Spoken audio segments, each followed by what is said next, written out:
So I'm asking the creator if we can do that, and that the earth has been polluted and abused and is under attack.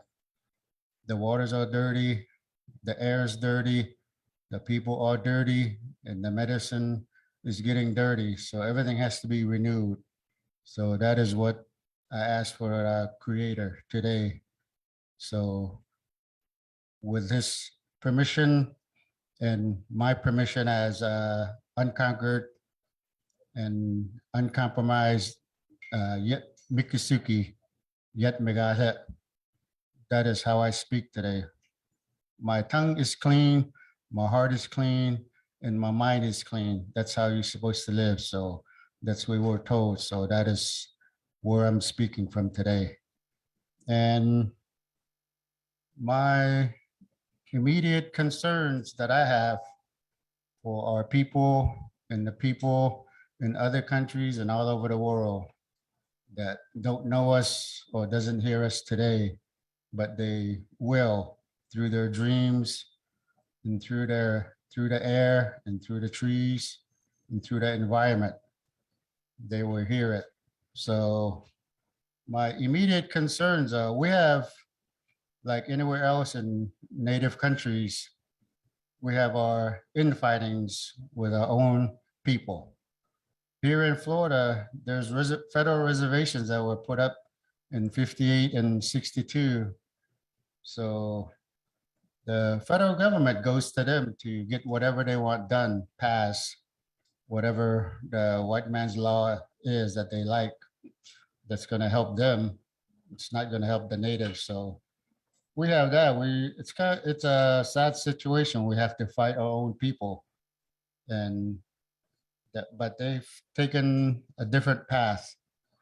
The federal reservation is made up by the federal government, so it doesn't hold any authority in our world, in the native world, in the natural world. So this is how we looked at it. That is why we defended ourselves. The history books calls it Seminole Wars, but it was never a Seminole War. It was the Termination Act and the Removal Act. That's what we were resisting. So our beliefs and our practices and our connections to our creator wouldn't die. That is why we were running and defending ourselves, the women and children, the old people, the grandmothers and the grandfathers. So that's the real story. It was never a Seminole War. You see people today saying they're Seminoles and they do reenactments and all that, but in reality, they wouldn't have survived. They would have curled up and surrendered.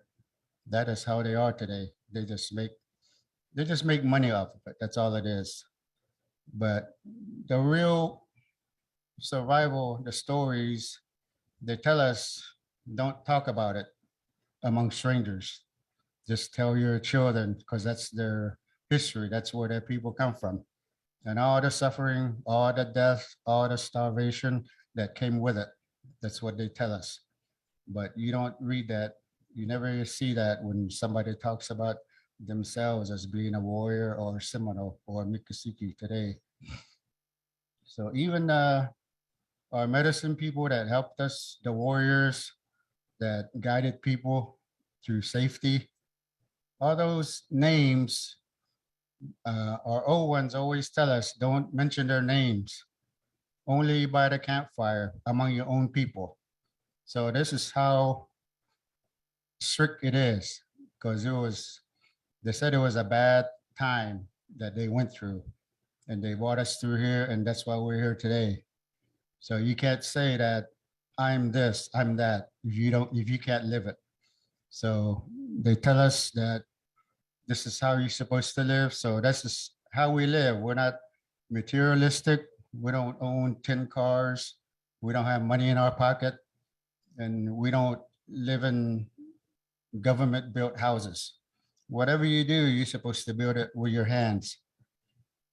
If you cut down a tree, you only cut down a certain number of trees. You don't cut down everything. When you go and get a fish, you don't get more than what you need. You ask the people what you need and they tell you, and that's what you get.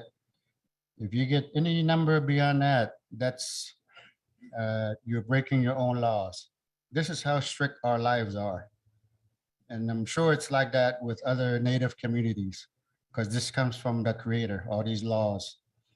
The creator has laws that you don't break. And after that, when they made man, then man made laws that are lighter than the creator's laws. So those laws can be broken with medicine or the old people counseling, it can be fixed. But the creator's law, you can never fix it if you break it. So that's what's being broke today in Florida anyway. So I'm just giving you a picture of how are things supposed to be, but it's not. I'm telling you how they are, so you have an understanding of what's going on today. So my grandfathers and grandmothers and my parents, they were real strict. So, but I like that life because I was born into it. You have to learn it when you're young. Like in the other culture, there's stages of learning. So you have to start when you're small. It's hard for people to learn after they're older. So those are the dangers. That's why you have to live in your own camps. You're not supposed to go to the reservation and live like white people in a single home. I've seen families divided, living here, and over here. And pretty soon they start fighting, arguing over nothing, material stuff. That's what they said when they introduced the reservations. And here in Florida, that's what the old people said. This will be like this. First, they start arguing, then they forget who they are, then they forget their culture, then they start arguing about material things, then they start arguing about the money, then they start killing themselves, and everything will die, and the world will come to an end before it's supposed to. These are the dangers. That's what I was told. It may seem like a fantasy to other people, but to us, this is all world. That is the problem when somebody thinks that instead of learning and understanding, they put their thoughts into other people's culture. That's the problem. That's the problem we have today with other non-native people. You look around the world, that's how it is. They put their ideals into other people just to steal things, steal their land, steal their resources, to destroy people. Still going on today. And it's supposed to be a civilized world, but it's still the way they were. They still think the way they were 2,000 years ago. So that's the problem we have today in Florida. That's just an oversight. So to me, the reservations has to be done away with because that's a disgusting, ugly ideal and practice that the white man have done. And this is our land and we're the people. We have all the power. Everything belongs to us. That's why we have to open our minds and think. We have to get rid of the reservations and think about our way the way it used to be. That's the only way that we can survive. Because that's what I was told when I was little. And that's how we live. We don't surrender or we don't give up anything. So that's how we are today. That's why the federal government doesn't talk to us. They don't want to talk to us. They don't want to hear it. They've heard it over 100 years when my grandfather Osceola was told to sign a treaty and go to Oklahoma, leave his land. He told them, "Yet Shimanolo netenole tantin ayale ay amaha kakao tinte. Yalani chawara kakayo." That's what he said and stabbed it. So he's saying, no white man or nobody's gonna tell me where to live. This is my land. So it's still today. They tell you whatever you hear, your old people tell you that you have to think about it like you heard it yesterday, not like 100 years ago. That's what the white people are gonna tell you. It was a long time ago. Forget about it. It's not like that. You have to have it in your mind and in your head. Like, so, and another thing is if you look at our country, there's a lot of the things that have been destroyed. Natural rivers, They messed up Colorado River to feed all that Las Vegas and all this junk that we don't need. That's not going to help anybody, and it's not helping anybody. That's why the West is drying up. All these 300 million people, they don't belong here. That is why the environment's dying. The land is telling us that it's wrong. Just like a sick person does something they're not supposed to do, you say they're sick. They're telling you they're sick. The land is the same. It's telling us that it's sick and it needs to stop. So it's nobody's going to come and help us. It's the native people that have to come together, the traditional people. The tribal governments, they're not going to help us because they represent America, white people. So they're not going to help us. So don't rely on them. Maybe one of them would, but no more than that. So it's up to us, the mothers, the daughters, even the little babies. They can't speak for themselves. We have to speak for them, just like we were protected. So that's how far you have to see. You don't see something in front of you, you see beyond. That's how the Creator made everything for us. So that's how we have to believe it. That's how I was taught. That's how I'm supposed to see things.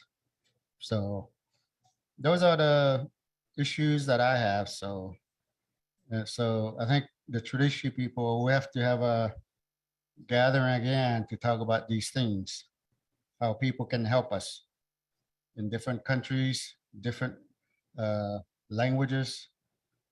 And however we can do it, we need to put something together to get it moving. Because the white man calls it sovereignty. I don't know what that is, but we've never surrendered, and our roots are still rooted in the ground. We've never let it go. So I can say that we make an international court in my tribe's name or my territory, that we can start it that way. Then anybody can be brought to court, because that's the white man and the international people. That's what they identify with, court system. That would be the only reason, because tribe has their own punishments, their own way of dealing with things, cleaning things. So all these things have to be done, and we can't wait for it. So I like to see that done, some kind of a gathering put together for that purpose. So that's what I have to say today. And welcome to everybody.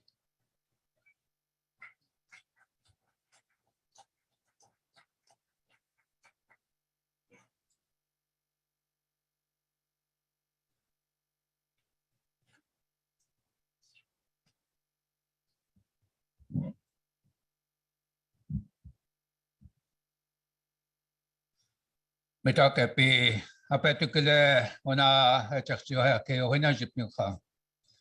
Echa makha kanache ona makasi tamane oyati kile ogna ake hechakchi chasha akantula hena ake hena hoya pikte naha tuwa ukit khapi heta ha eche makoche wakha okoya pi hena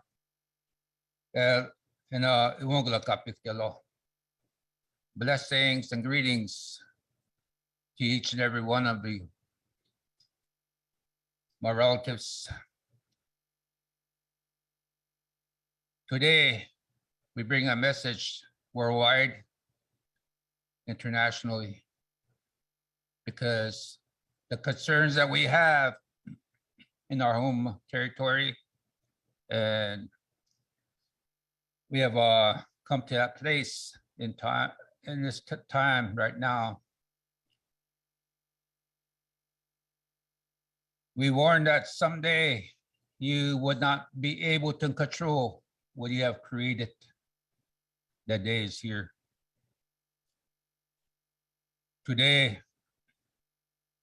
we're faced with global challenges, global warmings, global disaster. And it affects us, each and every one of us. We say that Mother Earth is sick and has a fever. As we do our ceremonies in our homelands, we sit with the elders, and it hurts us. And we need to speak out from our sacred places. This is a very sacred place here, like my relative said. And I'd like to say, Wopila for inviting us here, my relative from Mississippi tribe here, and all the surrounding relatives here. I'm really honored to be here with each and every one of you to carry a message of World Peace and Prayer Day, because that World Peace and Prayer Day, the first World Peace and Prayer Day we had was 1996. We travel on horseback, on foot, to a place called Matho Tipila. People call it Devil's Tower, 1996. And I hope we can change that name from Devil's Tower to Matho Tipila, because in our sacred language, there's no word for devil. 1996. The reason why we went there was when I was very young, I became a sacred bundle keeper. 19th generation keeper of the sacred chanupa, the sacred pipe. My name is Arvo Looking Horse. And I was raised by the traditional people, the elders. And World Peace and Prayer Day, today we all the elders that have worked with us have made that sacred journey. And we have people that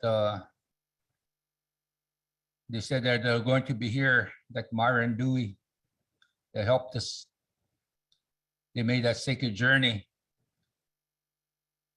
Of elders from our homelands. But we say a prayer. And I know that they're helping us from the other side.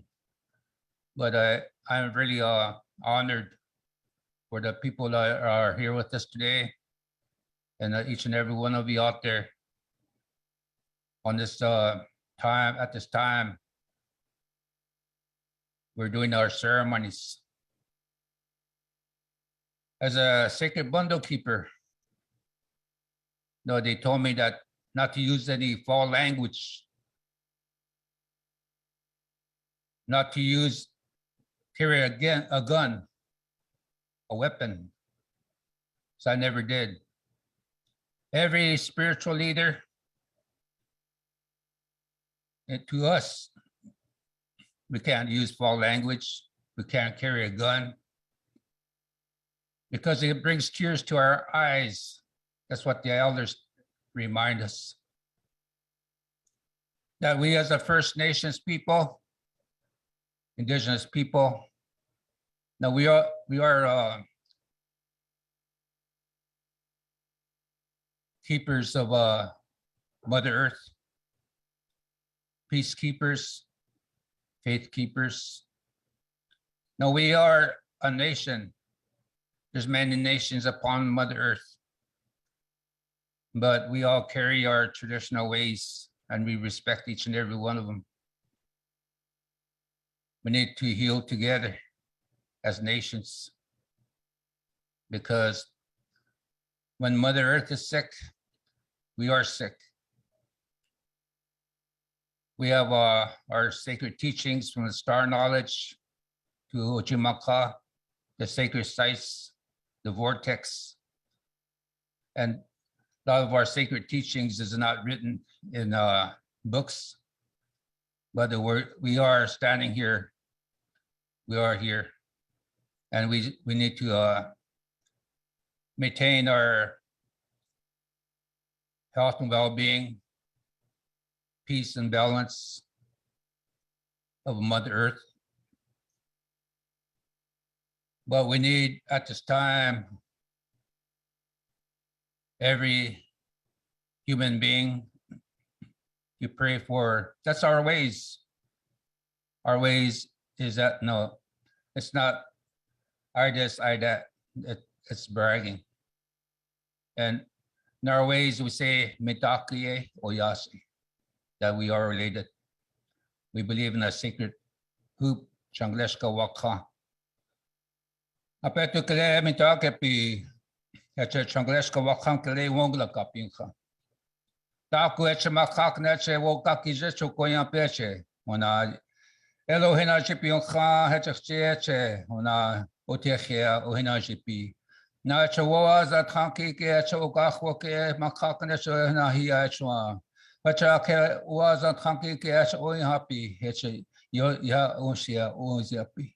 Na champetu kile hechechi. Ona leche ohina chipi na ta ke chungla kapionka. Eche tunkashla cheche na petu kile che wangla kikte. As we travel to sacred places, we know in our hearts and on our minds that we must pray for Uchimaka. There's much sickness upon Mother Earth and heal us in our very sick ways. We know that there's got to be health for our children. We pray for the two-legged, the four-legged, the winged ones, those ones that swim and crawl. We know that we have a lot of responsibilities and duties upon the earth. We can't sit no more. We must stand together to unite, because what is happening right now, that man has gone too far. And today, we are seeing the effects of global warming. We see thousands of our relatives that are dying as we speak here. We know that the animal nations we follow the animal nation. We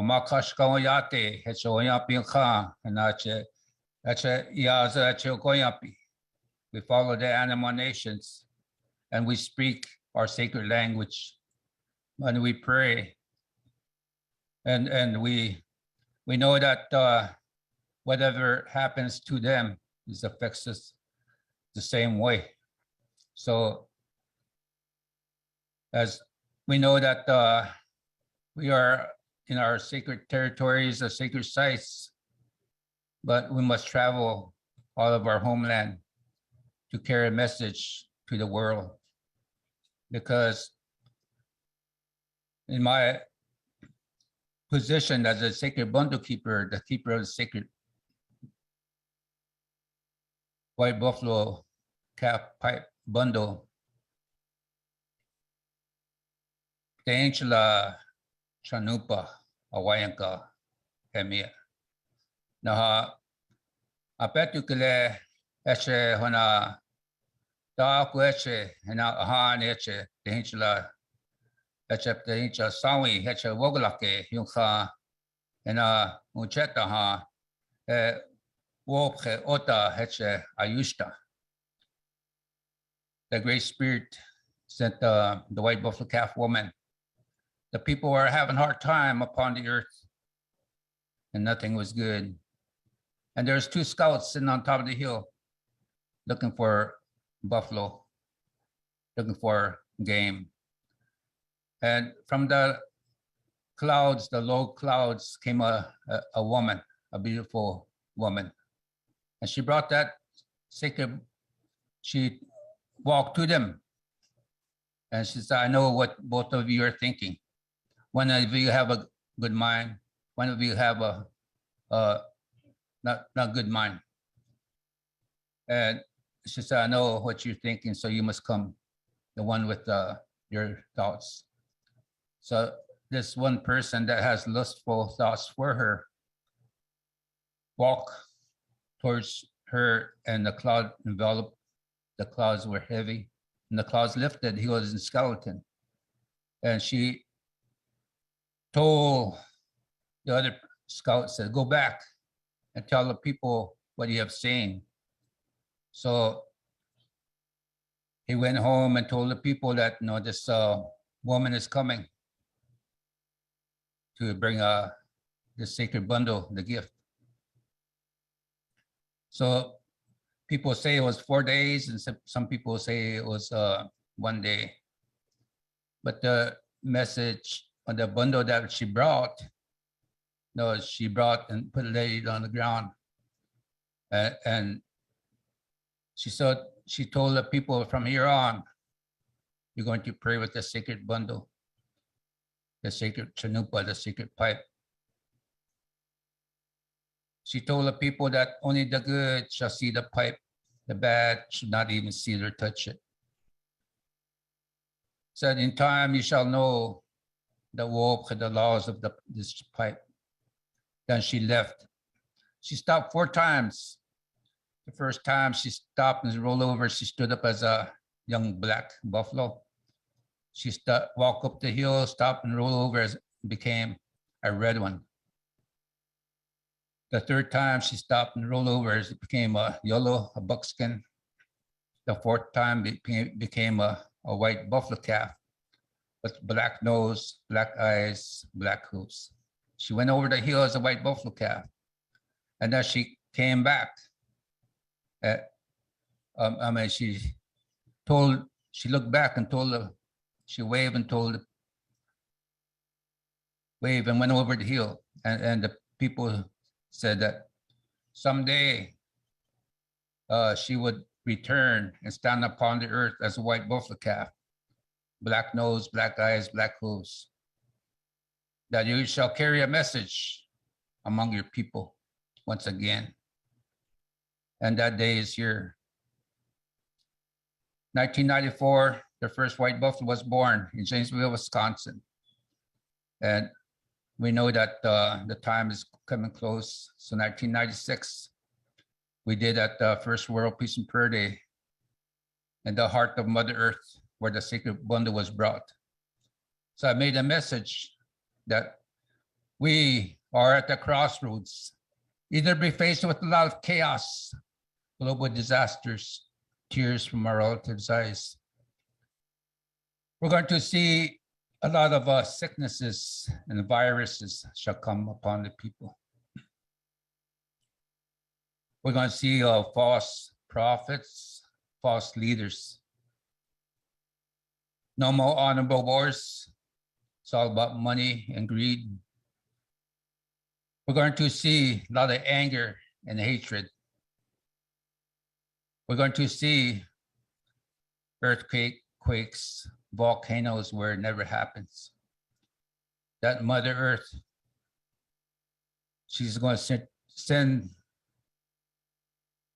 that. At this time, when the white buffalo calf was born, they say that Homakashka was a song which that when she stands upon the earth, many white animals shall be born upon Mother Earth. And the message was loud and clear. Or we can unite spiritually. All nations, all faiths, one prayer. May peace be with each and every one of you, my relatives. I hope you pray with us during these times of hardship, World Peace Prayer Day. Thank you very much.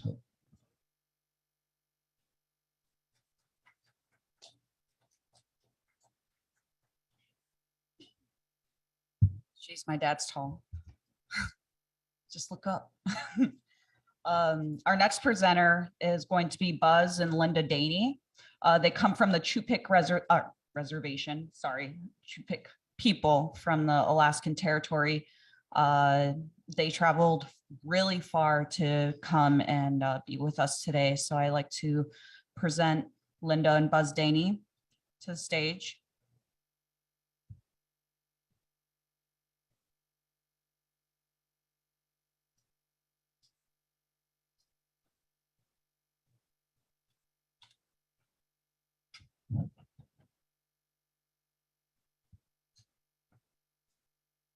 Hi, I'm Buzz. I'm from Choctaw Nation, actually, born and raised in territory of Alaska. Waka winuya khalgunga chupakamino nga daga ikitalnguk nagasu ayagina kawuk huya namani nang chisuda kan chisuda su takan khulgami. My primary name is Muyakhalak, named after my uncle, my mom's brother. My dad's name is Joe Ayagarak, that's his foster name. My mom's name is Aggie Ayagarak, and I'm grateful to the first people of this land for allowing us to set foot on your land.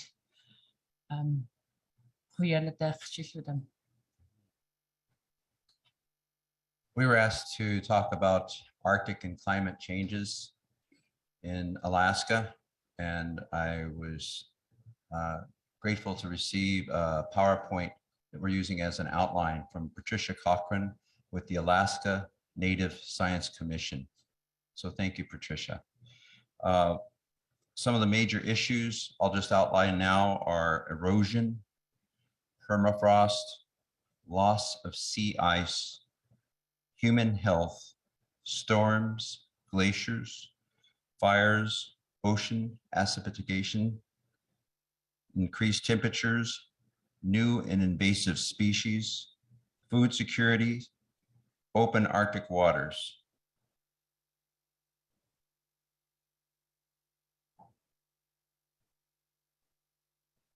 So on erosion, you want to share? So with the ice melting, it's seriously affected our coastline. Many people that do not know that over half the coastline of the United States is in Alaska. It's a very, very large area that it encompasses. So with the ice melting, the increased temperatures, and the water rising, it's encroached upon our villages. They're all built in watersheds. Temperatures have increased an average of 3.5 Celsius since 1975. That's 30 some degrees, which is huge. Permafrost is melting. Many years ago, I think it's been over 30 years, we were hearing from the elders in the villages that the tundra is getting soft again. And we were hearing some of those old ancient stories about what that meant. In 2003, the United States government found 3 communities seeking to relocate in Alaska, and 184 other communities being affected by flooding and the erosion. In 2009, it was 12 villages asking to relocate, and currently it's over 30. Health issues. So in regards to the erosion, the first of the erosions that we started witnessing was in Bethel, Alaska. And the city was not able to control that. And so we started turning to the elders, and the elders were saying that the shamans, before contact, foresaw the erosion happening in Bethel.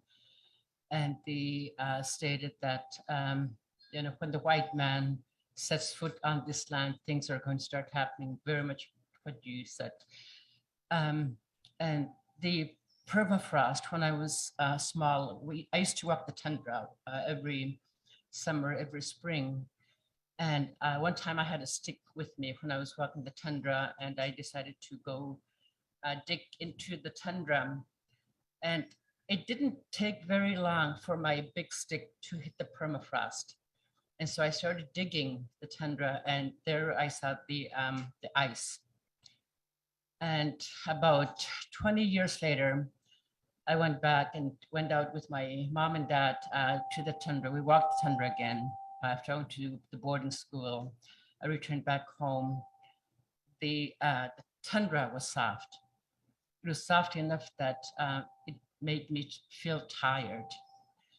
And the erosion in St. Paul in the wintertime, when winter arrives, the sea, the ice sea would form around St. Paul Island that protected the island from the winter storms. Last few winters, the sea ice didn't form, and the winter storm started pounding against the cliffs. It started taking away the land from the St. Paul Island. And that's happening all around the coast. Nukhtak had to relocate. They were one of the first villages that had to relocate to a higher ground because a lot of their land is now underwater. Some of the health issues going further is damage and disruption to water and sanitation infrastructure. So Indian Health Service has done a lot throughout Alaska to build in what wasn't there before: running water, toilets. Before it was honey bucket and well water. So those are making a big change. Range change in wildlife that cause disease. Changes in marine conditions that are increasing the risk for foodborne illnesses. Milder winter temperatures increasing risk of injury from insect stings and more insects. So when I grew up in the south central part of Alaska, we had what we called real winters. There were a lot of snow, winds came January, February. It's balmy. We have rain in January now. Arctic parasites are being found in some subsistence species. So that's a real concern. In regards to the health issues, my uncle, David Bill, said that I used to sit a lot of mornings with my uncle, David, before he passed away. And he told me a lot of stories. And he said that before the white man came, we hardly had any sicknesses or illnesses or any kind of disease. And when the white man came and they brought their food with them, people started having arthritis. They started having all kinds of disease. And so I decided to quit eating red meat, and my arthritic pain disappeared.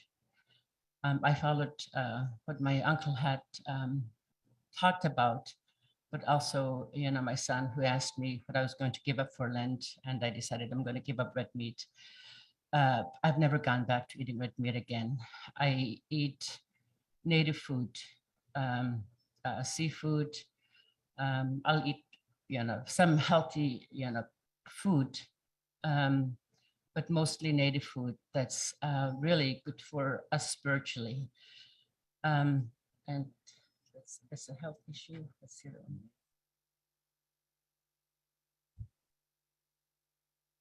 one. And the parasites, when we go fishing about this time of the year, we start fishing for red salmon, king salmon. And a number of years ago, not too long ago, they started discovering parasites in the fish, and we were alarmed with that. And they started saying that even at nighttime, some of those parasites were glowing. And so they turned to the elders, and the elders told them to throw those fish away, not to eat them. And it's because of the warm weather.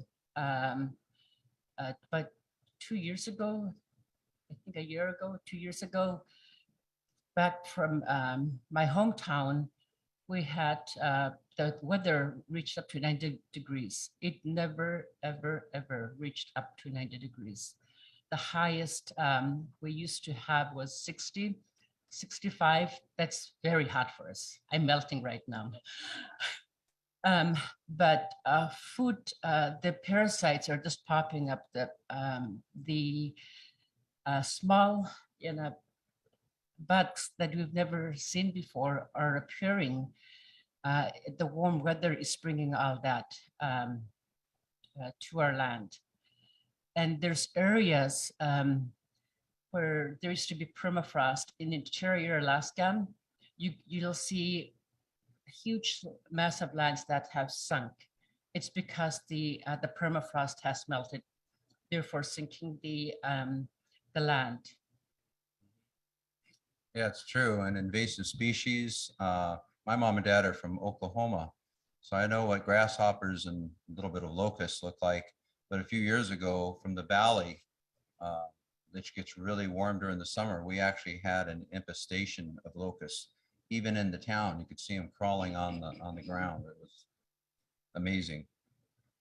We're going to share a little bit about sea ice, which is declining more rapidly than projected. Some models project total loss of Arctic sea ice between 2030 and 2050.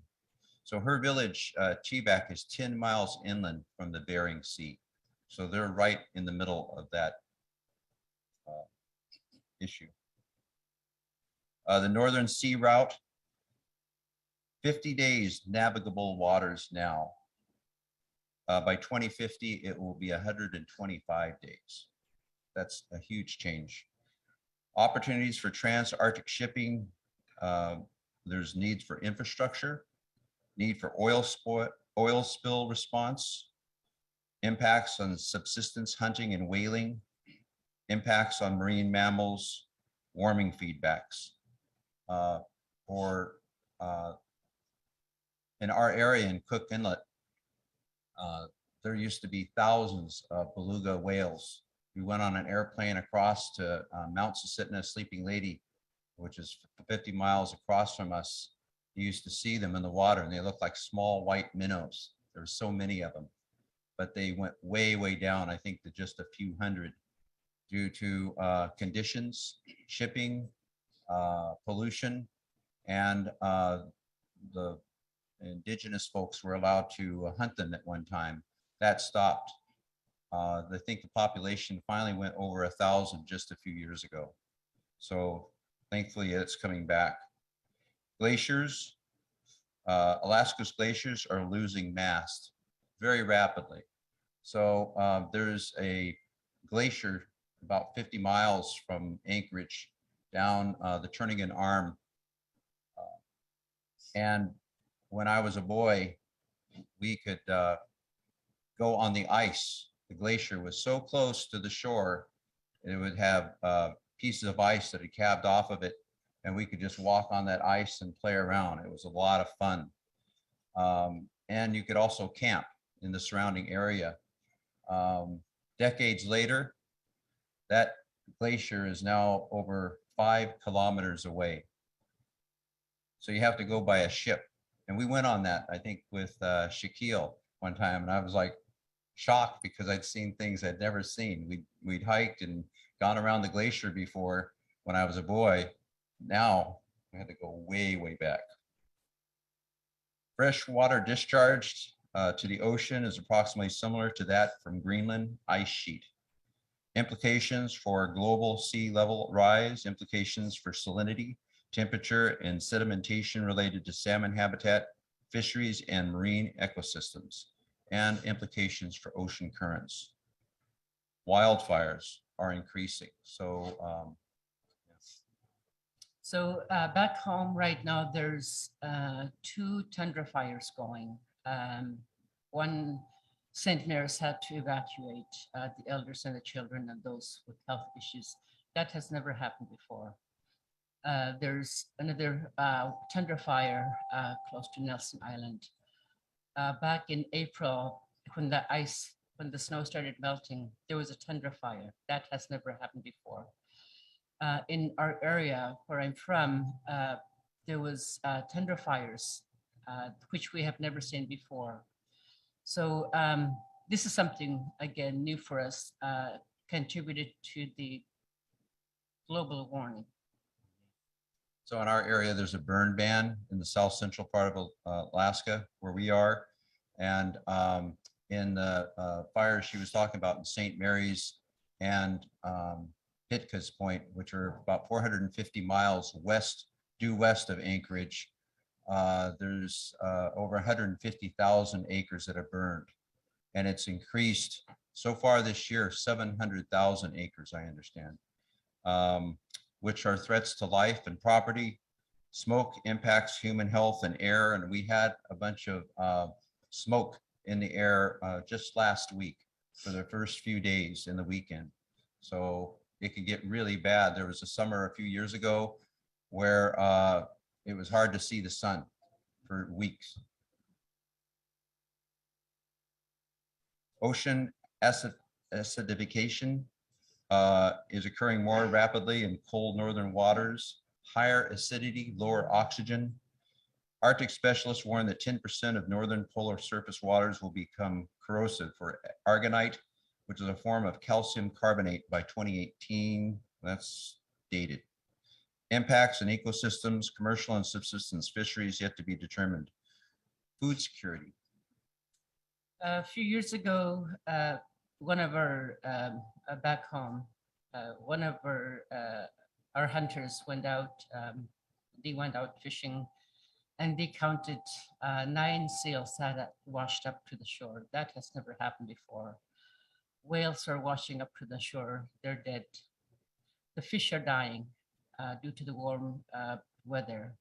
This has never happened before. There's a lot of firsts in the past few years. We're very grateful to our governor, Dunleavy, who has introduced a bill in the state legislature for food security because it's very much at risk. We have one port in Anchorage called the Port of Alaska. That's where 95% of the food in Alaska, let me correct that, almost 95%. We have probably less than 2 weeks food supply in Anchorage. In the surrounding area, which is about where half of the population of the entire state of Alaska reside. I was really glad that Janice and Greg were talking about that and introducing just a whole ton of more resources because it's very much spot on what we need to be talking about, what we need to be working on. It's been a pleasure to be here. Thank you. I hope we haven't bored you. Normally our PowerPoint, which I haven't done in years, is Inuit. We dance and we sing. That's our PowerPoint, what we're used to. So we're doing it this way today. Thank you, Yafuki. Yeah, kuya nakanta siya ng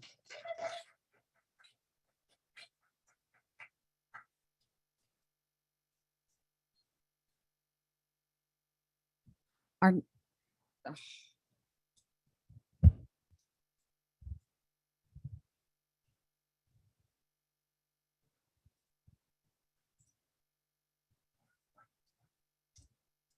Our next presenter is Jackie Andrews.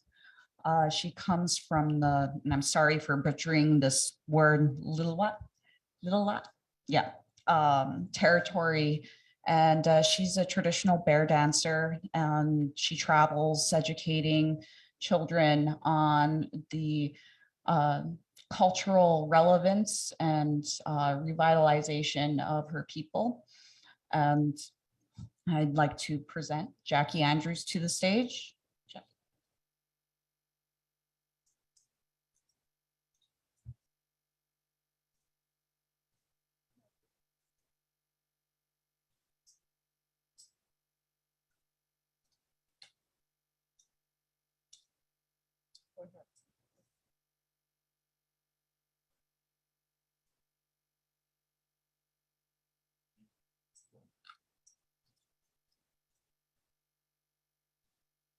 In Chashmachalalush, Lilwat Ulkan, I'm an honored guest and an ally to the sacred territories here. And I apologize for not knowing the names of the territory here. Florence Andrew is my mother. My father is Chief Leonard Andrew of Lilwat. His father was a chief, and my father was honed to be a chief as a child in the traditional way. He was brought to our lake where all the elders sat with him. All the elders spoke in our language to him and his two brothers, Frank Andrew and the late Fraser Andrew, who's close friends who also ceremonied with Chief Orville Looking Horse. That's part of my connection here.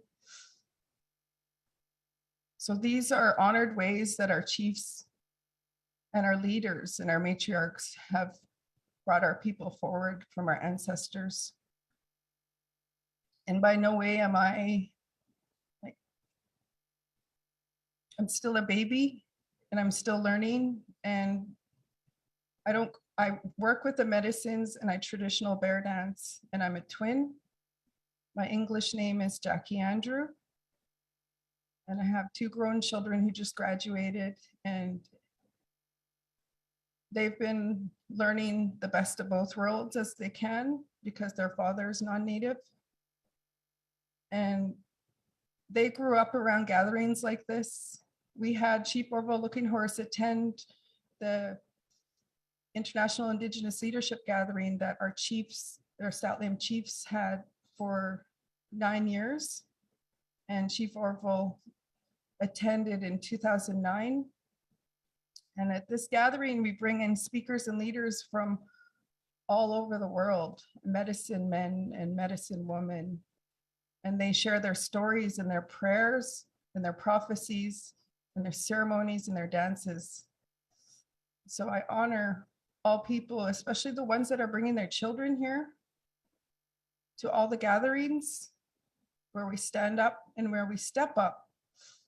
Because I'm not an elder, and I'm not, like, I don't call myself a medicine woman, because we used to have medicine people who lived on the top of each mountain, and their sole purpose in life was to pray for the people and be in ceremony. Those are our true medicine people. And we have something we call the bear medicine. And we had bears, we still do have bear sweats, and it's like 100+ rocks.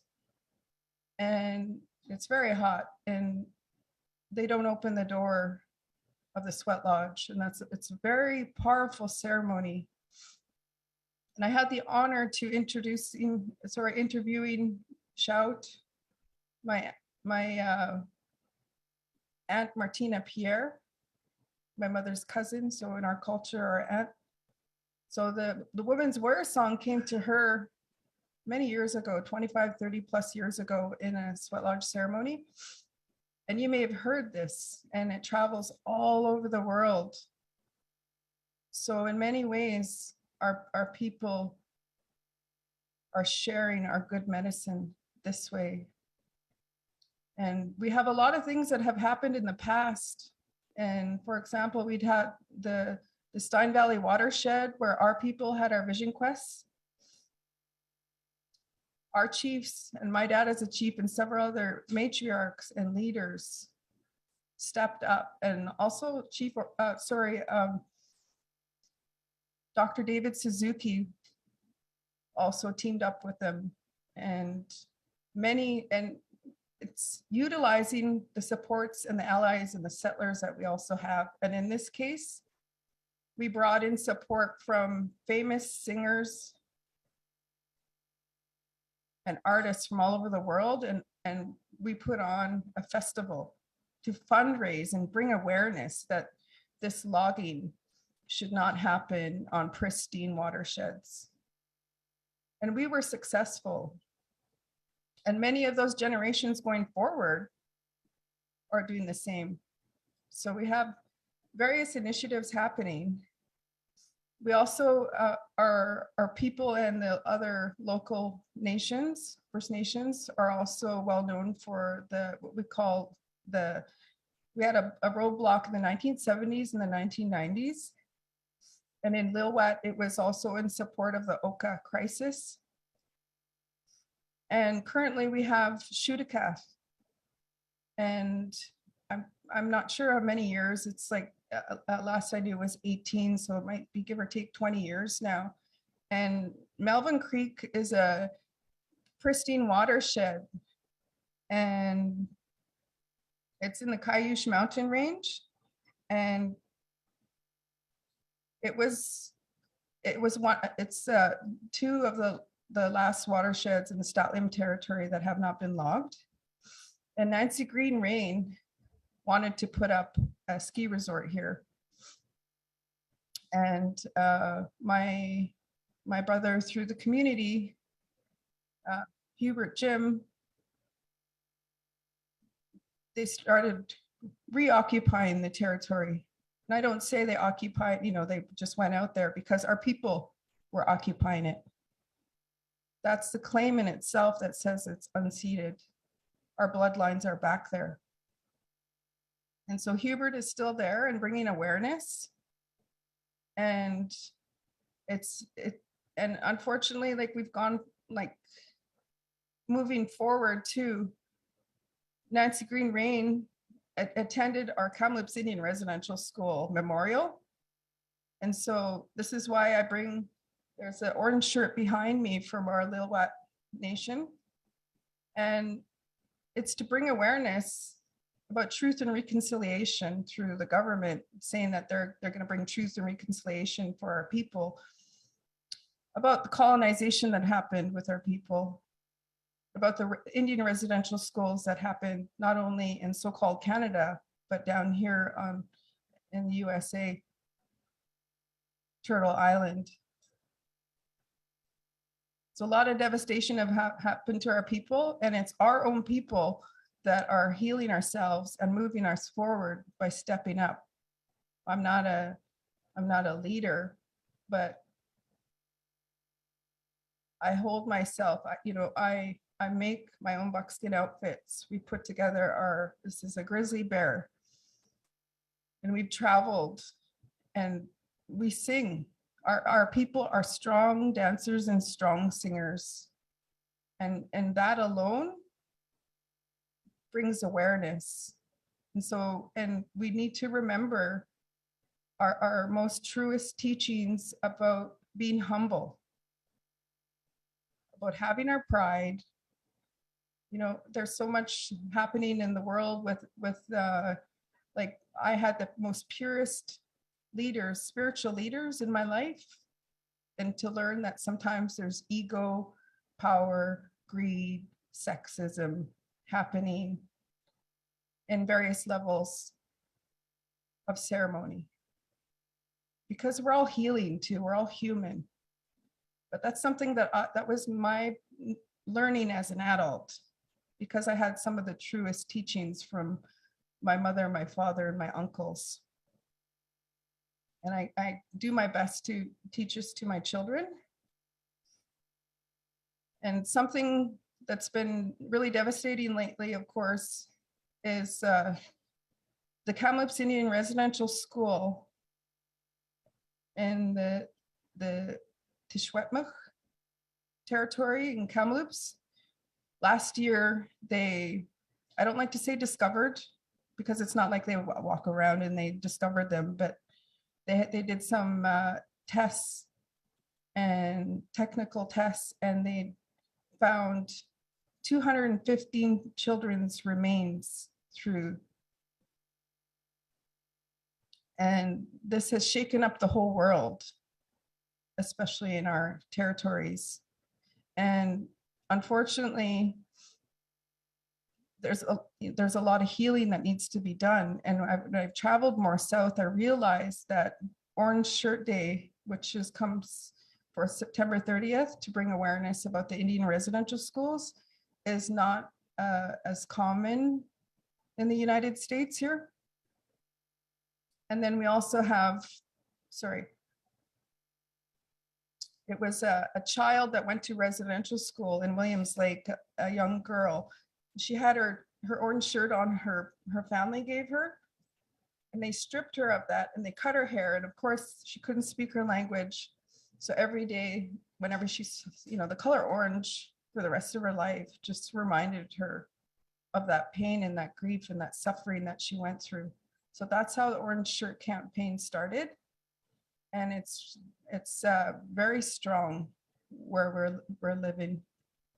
And of course, we also have the Red Dress campaign. And I have one of my red skirts here. And many of us know that here. But for those that don't, it's to bring awareness. It's a campaign about the murdered and missing Indigenous women and girls and Two-Spirits across North America, and I'm sure in other continents. So our matriarchs and our matrilineal line here is literally taking a beating to death. And I supported these causes before it struck close to me. We have to step up and sing and dance and ceremony and pray and support our survivors. And that's not only the survivors that come from that are here with like-minded people, but we have survivors that are out there on the streets. And so as a Statliam Bear dancer, sometimes we're called to healing brush-downs, and sometimes we're called to opioid crises or memorials or women's gatherings. So this is how we're bringing awareness, and this is how we're supporting. And it's a crisis because I had my late niece. She passed away in the downtown east side of Vancouver, Amber Nelson. My twin's daughter. So it became real. And it's an issue for our children that are coming out of the foster care system, which is a new age colonialism, because she was just coming out of age, and the coroner's report couldn't hold them accountable because she was shy of it of several months. And unfortunately, I couldn't share this with my brother and my parents. And I'm sorry that they have to hear it this way, but this is how I'm bringing awareness and how I protect them too.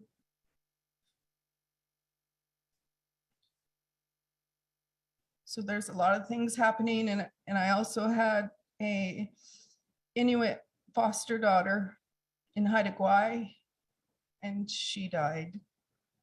And then Toronto streets, young as well. So she was in the foster care system, and many of us share these stories, different faces, different names, different hearts. So these are all ways that we're bringing awareness and taking action. And what I do, somebody once called me a radical, and I was really offended, to be honest. And I told them I'm not a radical, and I don't think anybody is. And I said, I'm protecting our lands and our waterways and our people. We're bringing awareness. And as a mother, I've had to find that balance. And I really honor the men and the women, especially who went on the front lines of Standing Rock, and the woman that brought awareness by setting that sacred fire, the Seven Council Fire. And for the people that came from across Turtle Island to bring our solidarity flags, because I was there and my sisters were there, many people were there, many brothers came. And I'm looking forward to listening to our fellow brothers and sisters here talk about what they're doing in their territories. Just getting back to what's happening today, we're having, like with Melvin Creek in our Duffy Lake territory, that's been protected. So we were successful. But unfortunately, on the other side of the highway, that land was, I heard, was owned or by Merritt, BC area, and they logged it. And so what happened? We had the roots died. And I think last November we had a very tragic mudslide. You know, I think around the province there, I believe like 6 people died. And so we're having, because of not only climate change is to blame, but also poor management of our land. And this so-called Canada and the province calls so-called British Columbia, beautiful British Columbia. It's a vast territory of beautiful mountains, much like my brothers and sisters of Alaska here. We have pristine watersheds. And even in our Statlim territory, the land changes vastly. We have powerful rivers, a lot of mountains. So when I came here to Florida, it's like super hot. And, you know, I was like, wow, where are the mountains? You know, we're so fortunate. And so this is concerning. And about two years ago, at the beginning of the pandemic, I started rewatching, you know, after some of the videos that are out there in social media, and remembering what Chief Orville Looking Horse shared at our gatherings and all the other gatherings that he attends, that this time will come. So many prophecies have come to life, but especially this one, you know, and the one about the black snake, and where, you know, we'll go through Turtle Island, and some people were saying, you know, that's the railway or that's the highway, you know, and many of us say, no, that's the pipeline. I know my sister will talk about tiny homes and her work, her ancestral work. And when we move forward, it's really important to look at our allies, the settlers. Those people will also respectfully support us. So some programs in the US have recently reached out to me to share with their groups about my call to action and how they can learn about it. And so I'm reminding people to learn and relearn, because what the government is teaching, what the provincial schools are teaching, what the media is talking about and not talking about is not adequate. I tell them, don't believe it. Go and learn from your people. Go and learn from your neighbors as an ally, and share that, reteach that. Let them know there's programs, there's online groups that are actually literally called Settlers in Support. There's many of them. So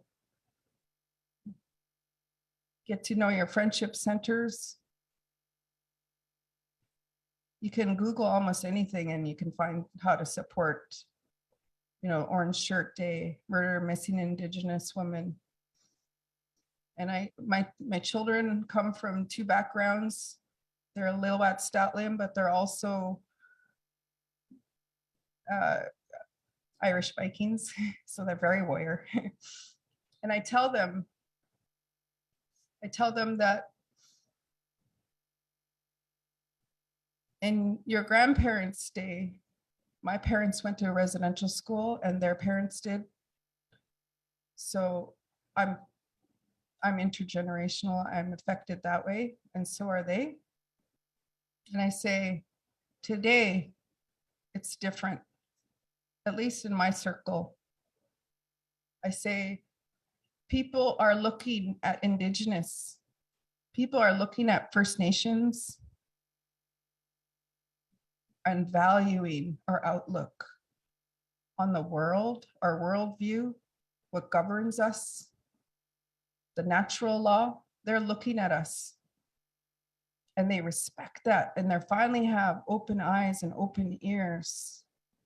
And there's still many people out there that need to learn this. And I'm not saying our way is the only way, because also prophecies share that it would be all colors of the world, the red, the white, the yellow, the black, and the rainbow people will come together during this big shift. And we will be the change. We're the seventh generation, right? Anything that affects anything, any choice that you do today, they say, you have to think, how is this going to affect 7 generations ahead? So I know that this is really the current issues at home are the fires. The fires and the floods. We've had some serious rock slides at home, always. I travel all over the territory and I always have to be careful about getting stuck or having to move a big boulder or being somewhere in the middle of the night where there's no service, And it's like, again, it's the logging. It's a mismanagement of Mother Earth.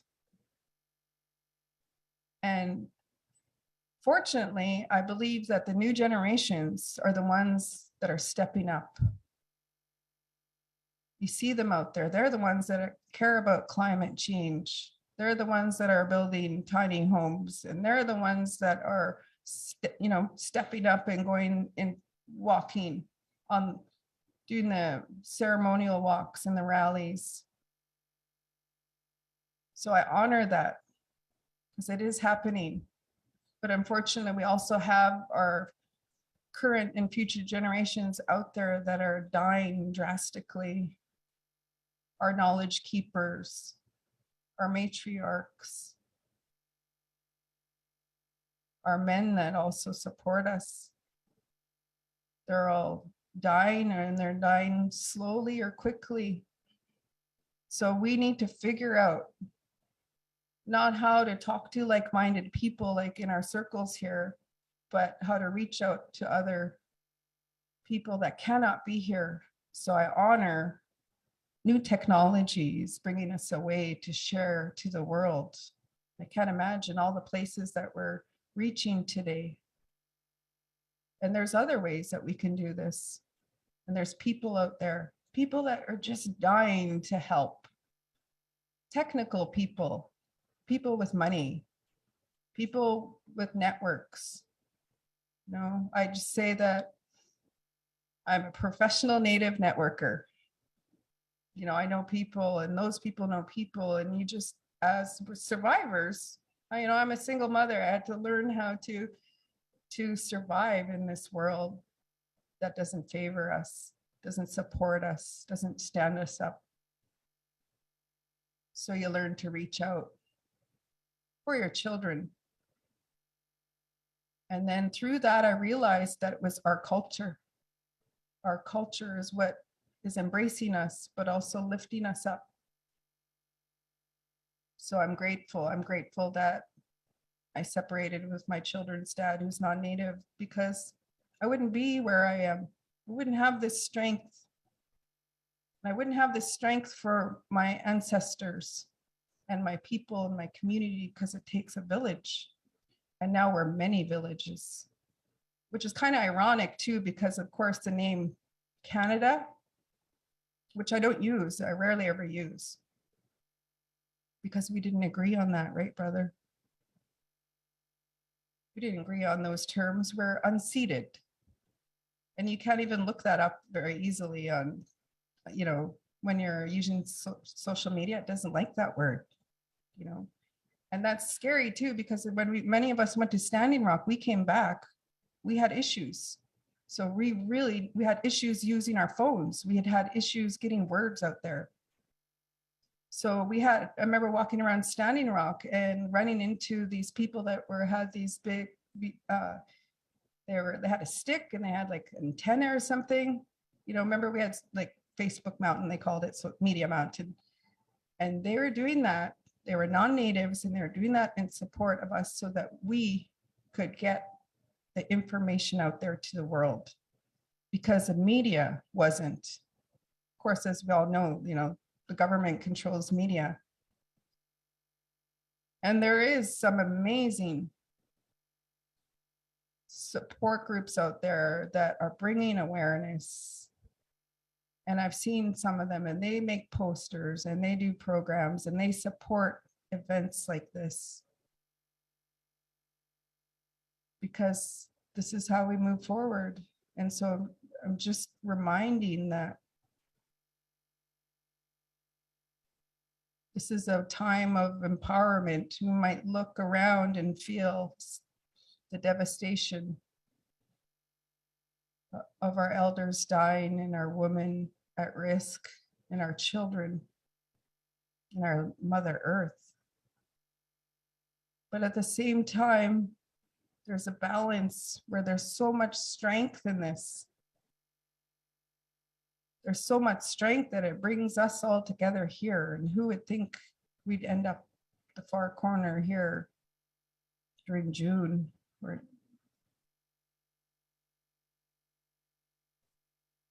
And with the other, I guess, advocacy that I do, and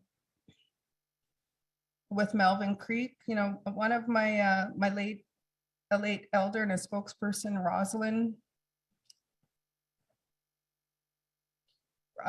Sam, she said, "This pristine area we call home is also home to grizzly bears, mountain goats, edible and medical plants, and all life. The ski resort that Nancy Green Rain, Al Rain, and the governments are planning is once again an anti-life policy of genocide against our people and our lands and our future. To date, the Shudakat camp set up to defend the land from being developed has succeeded. There was some concern with the 2010 Olympics coming up, but they didn't make it in there either. And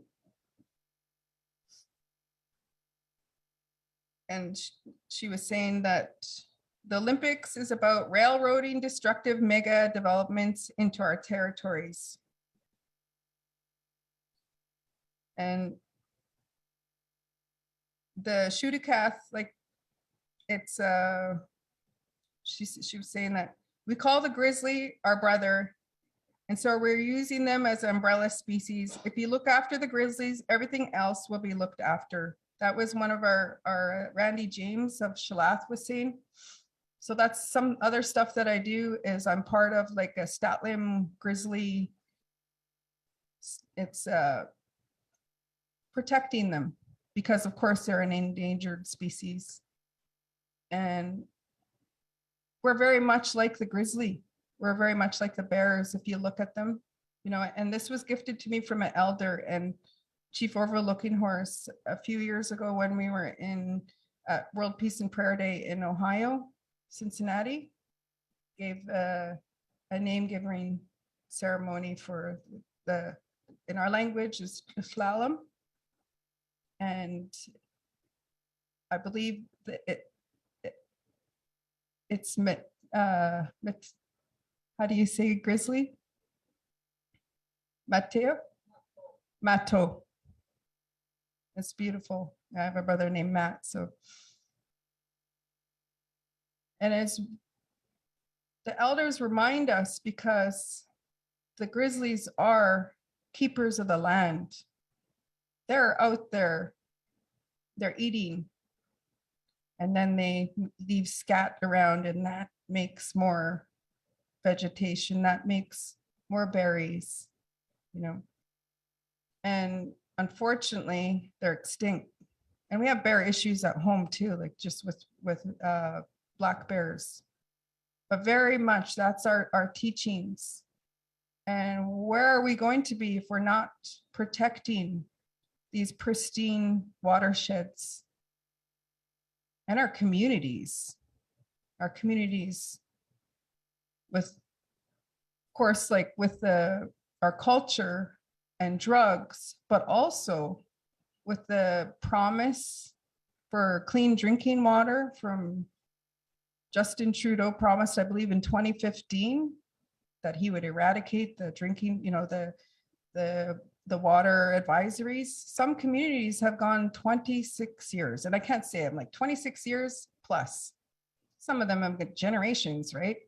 Probably the best water they ever had, of course, was from our sacred waterways, pre-contact.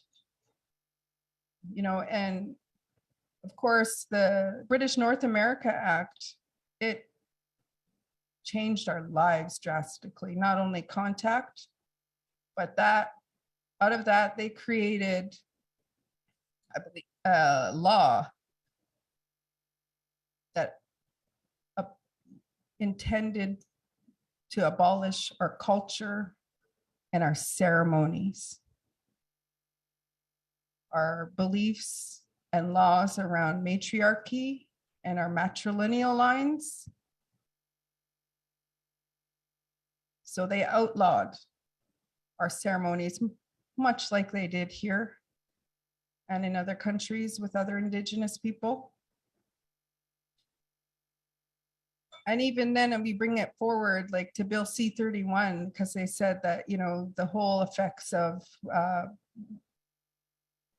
Indian people losing their status because they married non-natives.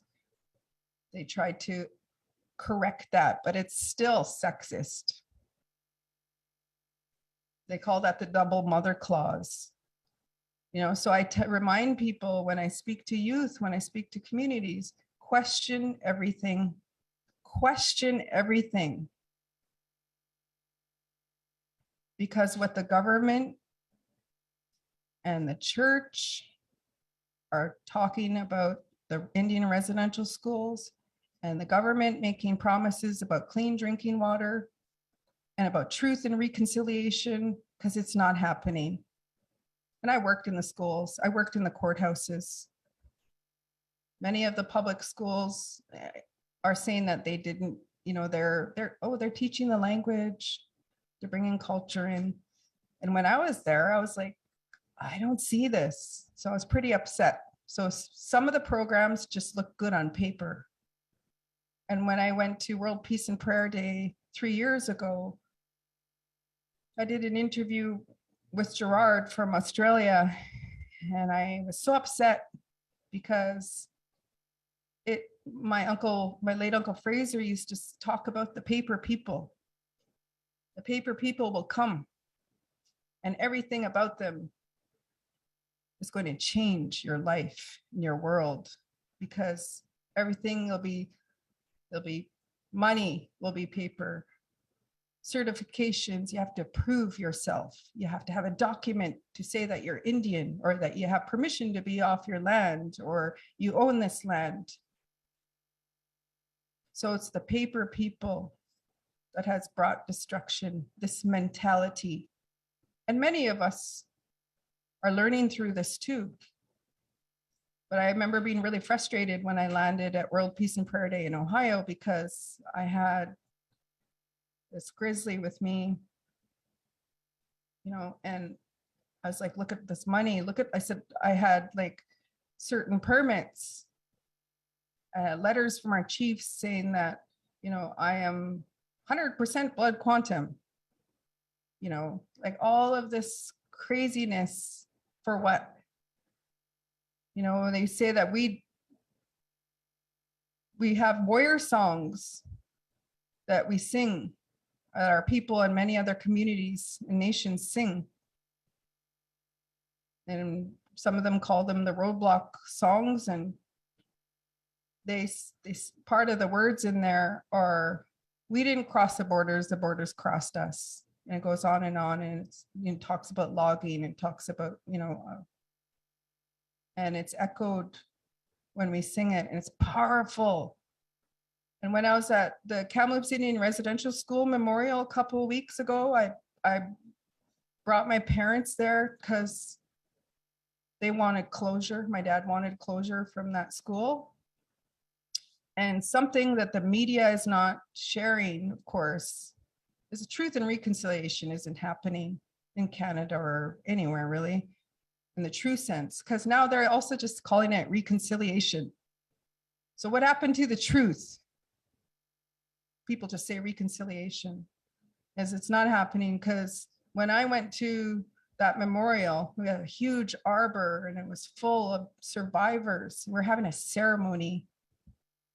215 children's remains were found at the apple orchard, and it's devastating. And more are being found. Online, they're saying that it's like 7,000 people, children may have passed away. I think like less than that. They were saying like 5 or 6 or something crazy. But the Indian residential schools were from the late 1800s right up to 1996, at least in so-called Canada. And now some people have been documenting how many, because of after Kamloops Indian Residential School did their tests there, other Indian residential schools, like other communities, are putting forward for doing their tests there. And last I've heard, we're at about 7,000, and we still have hundreds of other schools across Canada and the United States. And that in itself too, you have to think about timing of everything, because Standing with Wet'suwet'en was huge. They were saying that that was going to be the next Standing Rock in so-called British Columbia. And that was powerful. I've been to Unistoten, I support my extended relatives here with their tiny home. And something to think about is that we were standing with Wet'suwet'en last year or 2 years ago. And then what happened? The pandemic. So the media got right on that and scared everyone. So nobody wanted to go anywhere. Nobody wanted to step on those front lines. And so we had our brothers and sisters here calling out for people, and that was a way to bring us down. So I was doing my best to bring awareness. So question media, reach out, question the government, question the church, re-educate yourself. Kukstum Kalap.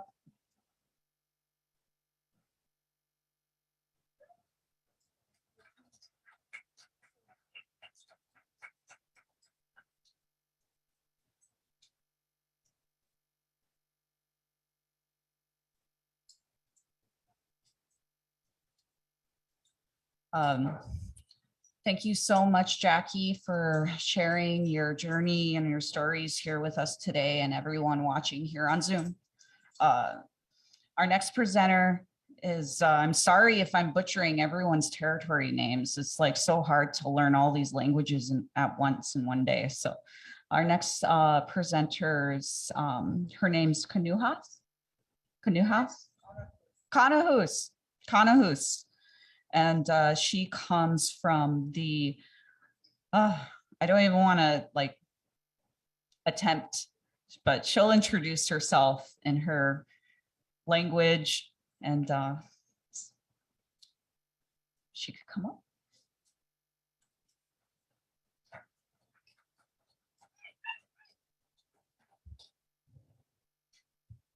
White Kahuayatap, Kanahus Bethki, manual request, Waakra Naskonlith and Sequatmakulu, so-called British Columbia, Canada. Hello, everybody. my name is Kanahus Belki Manuel, and I'm from Nisgaunlet, Secwepemc Nation. And I come from a long line of Indigenous freedom fighters, Secwepemc freedom fighters. My grandfather, Dr. Grand Chief George Manuel, a world-renowned leader for our rights and our title, and also the founder of the World Council of Indigenous Peoples. My father, the late Arthur Manuel, also a world-renowned leader fighting for our Secwepemc title and rights on the ground in Secwepemc territory. I also come from a long line of strong warrior women. Marceline Paul from the Kootenays. So I'm not only Secwepemc from the Secwepemc Nation, I'm also from the Ktunaxa Nation, two unceded nations in so-called British Columbia. Secwepemc Uluk is 180,000 square kilometers of territory. That's 112,000 miles squared of territory that we have. This is unceded, like my sister Jackie said, we're unceded. Her nation borders my nation. The St'át'imc Nation borders the Secwepemc Nation, which borders the Ktunaxa Nation. We've never signed any treaties with Great Britain, Canada, nor British Columbia. We're completely unceded and unsurrendered, and what we fight for is the entirety of our territory and the integrity completely intact of our territory. And I was raised this way by my family, and I stand here honoring the legacy that I come from, saying that this legacy is more important than my life. This legacy for our land, for our fight. And it's not easy. My father, he said, this fight isn't going to be easy. It's not going to be easy. You're going to fight tooth and nail with everything you got for your land. And so I was raised this way. In 2000, we joined the Native Youth Movement, which became, after we aged out, I started organizing with the Secwepemc Woman Warrior Society when we very first started fighting the Trans Mountain Pipeline. But we had an arsenal behind us because we had generations of freedom fighters that taught us. I'm also a twin. I have an identical twin sister, Mayik Manuel, that gave me this feather before I left from a live eagle from our river. He flapped his wings and gave her this feather. So I come here with this in my hand, knowing how sacred we know, and we're all connected through this. Our fight on the ground is very serious because we're not only using our words, we're using our bodies. We're putting our bodies on the front line. Myself, I was arrested over 6 times. I was arrested at Standing Rock, at Sun Peaks. I was arrested at Mount Poly. All these arrests that took place, I was arrested 3 times in Trans Mountain Pipeline fight.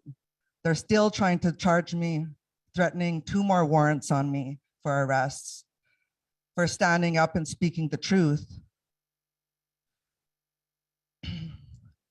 Ski resorts in our mountains, in our sacred mountains, Kwakwaka'wakw, imperial metals, Mount Poly mine disaster, in our sacred lake, Yuknasen-Kaimetwa, the deepest glacier-fed lake in the world that was contaminated when an earthen dam busted on a mine site in our territory, unleashing billions of gallons of toxic waste, mine sludge, heavy metals, copper, selenium. All of these things affect the migration of our salmon. They need the copper. That's what helps them navigate from the ocean through the creeks to the streams to the spawning beds. It's my nation that looks after one of the world's largest sockeye salmon spawning beds in the world, the Adams River sockeye salmon grounds. That's our job. That's in our backyard. So when the Mount Poly mine disaster happened, that was happening during one of the big 4-year salmon runs that were coming through. Salmon, I brought to share with the people. I brought some smoked salmon and some dried salmon. But we don't harvest our salmon interior past where that mine disaster happened. A lot of people have fasted on their salmon since that Poly mine disaster that happened in 2014. It was devastating for our people, our women fishermen and our men. They went onto the rocks and then went onto the river banks and they cried. They cried for our salmon. That's how connected we are to the salmon. They say that the DNA of the salmon is in the cedar trees, because the bears, they would take the salmon and they would bring it up to the banks and they would eat the choice parts of the salmon, the hump on the back and the fatty part, the belly, and they would leave that salmon and other animals and all the guts and everything, and all of that would go back into the forest and it would go into the trees. So the biologists are saying now that there's the DNA of the salmon is in the cedar trees.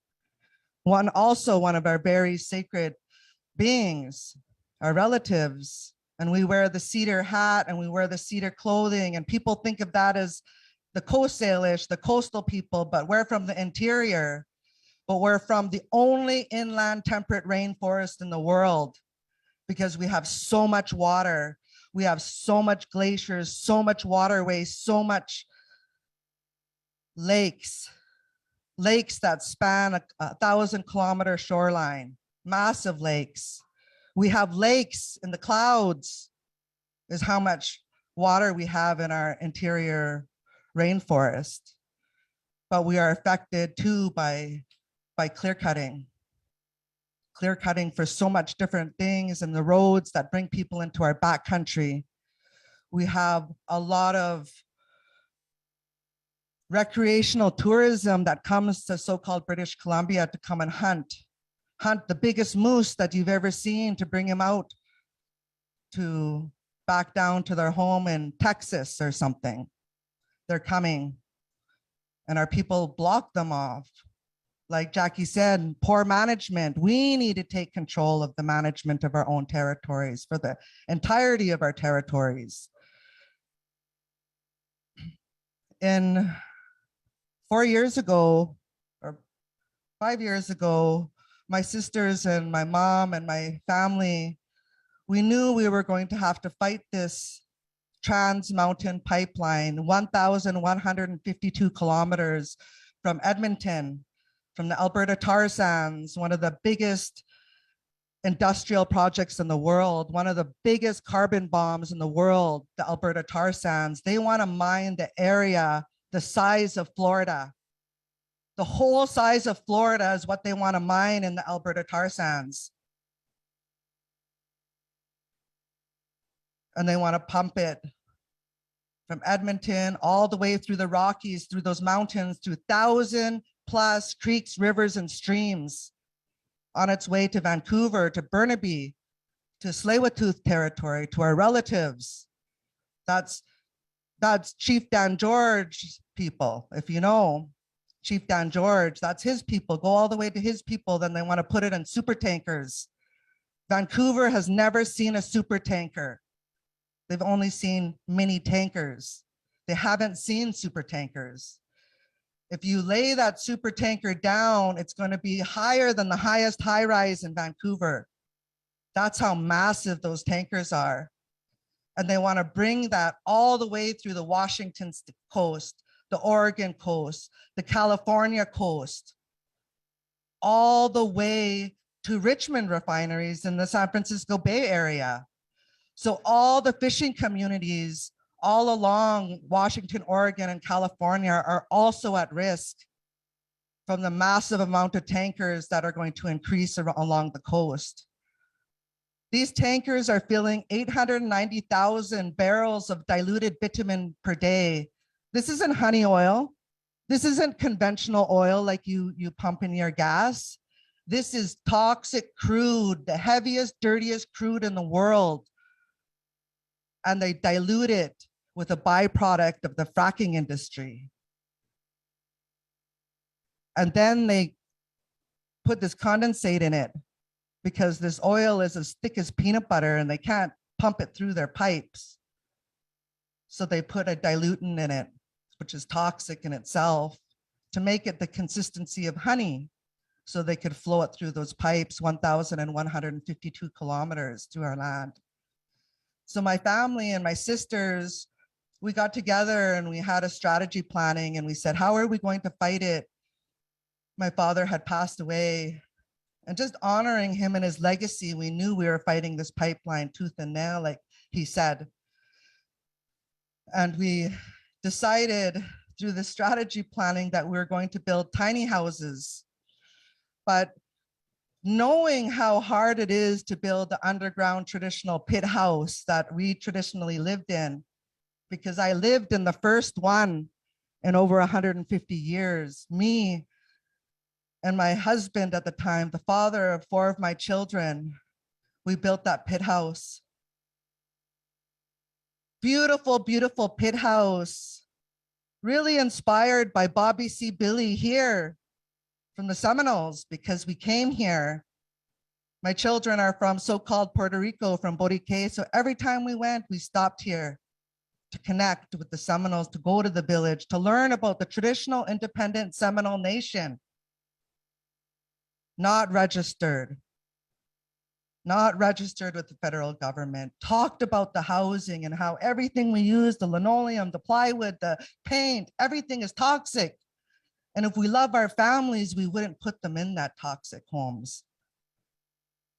We'd build our traditional homes and we'll raise our babies in there. So I did. Every time I came out of my dirt floor and came out of that pit house, I felt like a wild animal. Sometimes I would have to go to the store and I felt like an ancient native from hundreds of years ago because of the way I was starting to live. And I refused to go to the stores. I raised my children off of salmon, moose, elk, berries, roots, lichen, mushrooms, inspired by people like this, like Bobby C. Billy. Why I even honored this invitation to come here. Such a great man, that man.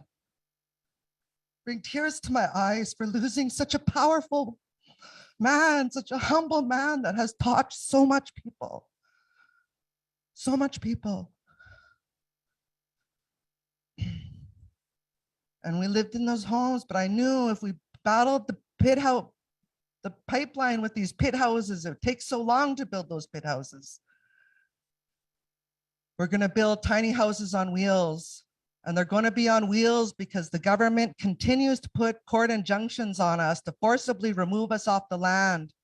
The court grants corporations injunctions, violating our rights, looking at 3 tests, legal tests, one of them being the balance of convenience, where they say, who's losing more, who invested more? But they will always look at the corporation as their investment in monetary value. They never look at our hundreds and thousands of years of sweat, equity, investment into the land, the work, the blood, sweat, and tears that we put into that land. The land wasn't bountiful and beautiful just because when they came here, they saw that. We put that effort into the land. When we went out and picked berries, we didn't just pick the berries, we took branches for teas, but that also pruned our bushes to make them bigger the next year. We looked after our fishing beds, salmon spawning beds. It wasn't just that way, we put effort into it. And so building these tiny houses on wheels, we've been able to take back land. We're not just building houses, we're leaving the Indian reserves. And if you count and you add up all the Indian reserves in so-called Canada, it will equal 0.2% of land base. Not even 1% of land do we have on our reserves. Like my brother, he says, from here, he says, we got to do away with those reserves. And I agree with it because we have a massive territory to take back, a massive territory to show that we can manage better than anybody else our territory. We could look after the salmon. We can just harvest for homes. And so I stand with a strong voice, and they're not going to quiet me down. And when I was young in Native Youth Movement, my Auntie Vera Manuel, who's not here, who actually passed away, but specialized in working with Indigenous peoples on the childhood sexual trauma from residential schools. She was an expert all across Canada to go even to all these fly-in communities way up north to work with the whole community. And she came with those same workshops and teachings to our family. She came to us first to do these presentations to our family, to talk about our traditional family systems and what has been broken from us. And said, every day we're going to have to work really hard to be the best mothers, aunties, sisters, because we're continuing to learn because of what they did to us at residential school. I'm the first generation out of residential school. My grandfather went to Kamloops Indian Residential School. My father went to Kamloops Indian Residential School. My father actually went to like 3 different residential schools. But he just didn't sit back. He was inspired by the Red Power movement and the Black Panther Party. That when he was older, he would bring the Black Panther Party newspaper, smuggle it into the residential school, and he would pill it out and he would show all the kids, and all the kids would gather around. And he was already liberating the minds of the people from being in that school. Even from then, he was still being held captive, trying to organize better food for his people.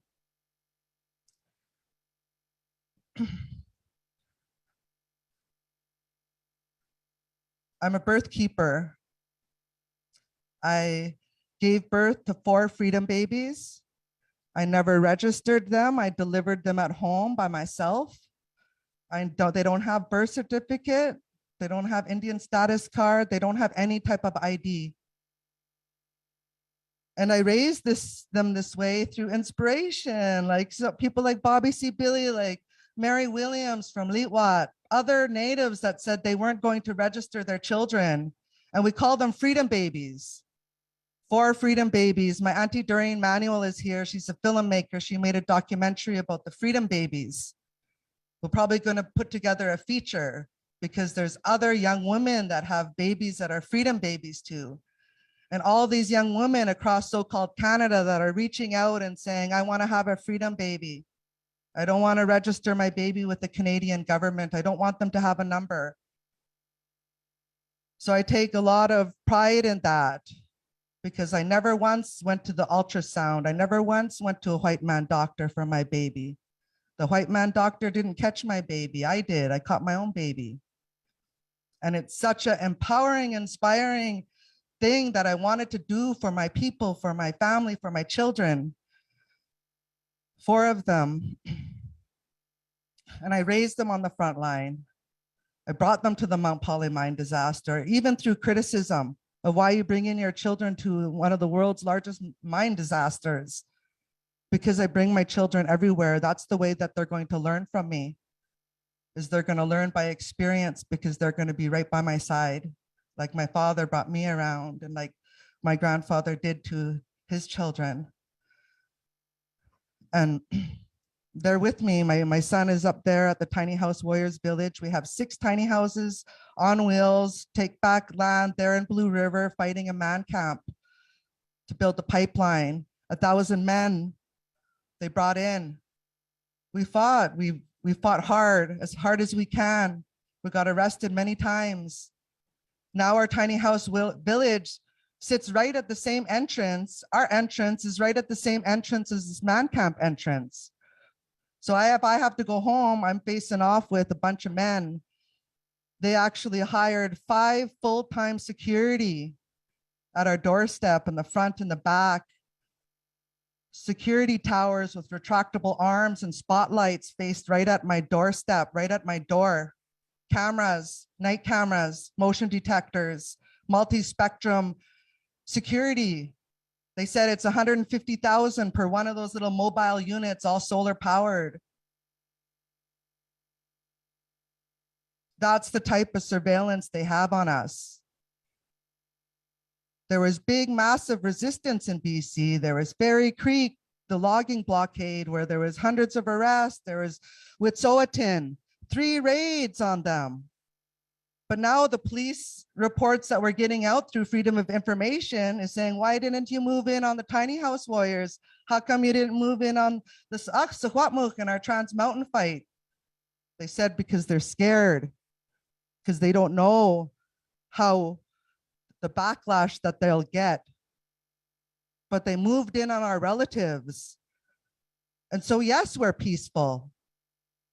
On the police reports, they noted the Wet'suwet'en have 20 rifles at camp, but they still raided them. Tiny House Warriors, 0 rifles at camp, but they're still scared to move in on us. Why? What's different from our fights? We got to learn, we got to see, why do we have a little wooden barricade and the RCMP don't even walk around? Nobody comes through our wooden barricade. We've had that blockade up for 4 years. Nobody has come and tried to even push through our line. But then there's 10 RCMP every day going through my sister Slato, Molly Wickham from the Wet'suwet'en, going right into her home checkpoint, going right into her camp, right into her home, right where elders live, 10, 15 of them.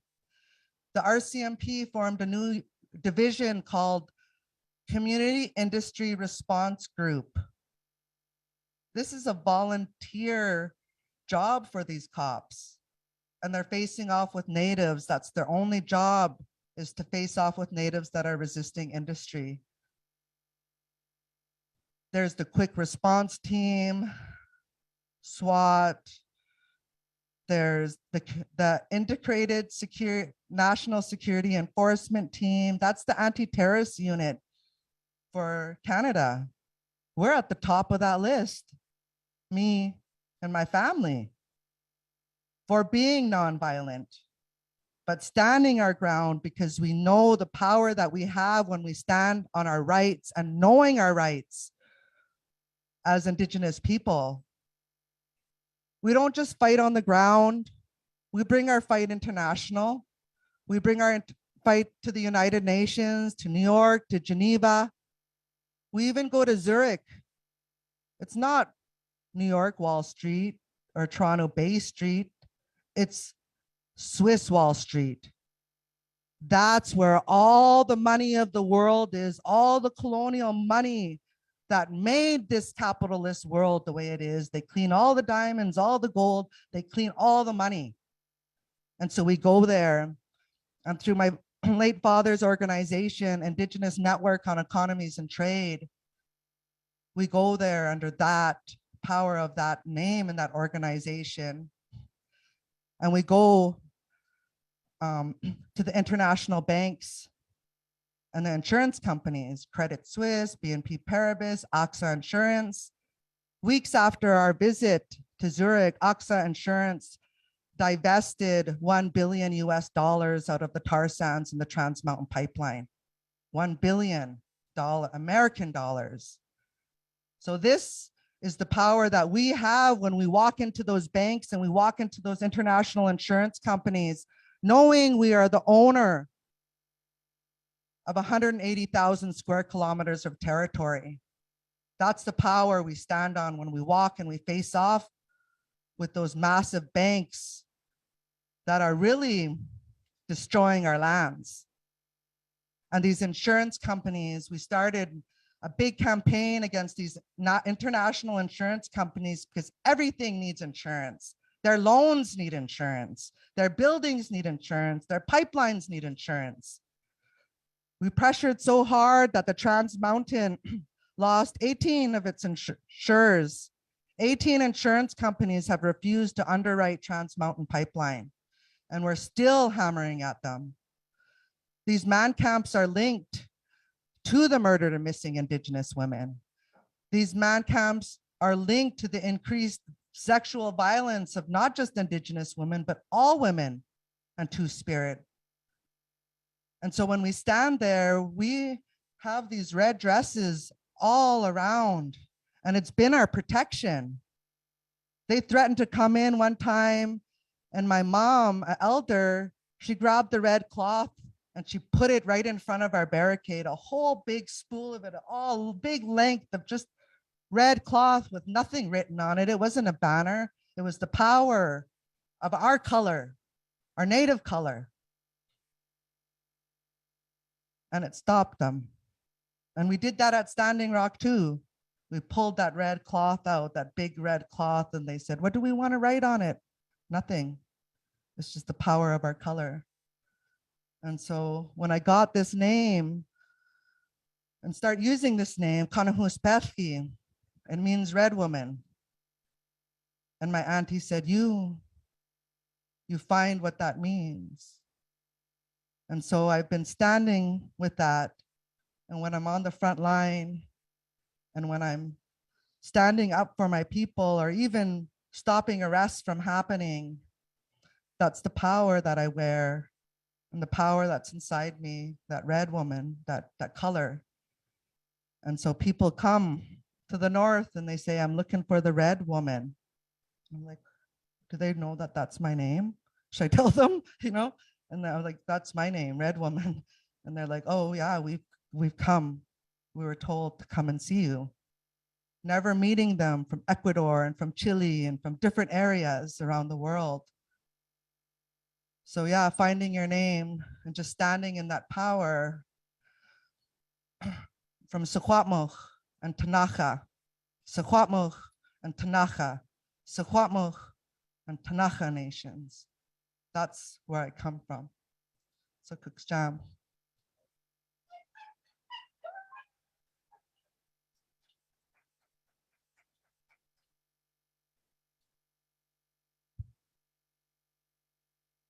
Jeez.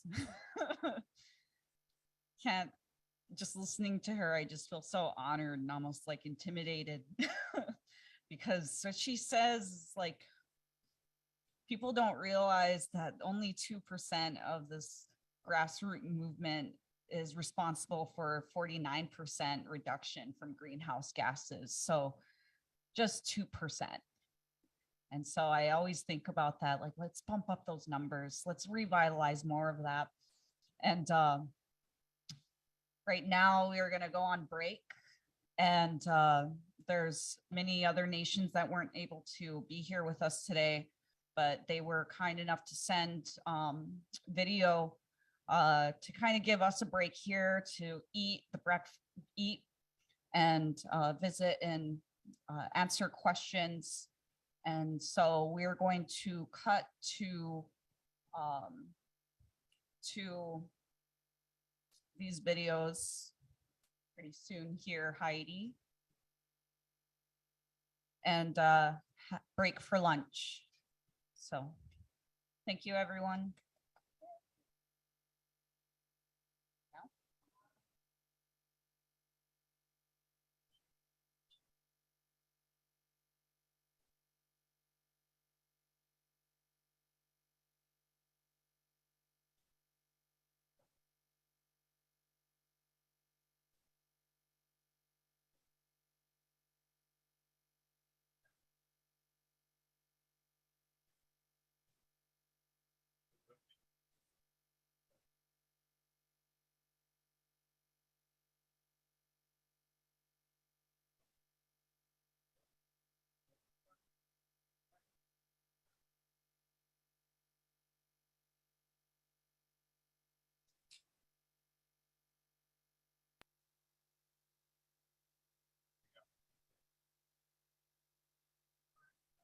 Hello, this is Jane Goodall. And first of all, let me say how honored I am to have been asked to share a few thoughts at this important event, the Unity with World Peace and Prayer Day. We're going through dark times environmentally, facing climate change and loss of biodiversity.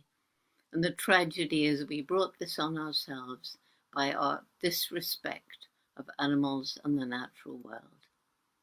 Unlike so many indigenous people who make a decision only after asking how it will affect future generations, businesses ask how it will affect the next shareholders meeting, and politicians ask how it will affect their political career. The explosive development of the human intellect is what makes us most different from other animals, yet it so often doesn't lead to wisdom. Isn't it crazy to think we're destroying Mother Earth, our only home?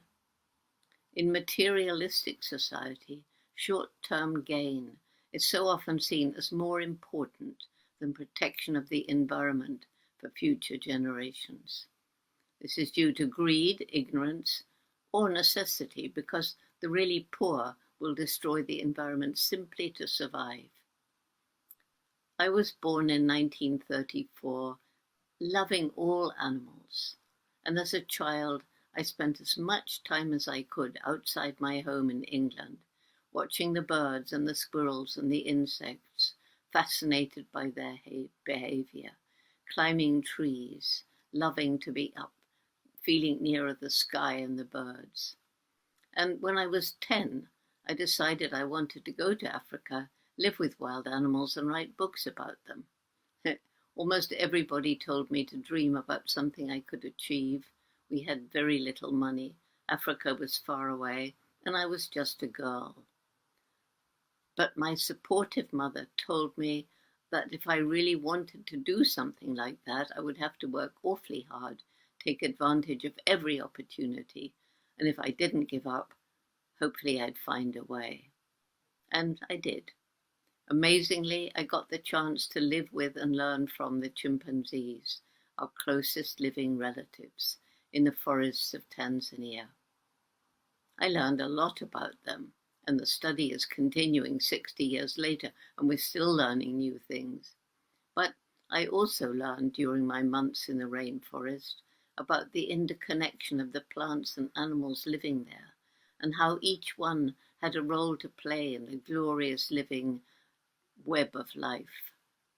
I began traveling around the world, giving talks and meeting decision makers, when I realized that chimpanzee numbers were declining rapidly as their forests were destroyed across Africa, either by international logging and mining companies or by desperately poor communities needing more land to feed growing families or get money from timber or charcoal.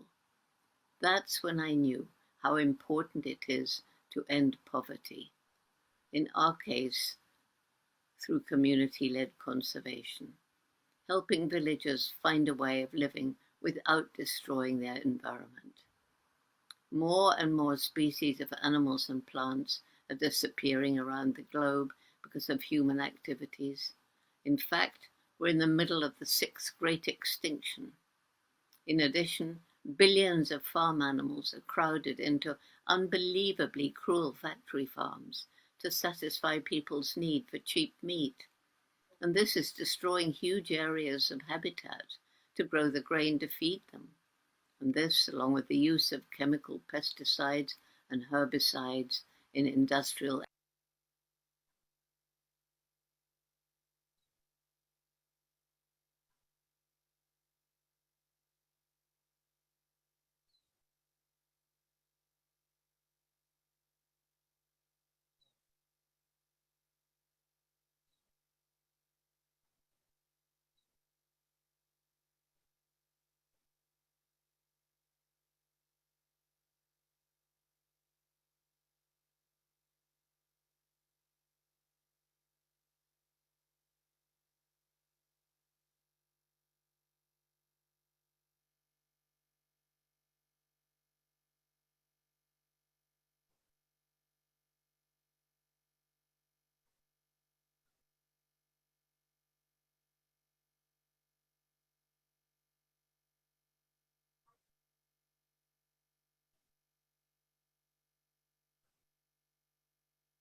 across Africa, either by international logging and mining companies or by desperately poor communities needing more land to feed growing families or get money from timber or charcoal.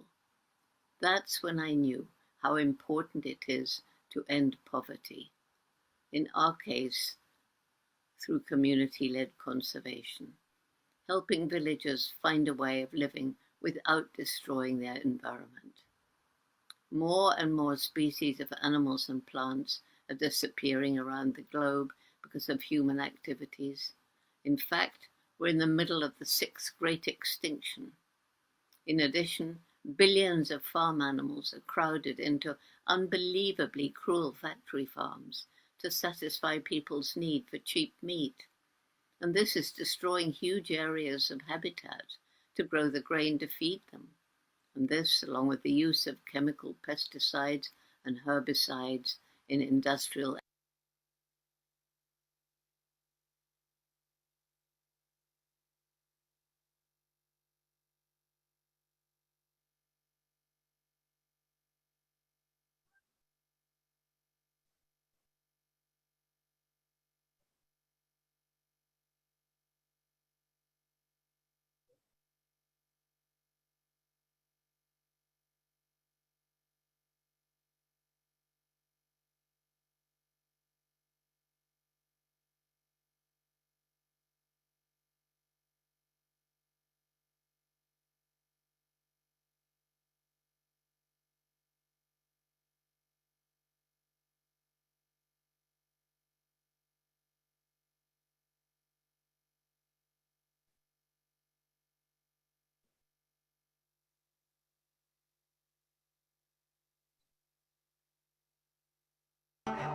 We are talking about climate change, carbon emissions, and global warming and various other aspects. But we are not addressing soil. Soil is the habitat upon which zillions of lives thrive. Once there is no richness in soil, then you have forsaken the planet in many ways. Every responsible scientist in the world and the UN agencies are clearly saying we have only 80 to 100 harvests left. That means approximately 45 to 50 years of agricultural soil left on the planet. By 2045, we will be producing 40% less food than what we are producing right now, and our populations will be 9.3 billion people. The food shortages that could manifest in the next 25 years, the consequences of that is unimaginable. Civil wars will unfold across the world once there is food shortage. What we are facing now is soil extinction. Why is soil becoming extinct? Where is it going away? What is happening to our soil? We must understand, if you add organic content to sand, sand will turn into soil. If you remove all organic content from the soil, soil will become sand. In normal agricultural soil, the minimum organic content should be between 3 to 6%. The most minimum is 3%. At least this minimum to keep the soil alive, to keep the soil as living soil is a must. Agricultural soils across the world, the depletion is so heavy. In most countries, more than 50% of the topsoil is already gone in the last 100 years. The nutrient levels have dropped significantly. The level of micronutrients you would get from your food in early 20th century to what you are getting from the same food now has dropped 90%. If you ate one orange in 1920s, what you got from it, now in 2020, if you have to get the same, you will have to eat 8 oranges. This is what we have done to our food. Soil is the biggest ecosystem on the planet, and so few people know anything about it. 1 teaspoon of healthy soil probably contains more microbes than there are people on Earth. The microbial life in the first 12 to 15 inches of topsoil is the basis of our existence. It is this magic beneath our feet which has produced the life that we are. These first 12 to 15 inches of soil is the basis of life for 87% of life on this planet, including you and me. We have to begin to recognize that what we call our soil, Mother Earth, is a living organism. Open soils, ripped open by plowing, open to sunlight, is the basis of destruction of microbial life. So the focus should be on agriculture, the focus should be on seeing that land is under shade as much as possible, some kind of shade, grasses, herbs, bushes, trees. Conscious Planet is launching Save Soil movement to bring about a policy change to regenerate soil. As a part of this, I'm 65 and I'm riding 30,000 kilometers, a lone motorcycle journey, 30,000 kilometers across 24 nations to activate support from the citizenry to assure the governments long-term investments will be appreciated. So it's extremely important that soil regeneration is enshrined in the policy of every government on the planet. We must change the narrative on the planet that soil is a wealth, a legacy we have received from previous generations, and we have to pass it on as living soil for future generations. We are in a cusp of time. If you do the right things now, in the next 15 to 25 years, we can significantly turn this situation around and regenerate the soil. But if we allow this to progress like this for another 30 to 40 years, after 40 years if we attempt this, then it could take 150 to 200 years because that much loss of biodiversity would have happened. From 21st of March for 100 days, the whole world, every human being on the planet should talk soil.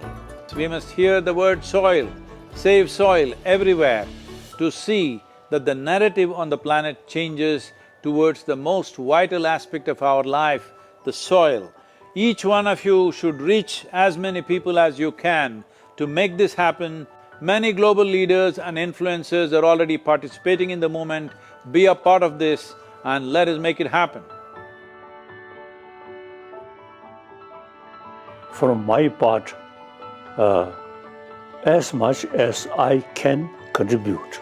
We're going to save the soil. Do your part. And saving the soils. Our future, our children's future, and our planet's future depend on it. Save the soil.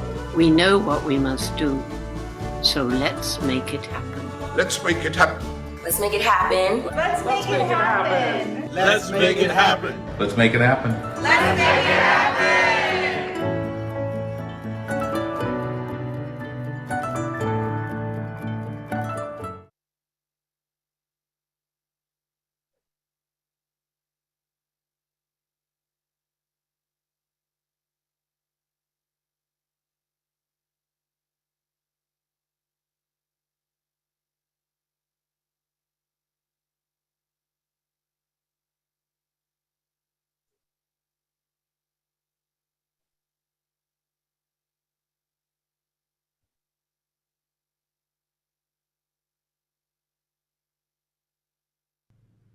Tansegwakia, Neo Melina Miowapin Labokam Massimo Nihio Kinaskumtanao.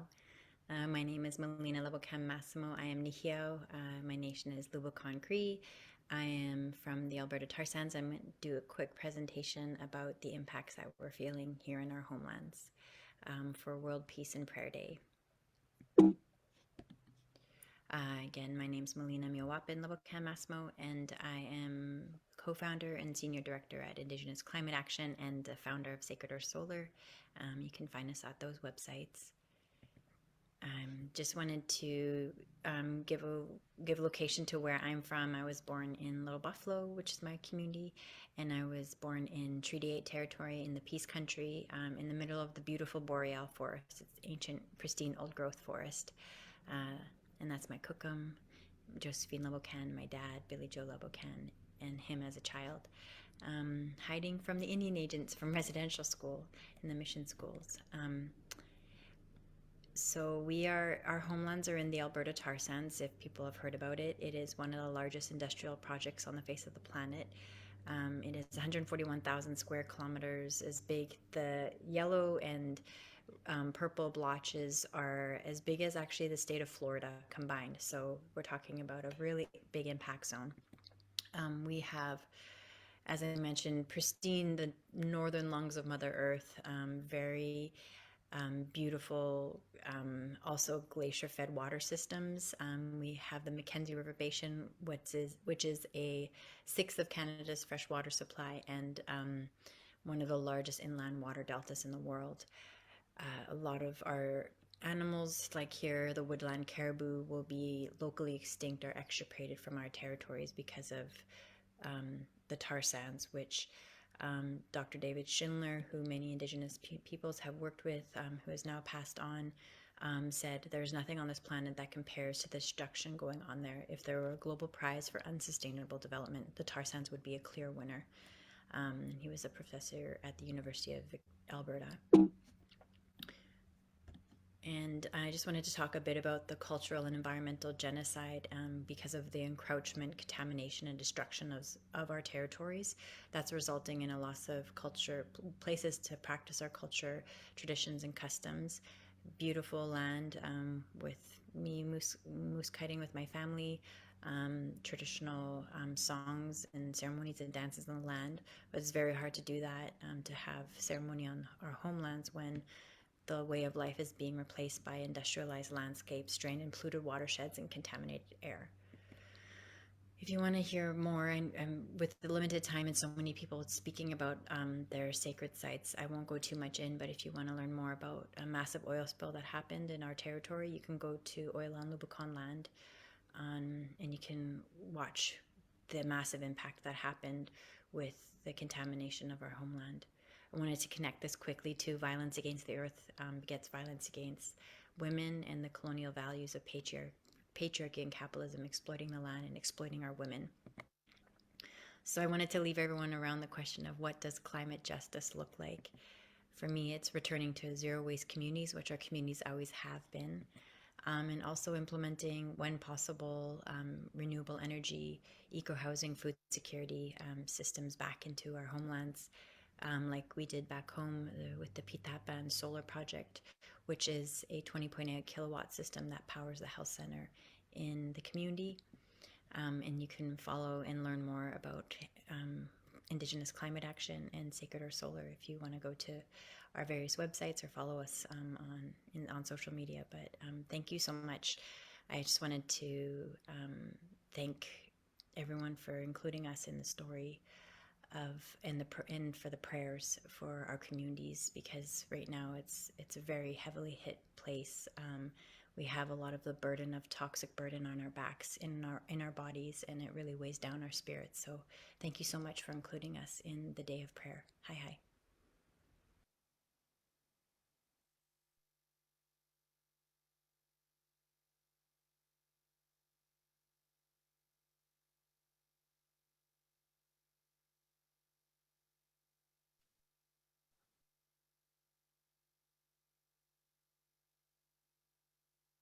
We are for world peace. Okay, here we go.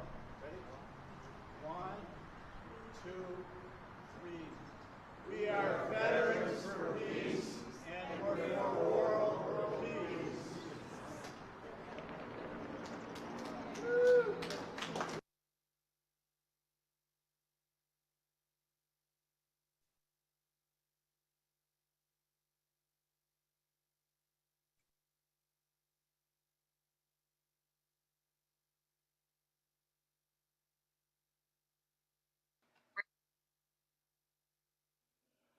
Hi, this is Sue Grey Wolf, Grandmother Thunderbird.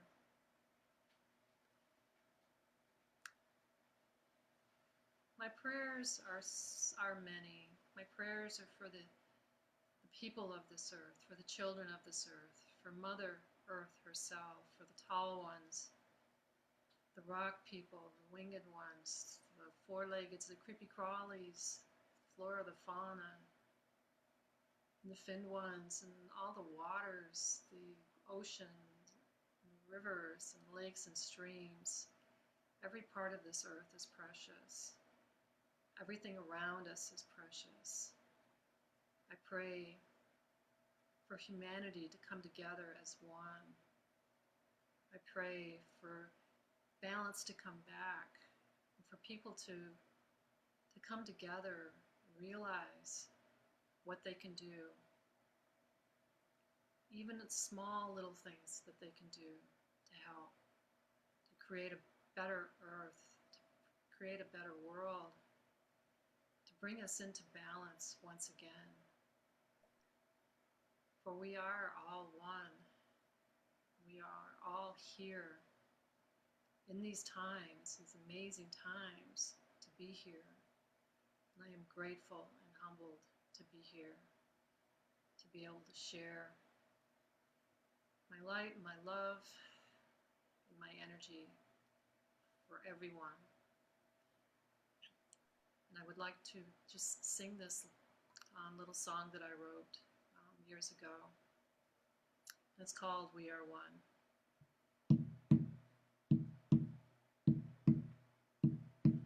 We are the mountains that we see. We are the trees so tall. We are the eagle in the sky. We are one, both you and I. We are the stars that shine so bright. We are the worm that crawls. We are the grasses swaying free. We are one, both you and me.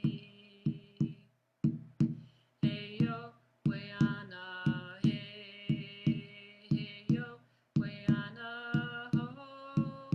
Hey yo, Wayana, hey na, hey ya, hey na, hey ya, ho. Hey yo, Wayana, hey, hey yo, Wayana, ho. Hey yo, Wayana, hey na, hey, way, hey na, hey ya, ho. We are the sparkle in our eyes. We are the one we see. We are the moon so shining bright. We are one, both you and me. We are the life around us, connected to all we see. And know that life that's everywhere is within both you and me. Is within both you and me. Is within both you and me. Oh.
Namaskaram and greetings to the chief looking horse of Lakota, Nakota and Dakota tribes and all the many other leaders of indigenous nations who are there for this World Prayer and Peace Day.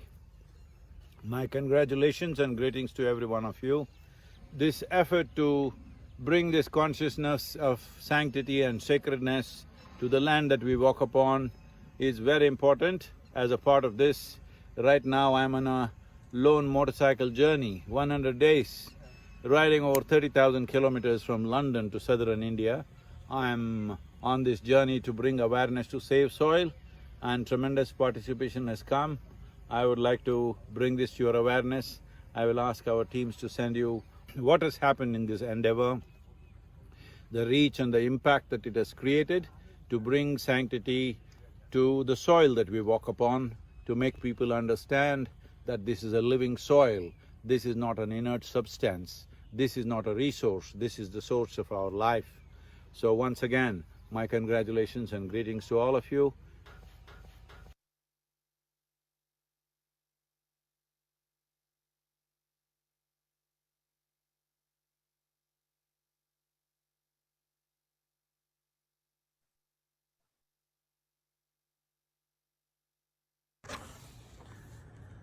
Hauka nyo ashpa hipshu matarawa matmaikopai. Good day, my relatives. My name is Blue Eagle Vigil, and I'm from the Viejas Band of Kumiyais, and this is my brother Jamie. Hauka Chawai, Jamie Winichiki, Sikwamo Kapai. My name is Jamie. I'm with the Sikwan Band of the Kumeyaay Nation, and I offer a good spirit for all of us, to all our relatives throughout Turtle Island. May this day be well for all of us. We were asked to come and share a little bit today, and this World Peace and Prayer Day is so important because the more people that we have praying together at one time is the way that we're going to change the atmosphere, not only around us, around our community, but around the world, because we're all connected, we're all on the same wavelength. And when we change, put our thoughts together and our prayers together, we can make incredible things happen. And me and my brother are big believers in prayer, and we are prayer warriors and prayer for people. And this is very important. And what we have going on, what we're fighting back home on our reservations, we are fighting an opiate epidemic. We have lost lots of people to opiates. We are organizing a walk against opiates on Viejas, and it's going to be a day full of prayer, full of good energy, full of good medicine, and enjoying each other's time. We believe that this day that an age that we live in is we live at a really high pace, and we don't get to share and sit down and talk with each other. And that's what our people used to do a lot of times, and they would figure things out and help you with your day. And if you were stuck, they would be able to come up with the answers together and navigate through the difficulties of life. And today, that's what we're missing. We're missing that time, because we have to work, we have kids, after school programs. But we have to find time for each other. We have to make time for each other to bring in that healing, to bring in that medicine, because our words have medicine. We're able to sit down for a while, we're able to share, we're able to feed off each other, and we're able to gain knowledge and gain strength and gain encouragement.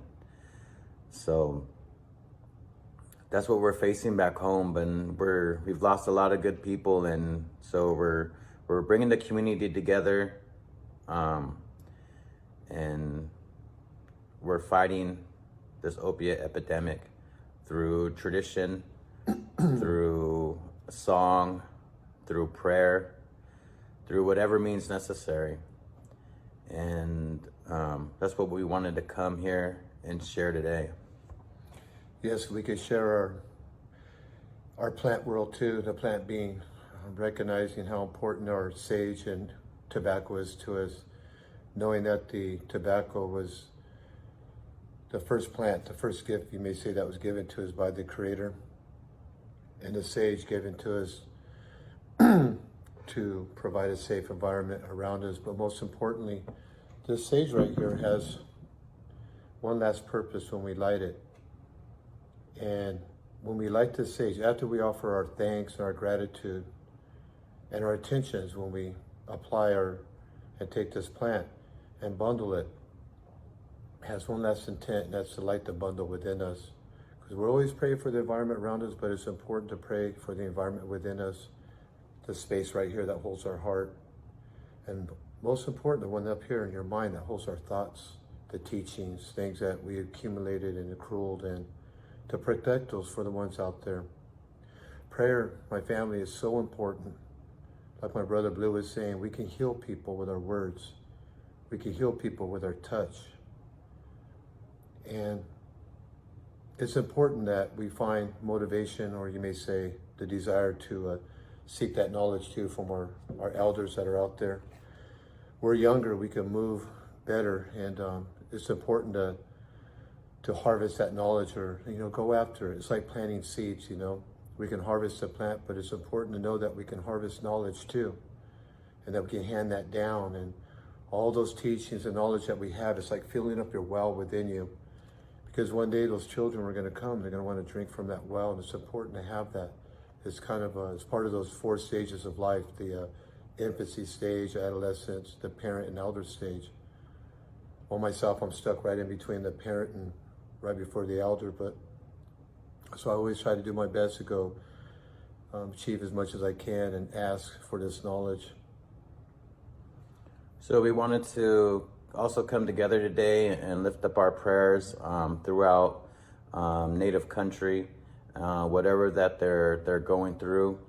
We wanted to lift up our prayers and come together as one, and ask our Creator to help us and give us that direction and give us that clarity that we need. Give us that peace of mind, and give us that strength to keep continuing to do the work that sometimes goes unnoticed, and give us the know-how, connect us with the people, with the right people, to connect all the pieces together so this all works and runs fluid like a river. And to always remember to honor the ones that came before us, and to prepare the way for the future, our kids. So we wanted to lift up our prayers like that for the things that everybody is going through today. We wanted to leave you guys with a song from Kumeyaay country, and we hope you guys have a good day.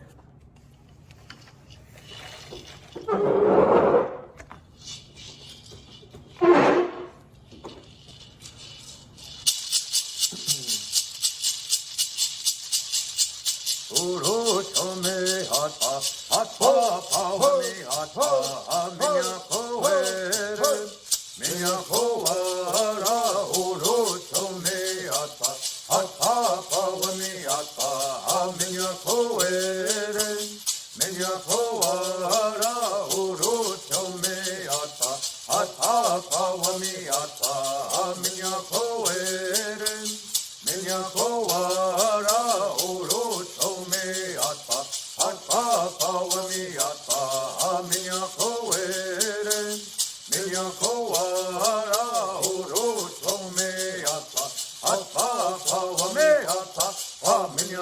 were ya minya ko wara minya ko were ya minya ko wara oro chome ata ata pawa mi ata minya ko were minya ko wara oro chome ata ata pawa mi ata minya ko were minya ko wara oro chome ata ata pawa mi ata minya ko were ya minya ko wara.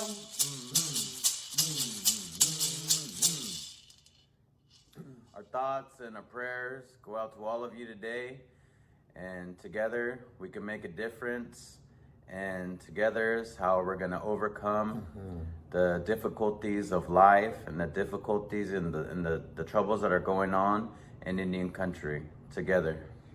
Yes, and may we just continue to carry the legacies of our ancestors.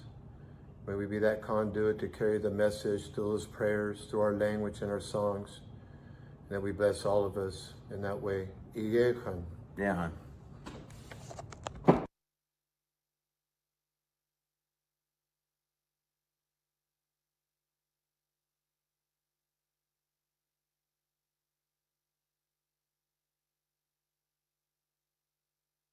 Hello, this is Jane Goodall. And first of all, let me say how honored I am to have been asked to share a few thoughts at this important event, the Unity with World Peace and Prayer Day. We're going through dark times environmentally, facing climate change and loss of biodiversity.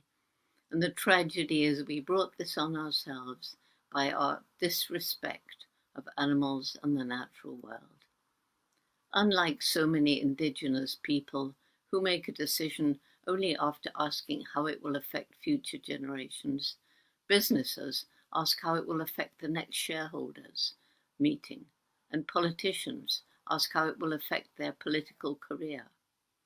The explosive development of the human intellect is what makes us most different from other animals, yet it so often doesn't lead to wisdom.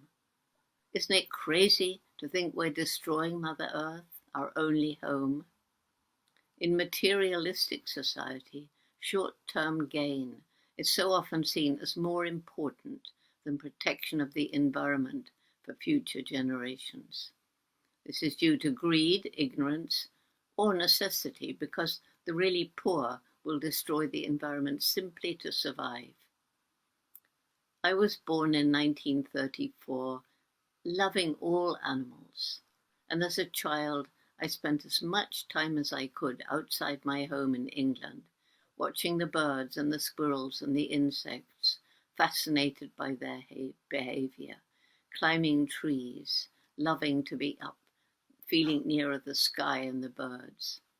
And when I was 10, I decided I wanted to go to Africa, live with wild animals and write books about them.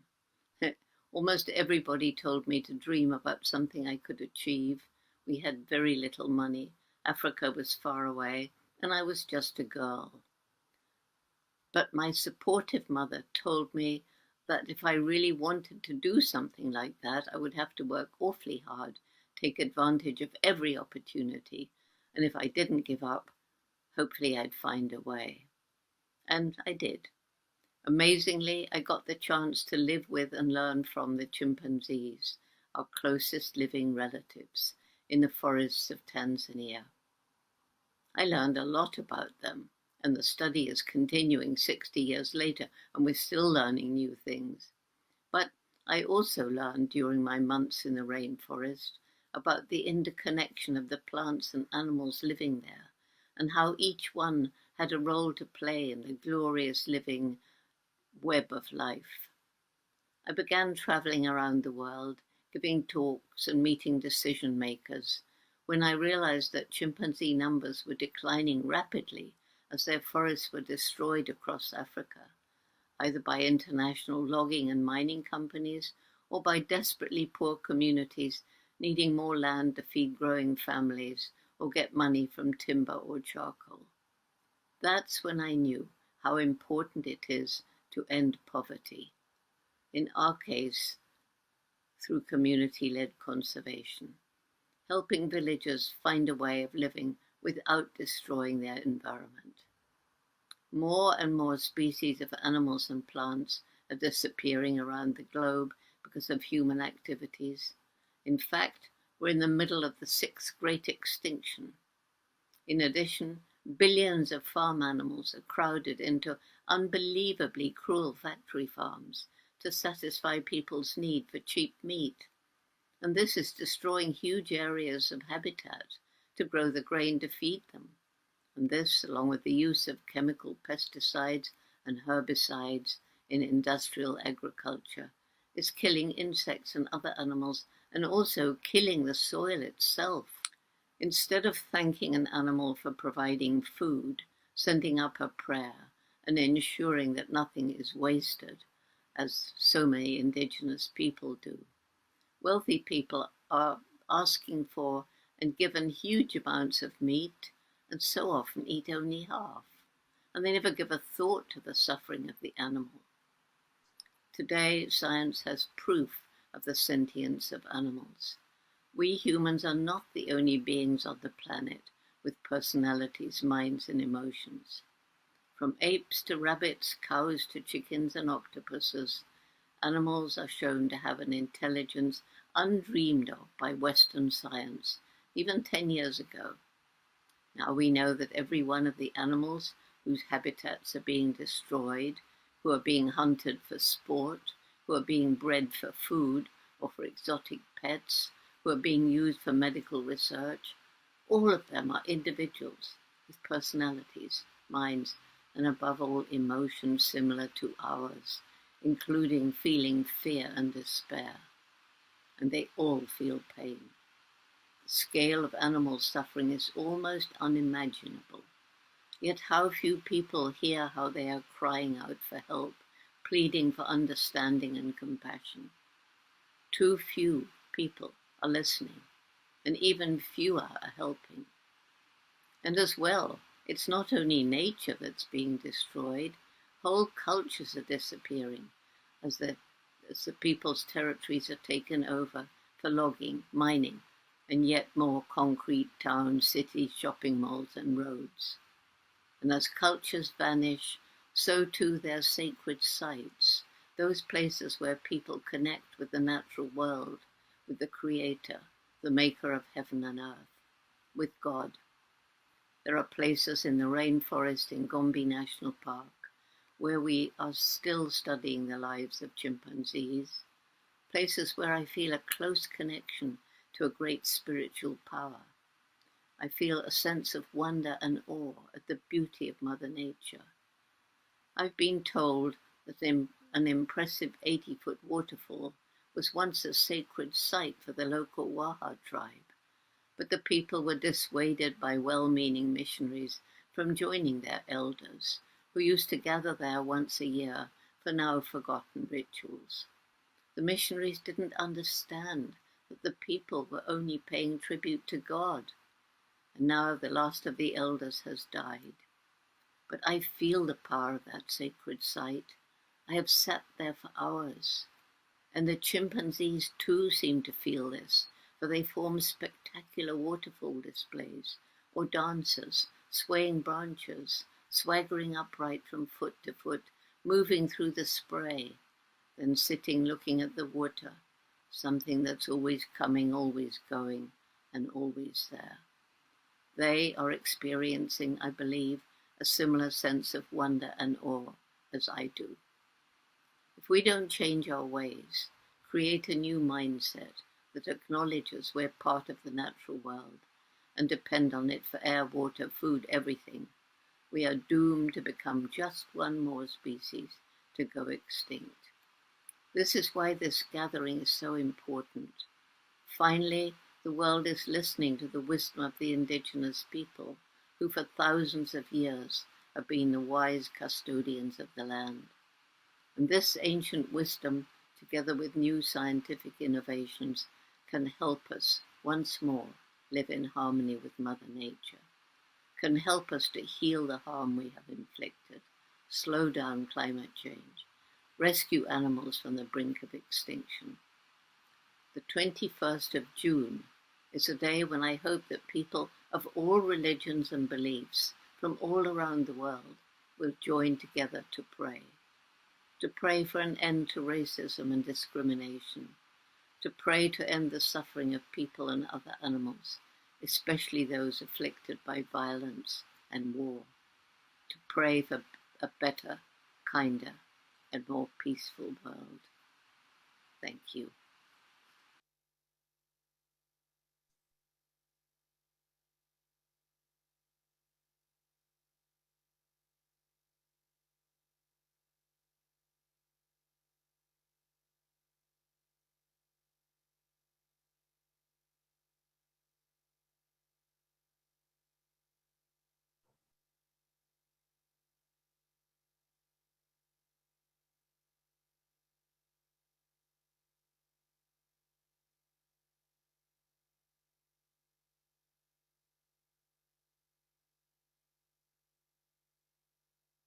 Owatmawa relatives.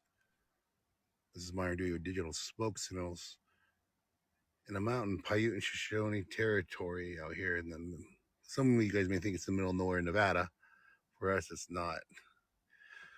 But as I'm going to a place I grew up,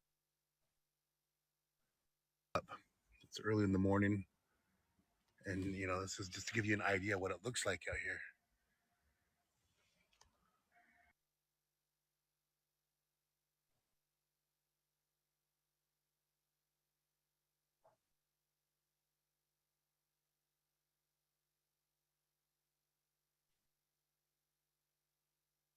Owatmawa relatives.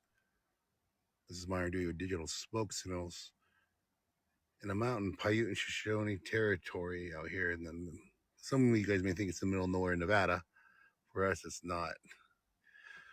But as I'm going to a place I grew up, it's early in the morning. And, you know, this is just to give you an idea what it looks like out here. Well, what are we looking at? Well, this is what we grew up around. This is the military industrial complex. And let's see, it doesn't allow me to zoom in. Let's see, there we go.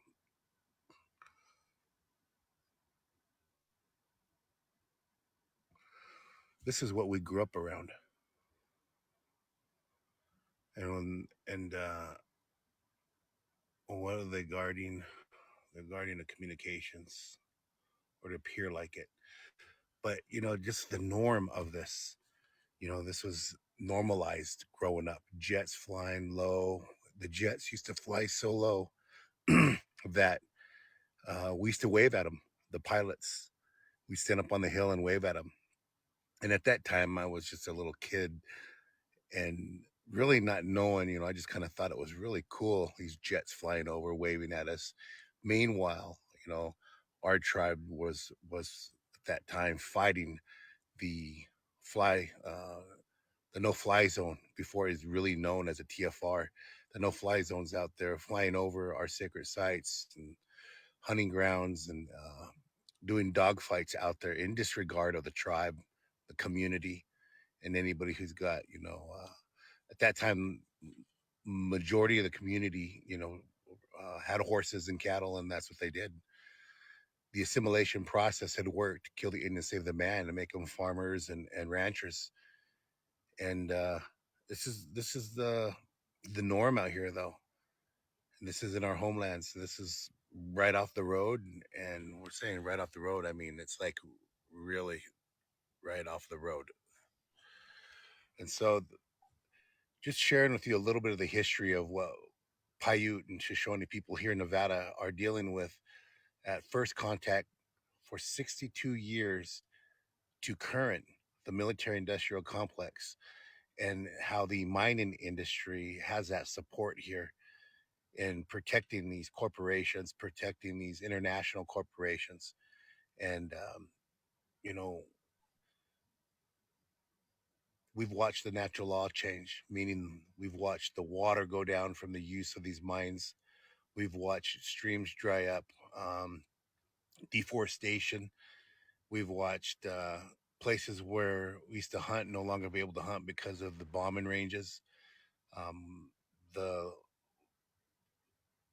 loss of our sacred sites from the bombing ranges and places that we hold sacred, and the desecration of these for when you say thank you for your service, it's a different meaning for me, because I'm thinking that the desecration of our sacred sites, the killing, murder, rape, genocide, the things that we experienced in only a few generations here in Nevada. Nevada is only 170 years old. My grandma, who had passed a few years ago, used to share stories that her grandma shared with me. So this is a story. I'm a witness. I'm a survivor of a mass genocide across the United States that we can articulate. And in Nevada, it's still fresh, but we can articulate what's happening in other countries because it happened to us here. And so this is an example. This is an older version of what we witnessed at Standing Rock. And at Standing Rock, what we witnessed was an Avenger with missile launchers on it, just like this. That was for the drones that we were flying. And it looks like it froze. Yeah, there we go. And so, it's really interesting, that I'm able to share this experience of my childhood with you guys. And as an indigenous person, or Paiute, Agaitaka, Nima, Noah, I'm Paiute and Shoshone, and I'm able to share my story as a filmmaker, articulate it as a professor academically, and also Nima Yadawa, Napija Nima Shanami, through indigenous eyes, good thoughts, good words, to just share this story. So my grandchildren, when they go back and look at these videos, this is to warn them that this is when we look at corporate greed, we look at Western greed and the land theft, we are the witnesses. And so what can you do against such greed that demands so much power and military force that use that? And there's only 2% left of indigenous people. Once we're gone, the land is yours, and you'll have nothing to live on because the greed will step in. But we survived. We have survived, and we're here. We're still here to share our story. We're still here to share with you what's happening and that it can change. And so it's just as a reminder, I'm heading back home where I grew up as a kid.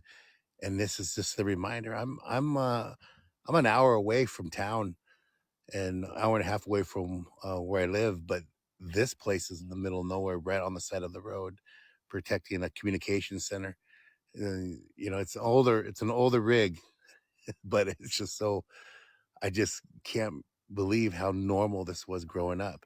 The area that I just left, around the corner on the other side of this mountain, is a full-on fledged bombing range. And I was thinking, wow, when we were kids, there used to be a place called, it's called Frenchman Flats. You can Google it. And we used to see these jets fly and bomb. I mean, not realizing that one can go rogue and kill us. But when we were kids, there used to be a store there. We used to stop there all the time and jump on their trampoline, and it's gone. And there's another store down the road that survived. It's not in the bombing range area, but it's on the corner of what they call the loneliest highway in the United States, is Highway 50. But in this land that seems like there's nothing here, there's an abundance here. There's medicines, traditional medicines, there's food.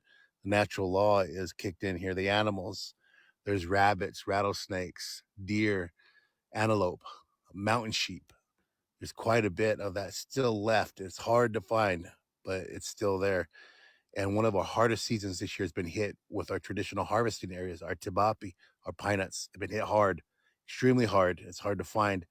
And we also have to fight the corporations for that. The Forest Service issue out contracts to sell our traditional medicine. A lot of people don't know that. If you ever see pine nuts in the store, or eat them at fine restaurants, there are foods, our traditional foods. And that's this year we didn't have pine nuts at our pine nut blessing because it was not enough to feed the community. And those are the struggles that we go through. But there's enough for corporations to overharvest them. And that's the profit over the people right there, especially when it comes to indigenous, protecting indigenous lands and indigenous communities. We have the smallest voice. The invisibility in what we say and share doesn't get out there much to the masses. And it's the same story over and over. Protect sacred sites, protect the water, protect the land, protect our most vulnerable. And it seems like the profit over people is what overshadows that. And we can tell you definitely, well, Nevada is one of the richest states in mining. The tribes do not get 1% of that. It's not only was it encroachment and land theft in Paiute territory here in Nevada, Reno, Nevada, Las Vegas, Elko, Nevada, Winnemucca. It's happening again as we move into the global demand for lithium. And we try to look for the green new energy here. But for tribes, we know that's more mining, more water. And so there's more greenwashing happening. Just because you don't live in these isolated areas or live in these communities, it doesn't mean that it doesn't affect you where you're at. It affects Mother Earth. It affects you. Affects the water. It affects you. Water has that memory in it, and the land has that memory, and it'll offset it. And we're going to start seeing more in the next 10 years of the cause and effect that's happening here from the more that we want and need in our households. And so what's the solution? Well, I think the solution may be just to take a little bit of time and appreciate what we have.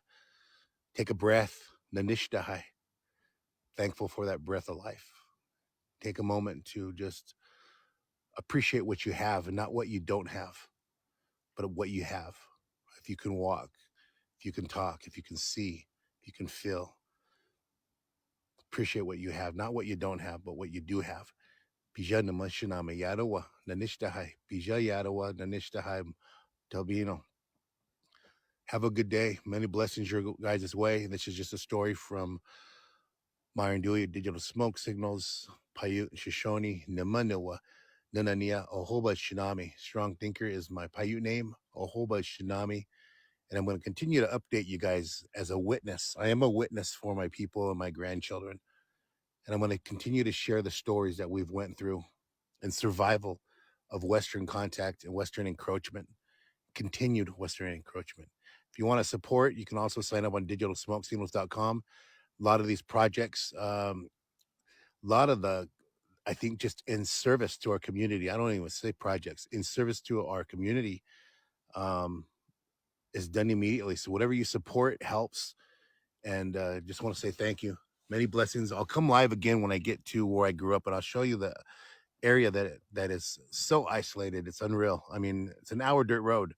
Never really thought about it. But as I drive out there, we had no lights, running water, outhouse. I mean, at one time that was just normal. And rabbit hunting and fishing and harvesting out there. And it's just a trip. It's just really, now everything's convenient. You stop at the store, you get all those things, and you don't know what it is you're eating. So with that, Bijat Dumia, have a good day, relatives. And I will be in touch with you guys again, just to give you an update. And I am a witness when my grandchildren watch this video. This is what we survived. Bijat Dumia, hope.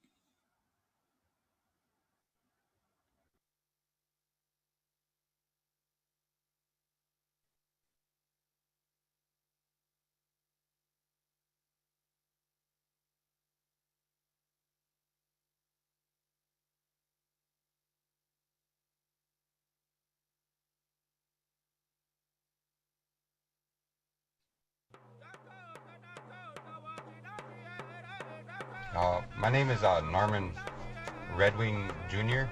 I'm from the Sistan and Wapinan Sioux tribe. My dad's name is Norman Redwing Sr.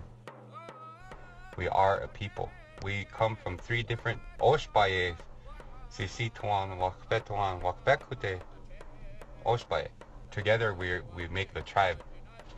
We say Dakota Oyate, but the Oyate is one people.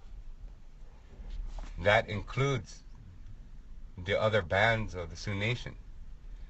The aquifer that's underneath it is not renewable. It doesn't replenish itself other than through runoff. The amount of water that's being used there is estimated around 1 million gallons of water per day.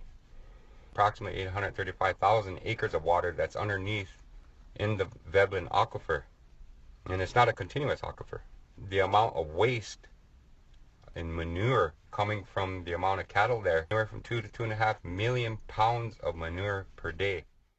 The living, breathing thing, our water and our land, and we don't connect with it as much as we used to and as much as we should. The amount of E. coli in a freshwater source that's there, what we call a coliform unit, averages around 235 CFUs. When it was tested, it was 43,520. The Shortfoot Creek runs about 200 feet behind Veblen Flats. That's a direct water source that's always been there. If that gets contaminated, you're talking about contaminating our people right there and this contamination is in violation of the tribe, the Sistein-Wapin Sioux Tribe Clean Air and Water Act chapter, tribal codes. What the problem is that people are keeping quiet. You do have instances of skin rashes, like MRSA infections that are happening around in that area. I can't say is a direct result of that, but if the cattle farm wasn't there, these kinds of things won't be happening within that community, especially to the elderly and the children. And the land that we live on here, I think, is super important to our people, and it's pretty much like the basis of who we are. It's everything we have is like located on this land. We have all of our medicines here. We have everything we need here. We have like the animals who live here. They're like essential to who we are as Dakota people. And the same thing with the water. Like, I believe that our water is super important. If we don't have water, we don't have life. So our water is like the top of the list for things that we need and the things that we should be protecting. The Little Minnesota River is being directly affected by the cattle farm itself, by the Veblen Dairy Farm. Because of the Continental Divide, water actually can flow north, and it does flow south. And it reaches into the Minnesota Lake and into the aquifers that are connected to the Mississippi. The perception is that if you don't say anything, people aren't going to notice. Every human being has a right to health, to have clean air, clean water.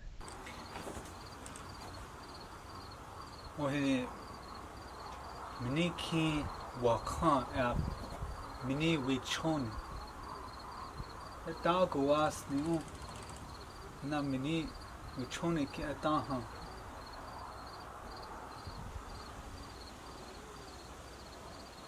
hekta hana ia hokshina ki web option hatchet was new oki hippie mini ki ha wichone hatchado Ona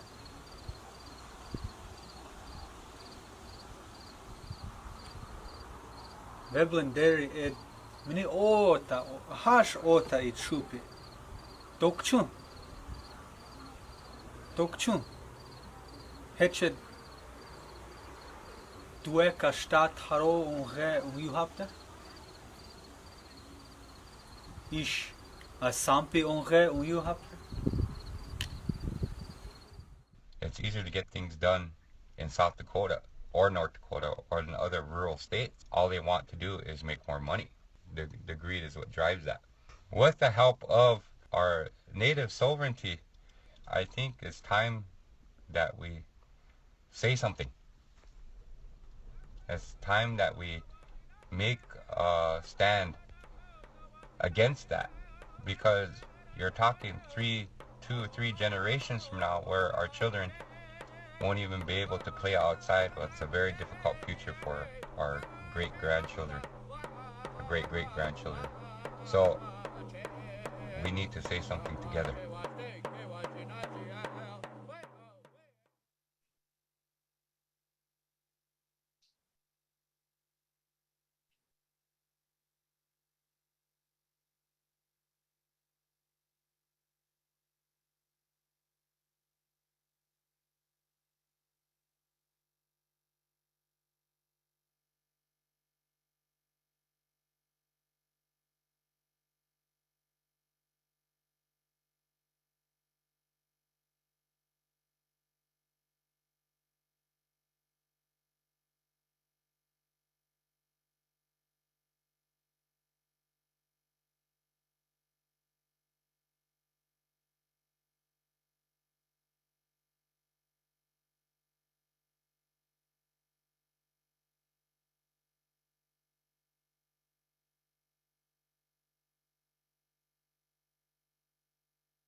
strange 10-second technique tonight to reverse type 2 diabetes.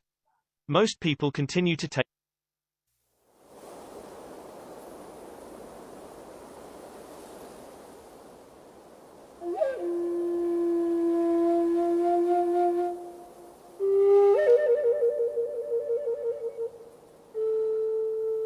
Makakanocha utefika hechawa le chanupawa wakacha he ukahipi.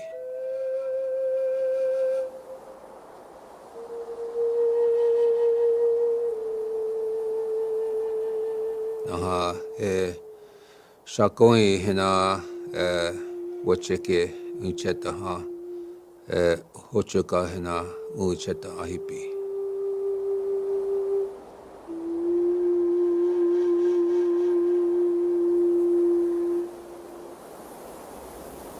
Hepta sami he wati hina uchake naha. Allied air forces began an attack on military targets If the war in is Iraq. going to start, disasters in the region will take place. Hurricane is located about 40 miles due east of This Miami. is total Still dark devastation. outside When the earthquake struck, destruction everywhere. All of this is connected. Hechepte hinchla wa sancha makakan heche ake kinajikte. Among Native Americans, a sacred story has been passed down for generations about a holy woman who taught them to pray and promised them prophecy at the birth of a white buffalo. Rare living symbol of unity and understanding. Only 1 in 10 million buffalo are white. An animal rich in the lore of Native Americans and sacred to many tribes. It's a sign of change to the world. My name is Chief Arvo Looking Horse, 19th generation keeper of the sacred pipe, Lakota, Dakota, Nakota, Sioux Nation. Arvo, as the 19th generation keeper of the sacred pipe, he is to us what the Pope is to the Catholic people. He is to us what the Dalai Lama is to the Tibetan people, what Muhammad is to the Muslim people. What his entire life is committed to is caring for the pipe, the intent of the pipe, and as the spiritual keeper of those sacred rites and ceremonies that were brought to us by the white buffalo calf woman. Many nations have sacred objects. For us, the sacred pipe is the center of our nation, was a tool for us to pray with, to the Great Spirit. When I was 12 years old, my grandmother on her deathbed, she said, my grandchild is going to be the keeper of the sacred pipe. But if the people don't straighten up, that you will be the last bundle keeper.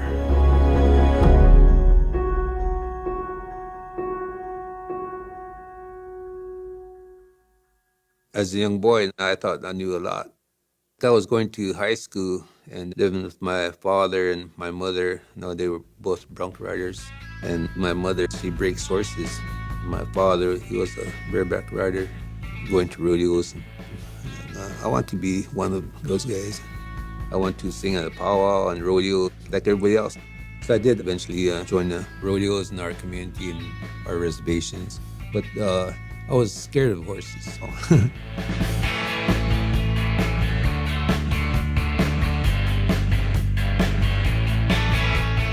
I rode Great Plains, SDRA, South Dakota rodeos. It took me a while, but eventually I got into professional rodeo. And that was my goal, to ride with the top cowboys of the world. I was rodeoing like 36 to 38 rodeos a year. I just had a feeling that something was going to happen. I got on a horse, and when they opened that gate, that horse went straight up in the air and it took a flip backwards and came up top of me, and then both my knees, I can just still feel that. And that's all I remember. They took me to the hospital. And the doctor said that, he's paralyzed neck on down. It was a matter of time. And I was helpless. I cried in my heart. I saw my relatives the next morning at daybreak. I knew they were standing there waiting for me. That phone rang and they held that phone to my ear. I knew that it was the spirit grandmother, the white buffalo calf woman. And she told me, well, you did this to yourself. You're supposed to be helping the people. The grandmother really chewed me out and said, we're going to give your life back. There's a hard time coming. And now you're going to stand with the people. You're going to walk. Within 4 days, I got my feelings back. It was so beautiful just to walk. And I told myself I'm going to give thanks all the time from here on. They gave my life back to help the people. I don't care if it's a small group of people or thousands of people. I'm going to pray for world peace and global healing.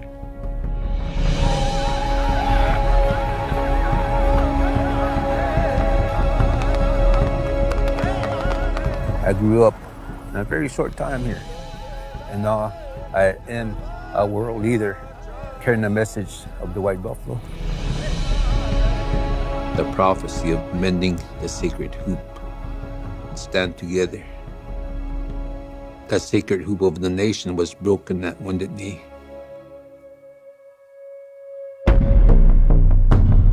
We have a long history of war over protecting our territory. Sitting Bull, Crazy Horse. Everything started after Little Bighorn. We signed a treaty with the U.S. government over 100 years ago. It was broken at Wounded Knee, 1890.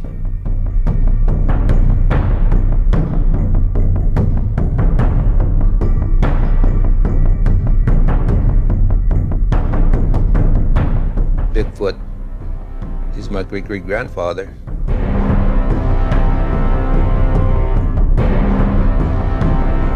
We're survivors of Holocaust, massacres, in the name of progress.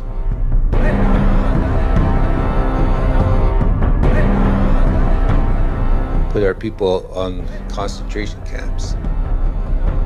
It's called a reservation, but back then it was a concentration camp. The military came and took our children, 5, 6 years old. If you don't let go of your children, you shot your children right in your arms. So much abuse.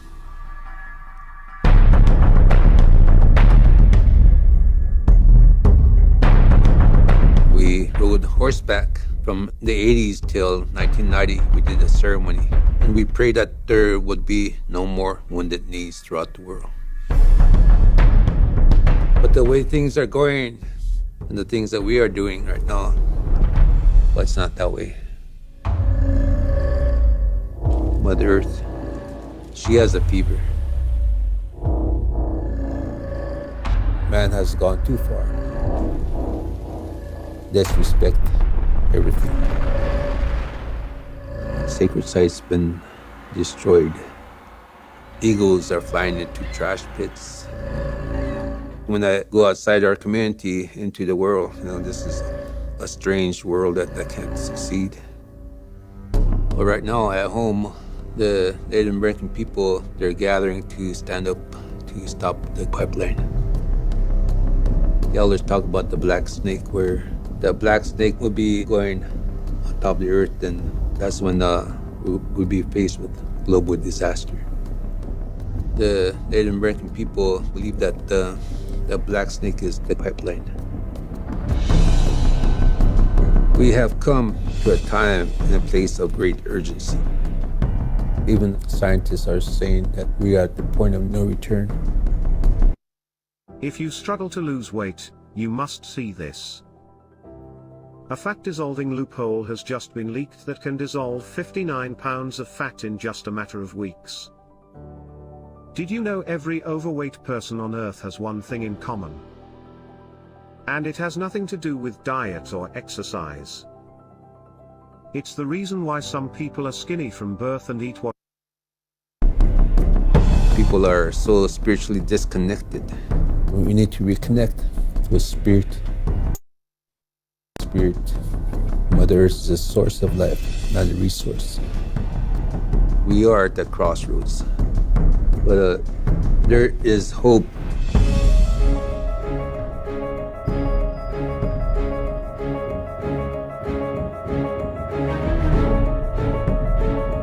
I have been campaigning to United Nations to declare June 21st as World Peace and Prayer Day,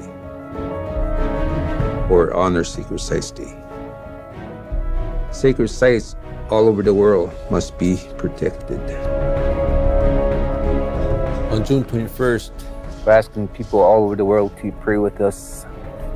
We can create an energy shift, and that's what needs to happen to heal Mother Earth. 1994, the first white buffalo was born. It was like a needle in a haystack. A message to the world. We need to heal together, survive together, come together. There's no one person higher than the other. There's no one nation higher than the other.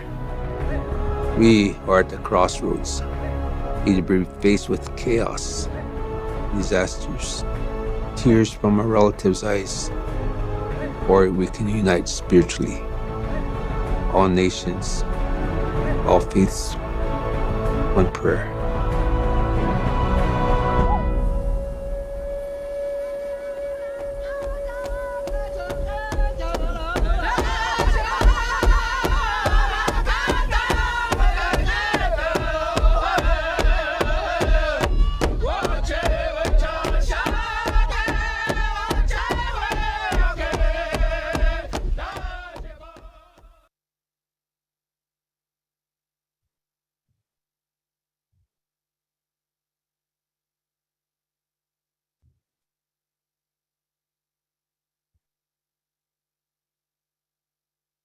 Ready?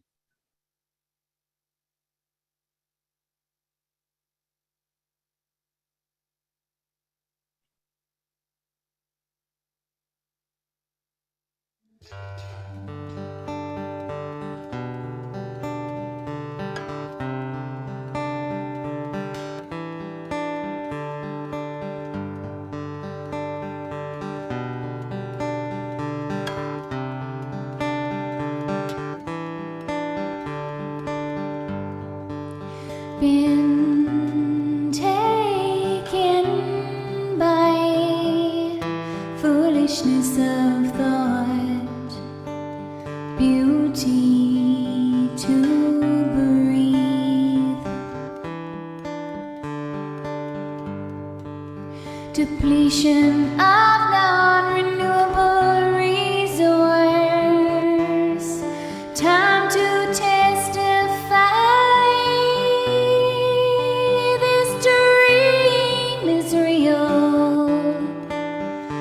One heart, one world, one song, one.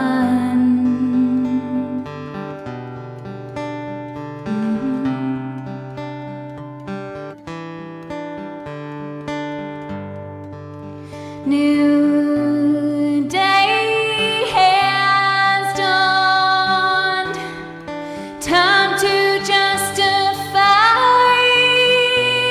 this life is real. The chance has been taken, no more room to win.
Oh, mitakepi. Yang petukila ke chante wastanda pechuzapi.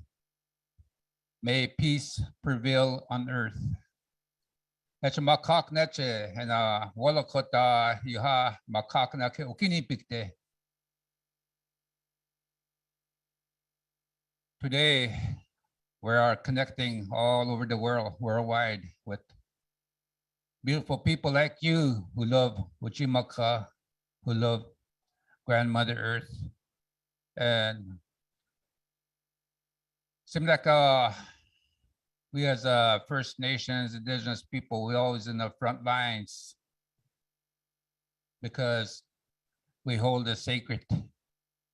We hold what is our people have been utilizing, our sacred sites, a place of prayer, a place of worship. And today, the world, we see what has happened because of abuse of sacred sites. A lot of our sacred sites on this Turtle Island, they put churches, they put Washington, D.C., they put all the cities like Minneapolis. There was a gathering of all of our people, First Nations people, and yet today, we have Fort Snelling, where a lot of bodies were dumped in a pile, and now it's up for sale. We're trying to buy that back somehow. We have all this things that we don't really. They have never given. We never gave consent to abuse our sacred sites. Emitokepi chunupa waka oyate hechokoyapi makakan. Kaya makoche kile waka. Nuka che oyate che okoyapi kile che ta kueche wop khethanka heche yihapi. Nuka na elo koyapi. Na che ahane chakchi na wichok ankina waka che yiha kimunipi. Heche ona elo hina jipionka mitokepi heche waleha che ona iwongla kapi tuktogna che woki ukopi na oyate hena kinipikte hena hechakchi na ahani uchoyake. The Great Spirit, we say Wakan Tunka. Wakan is sacred. Tunka is the greatest spirit, and gave us a sacred language, a sacred way of life, a place of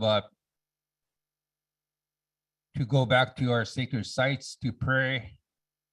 And as a sacred bundle keeper, I grew up knowing our ceremonies.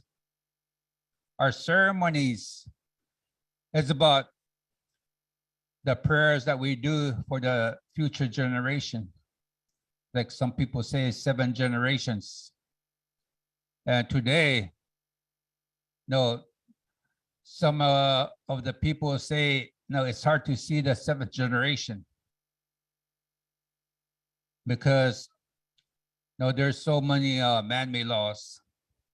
And like some of our elders said, our laws cannot be broken. Our spiritual laws cannot be broken. We stand on those values, the laws of the Great Spirit. So today, we stand here together once again, and more and more people have joined us worldwide to honor their sacred sites today, to honor Mother Earth, that Mother Earth is sick and has a fever. And we want to bring Mother Earth out of fever. And we need to bring honor back to our people of prayer.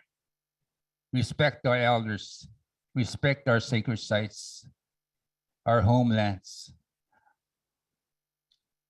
Every time we go into ceremony, in our ceremony, it says that this Turtle Island,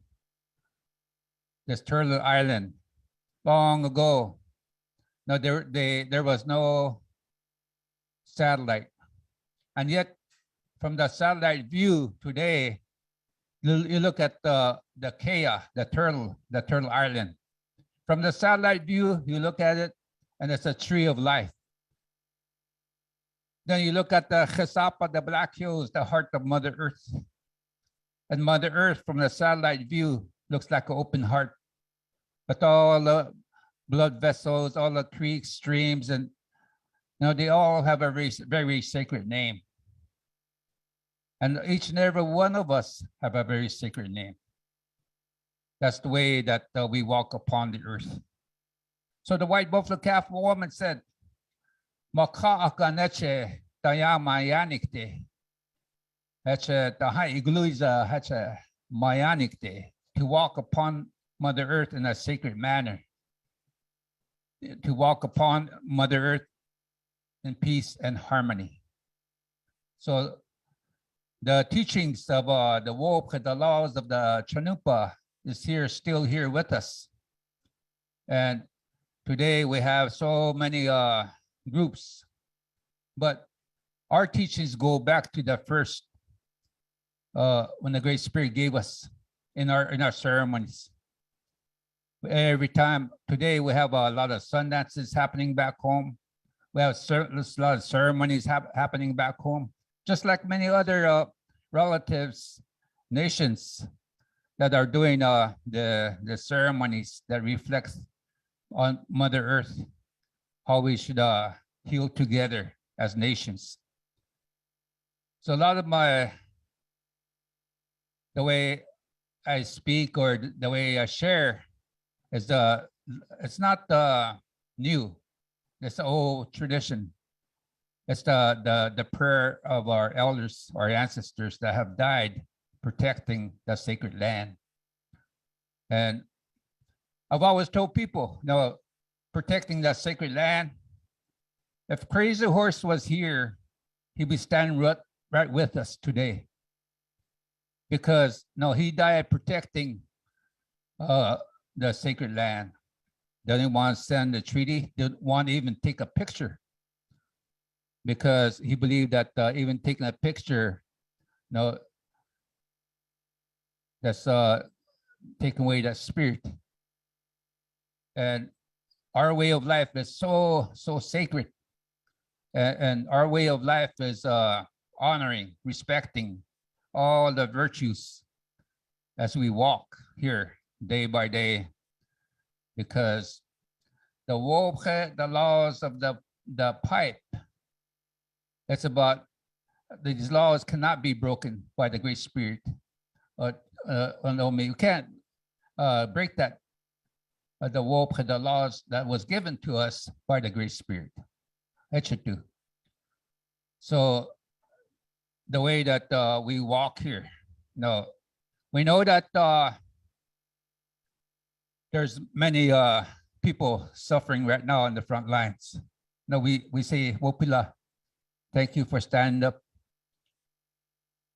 Because in our way, as a Uyate, when our families are hurting, our grandmothers are crying, and then they say, Inagio, wana Inagio, stand up right now. And that's what we told our people, at Standing Rock. Because today we need to protect the sacred Manewichoni, the water of life. And today it's with global warming and the way things are going, it's not good. we have a drought. The last few years, we are in a big drought in the Dakota Territory, all the way to California, to Oregon, all the way up to Canada. The forest fires that's happening, all the suffering of the relatives that we follow the animal Wamakashko Yate. No, they're leaving their homelands, running away from their territory. And now they're moving into different places where they're not used to that life.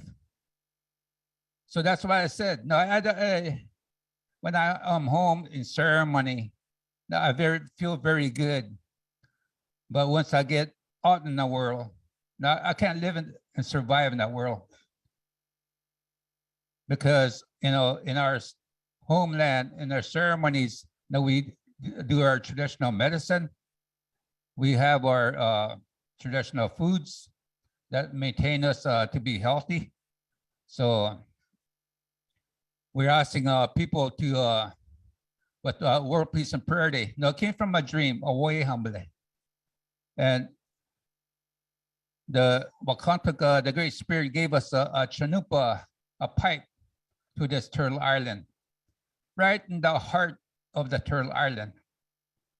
And that's where they call it Dewas Tower, but we call it Mathotipila.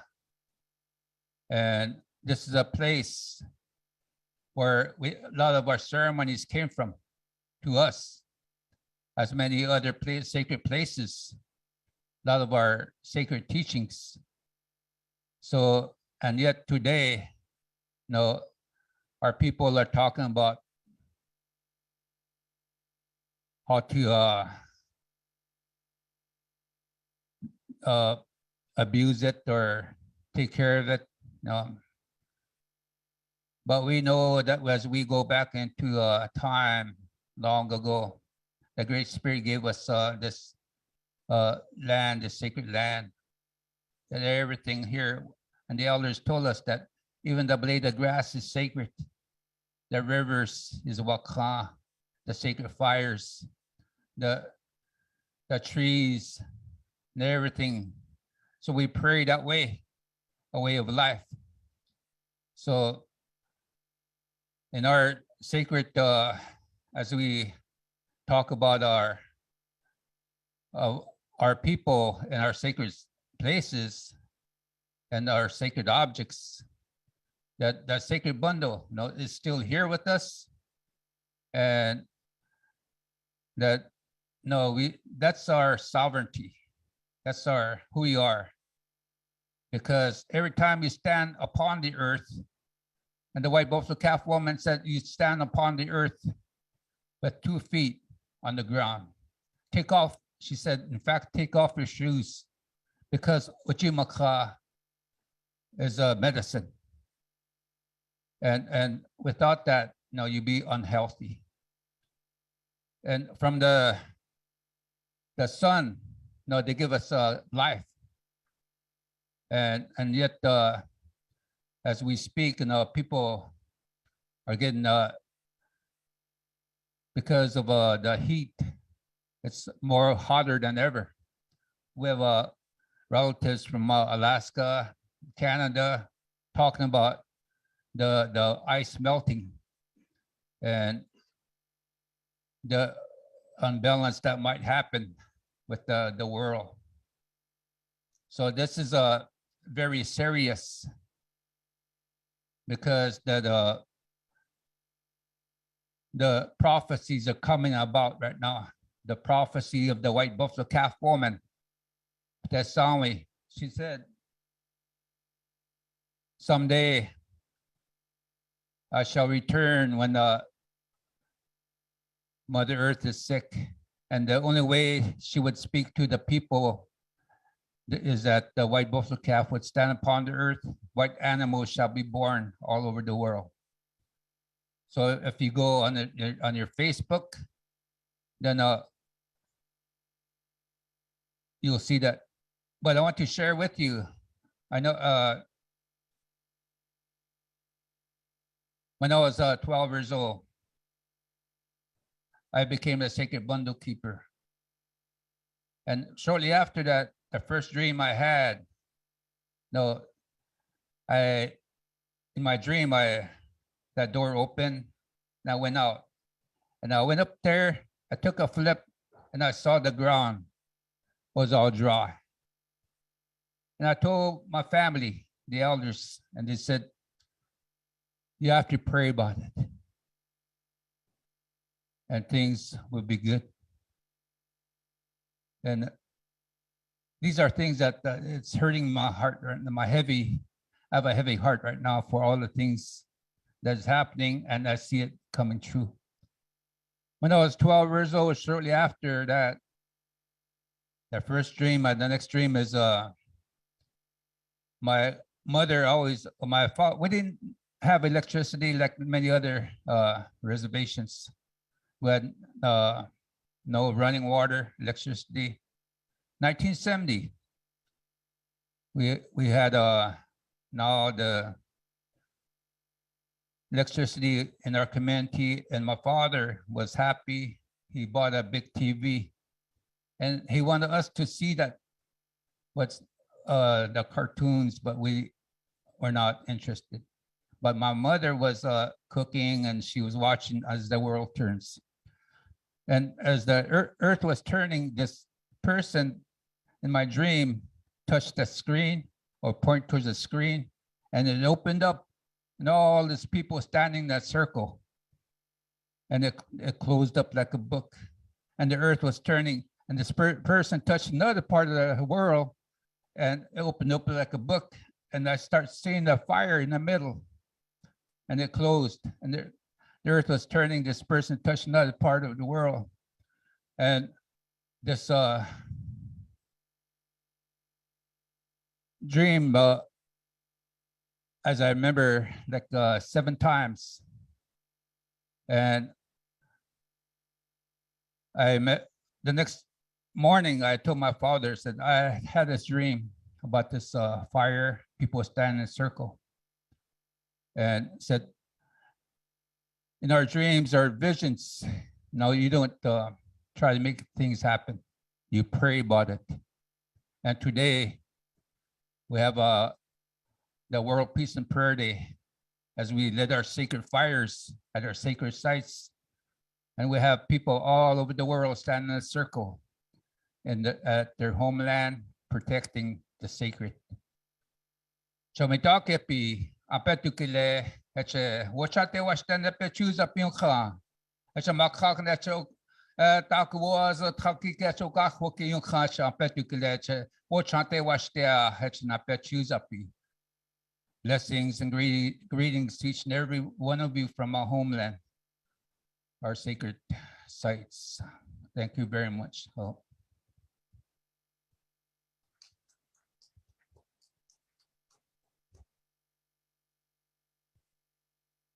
Our next speaker is Leroy Osceola. We weren't able to record the first part of his presentation this morning, so I asked if it would be possible to reintroduce himself as the caretaker and steward of this land. So here's Leroy. My name is Hene Hayoli. Miccosukee. Miccosukee means mother of the people. That's the name the Creator gave us. And we call it among our own people, Yat Shimanola. That means to be the way your Creator made you. We wear different clothes, but we still have our connection because we still have our beliefs and the laws that our Creator gave us. We have our man-made laws among our own people, but we have our the laws that Creator gave us, so we never ever break those. And I think in the old days when people would do that, they would be put to death, executed. There would be punishment, then it elevates, and then the punishment is death. So we still have that among ourselves. So that's what keeps people in line, not the fear, but the respect for it. So that's how we live. So like I said this morning, that I have the right to invite people or not invite people, just like any other native communities. I'm sure it's the same way there. So the Creator gave us Florida to live. Yet Megada Eyag non. That's Miccosukee land. So once again, I'm inviting all of you to come here and share what we have to share and say what we have to say.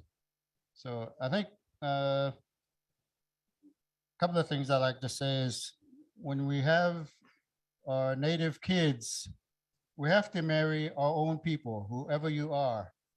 I'm Miccosukee, so I'm married to a Miccosukee. I'm full-blooded. I'm like almost a couple of the last people that's full-blooded. Everybody else back home is mixed.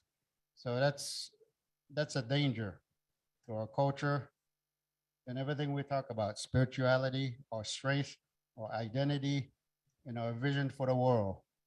If you don't do that, your vision's going to change and you're going to stray. So don't ever do that. This is not my ideal. I heard from old people, from my grandfathers and their fathers before them, their grandfathers. So this is not coming from me. This is what's been passed down to me in order to keep grounded to the earth where I came from. So we need to do that. When we have our kids, we have to name them native names from our own people and call them by their names, not the English names. That's all connected. So we talked about the different stages growing up, babies, little boys, little girls, and in our culture, our teachings, when you become Lakachpool and Tuglawege, that's 12 years old. Mahigit, you become a man. You're expected to go with the men and learn what the men do, and the girls go with the women and learn what they do. So there's that stage too, and then you become a father, then an uncle and a grandfather. So all these things have laws. They have different laws. We all know that. And when you hear the laws and when you respect it and practice it, that is the fence. That's the fence that keeps the bad things out. But if you hear it and you don't practice it, you say, well, that's a long time ago. I don't believe in that. When you do that, you're breaking it and you're hurting your own people. You never, ever do that. Those are the things I was taught as a little boy. So I remember that and I practice it. So even as different native communities in our land, and even down in Argentina, like I said, we come together and talk, we're fixing the fence because right now it's broke. But it can be done. And that's where our strength comes from. And everybody has to speak their language when we come together. That is how you move things and get things done. That's how it was done in the old days when the land was new. This is what I was told by my grandparents. So we have to practice that again. So it's not a hard thing. It can be done even today. Because back then they had horses, boats, or they went on feet. So today we have cars, airplanes, so it can be done. We can come together even more than once a year, and it can be done. So we have to think that far. Don't think of yourselves. Think of the people that's going to come before us. Just like we did, there's people behind us. Like we said, they went through wars, and not even wars, but a hard time. But that's how it's supposed to be. It's supposed to be a hard life. It's a hard life because you have to go slow. The native goes slow. We're not any other race that run around all day. We're not like that. We're not supposed to be like that. We go slow because that's how the Creator made us. So if somebody says, how come you don't have a car? How come you don't have that? If they don't understand, then you can't make them understand. They have to know it when they're little. They have to grow up knowing it. So those are the couple of things I wanted to say. And we have a lot of growing up stories in our communities. We all have that. I even heard some elder, an African man in Africa, telling his stories. So everybody has it. So one of the things that I learned when I was a little boy, we have a lot of them, but one of the ones, it's always a lesson that is told. So these two clans, two warriors went on a hunting trip. They would go for 4 days or even a month in the early days. So this is when the land was new, no white man anywhere. So they went out hunting and they camped. It was in Florida. It wasn't, they went camping. Night came and they went camping. And then the next day they got up and started on their journey again. And as they're walking through the woods, they came upon a stump with water in it. And it had a fish in it. And the guy said, let's take it and that'll be our dinner or lunch. We can eat it later. And the other guy said, no. That means it might not be good. He's not talking about the flavor. He means just taking it. And because in our culture, you're supposed to learn the songs that go hunting, songs you travel at night, and songs for the weather, and songs for your people back home, your fire. So the guy said, don't touch it, leave it alone. But the other guy said, I'm gonna take it and I'll eat it later. So he put it in this leather bag. And night came and they settled in, and that guy, they used to take beef jerky because that's our traditional meal. So that other guy ate that, but the other guy that took the fish, cooked it and ate it. And around almost dawn, he said, it was still dark. That guy said, I'm itching. And so that guy looked at his back and he was going scales like a snake. And they got up when sun came up and they went on their way hunting. So the next night they slept again. In the middle of the night, the guy says, I'm still itching. And that guy looked at him again. It was getting more and more. So by dawn, they went to sleep again. And by dawn, when they woke up, that guy that ate the fish took off his leather blanket and he had grown a tail. Yet he was turning into a snake. His upper body was still human, but he was growing a tail. And that guy told him, I told you not to eat it. So this is what happened. And that guy said, I should have listened to you. I knew, but I ate it. I shouldn't have ate it, but I ate it. And said by, they say like sunrise, and over the past sunrise, he had fully turned into a snake. So, but he was still talking his language. And they weren't cousins, they were two different clans. So that guy that ate the fish told the other guy to go back to the camp and tell my mother and my family what happened and come to see me, or else they're gonna think you did something to me. So he went back, traveled over 4 days, went back to his camp and told him what happened. So his mother, his father, his family came and they looked in the area, but they couldn't find them. So that they thought that guy had done something to him, like hurt him or killed him or something. So they were looking and looking, and there was a lake nearby. So there was a big water bubble came up, and it was that guy. He came up to the bank, and he was still talking. And he called out to his mother because everybody thought it's a big snake, so they're scared of him. So, but that guy called out his mother and told him what happened. And told him that it was all his fault. That the other guy didn't have nothing to do with it. He told me not to eat it, but he ate it.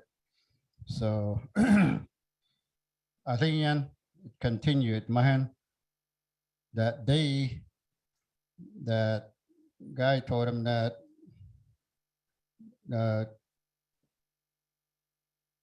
they said his mother was crying and crying because she couldn't believe what happened. But because that snake, she sat by the water, and that snake came and laid his head on her lap because it's his mother. So they were telling him, and he told him that the snake told him that after you go back today, don't ever come back, because the next time y'all see me and call me, I won't recognize you and I might hurt you. And the lesson to that, if you listen to it, that when that guy told him, don't touch it, it might not be no good. And I said, you have to learn songs for all different parts of your life. So he forgot all about that. So the lesson is, don't ever touch or take anything that's not yours or you haven't worked for. So if you look at it today, it doesn't take a genius to figure out who starts all the trouble in all around the world. I won't say it, but you can figure it out. But even in your camps, that's what it means.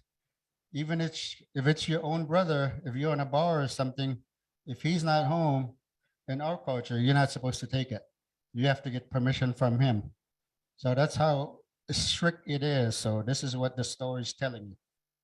So that's one of the stories I learned when I was little. So it's really important. Thank you.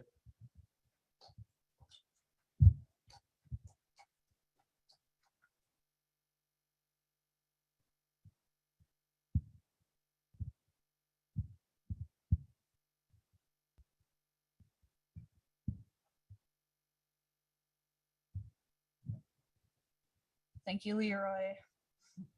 Our next presenter, his name is Marcus Briggs Cloud. He comes from the Muskogee people, and he's going to be doing a PowerPoint and a presentation. And if I could introduce him and bring him on up.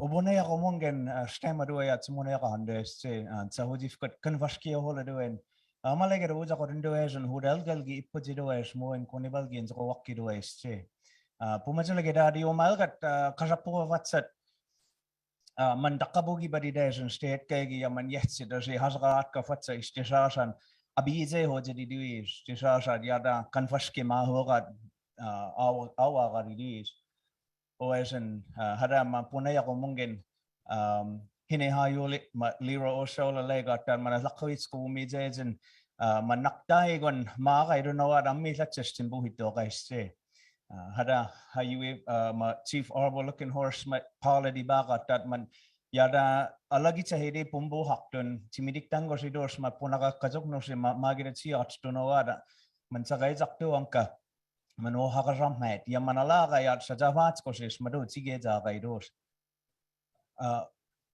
My name's Marcus. I'm a Muskogee.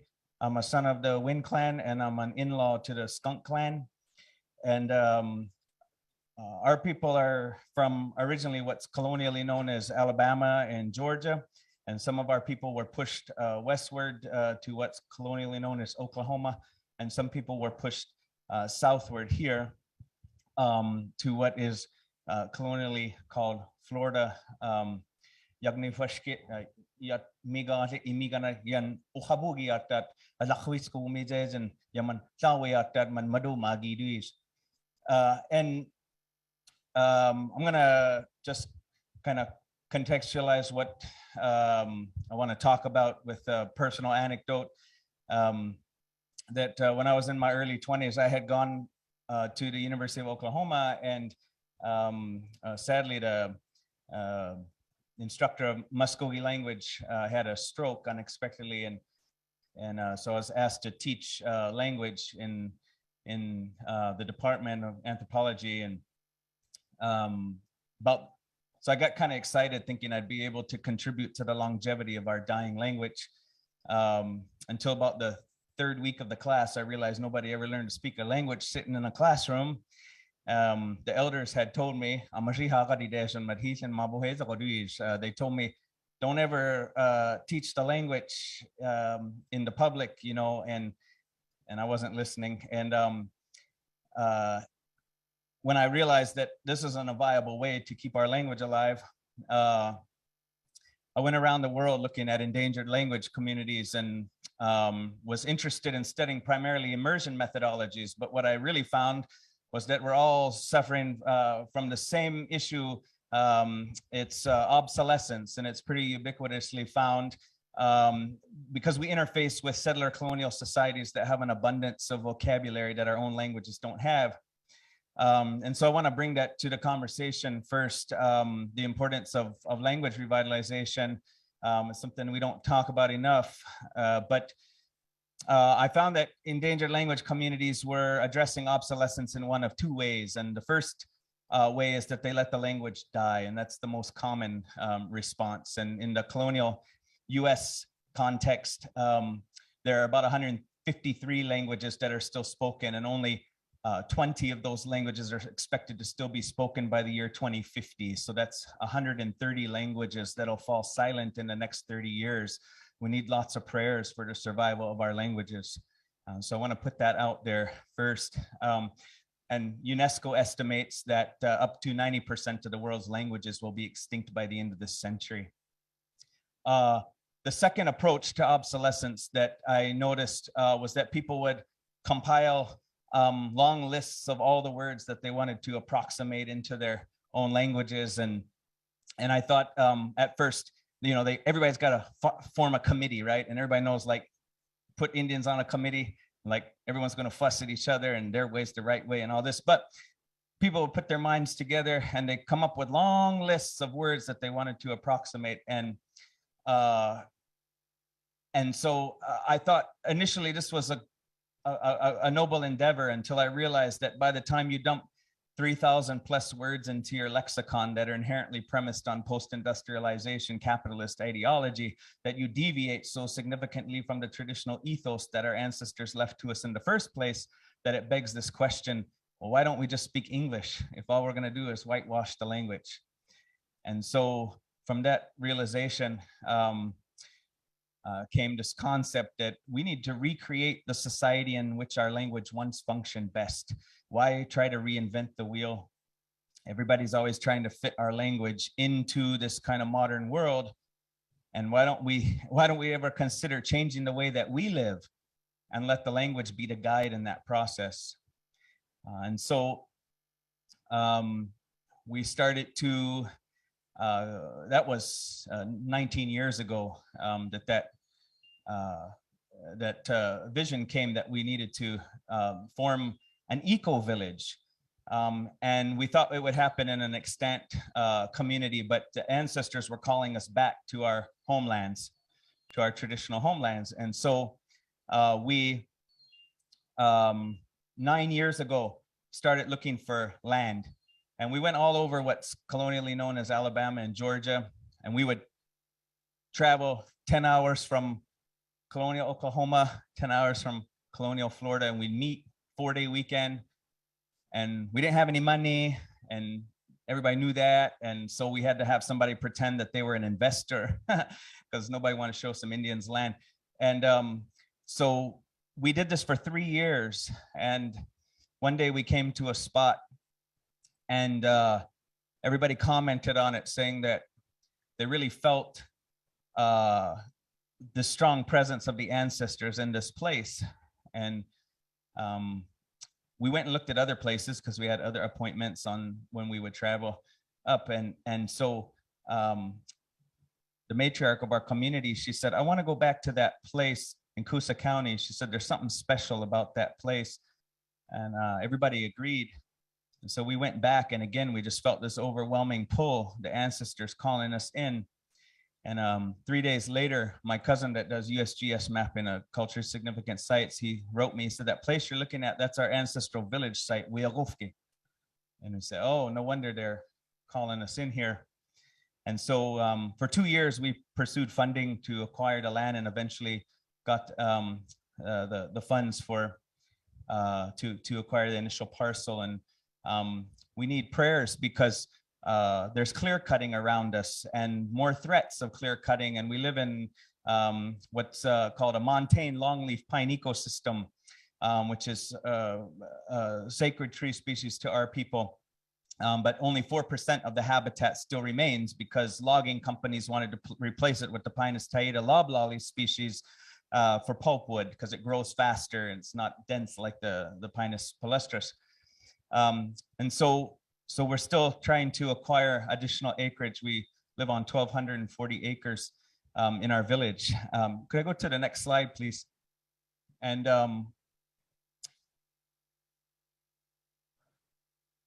so the next slide.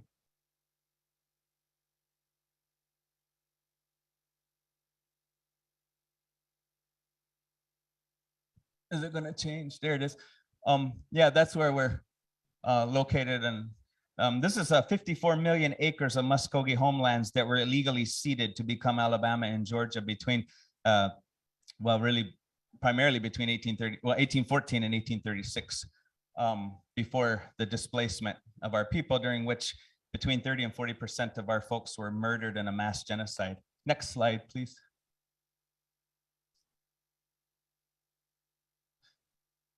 The reason that language though is so important to us because we have these Adilani and Bushkida Mishkinas Kabanitazago Lakomahu. It's our annual renewal ceremonies, the corn dance. And the prophecies tell us that if we don't do this ceremony, that our people will perish. And so that's what renews our relationship. And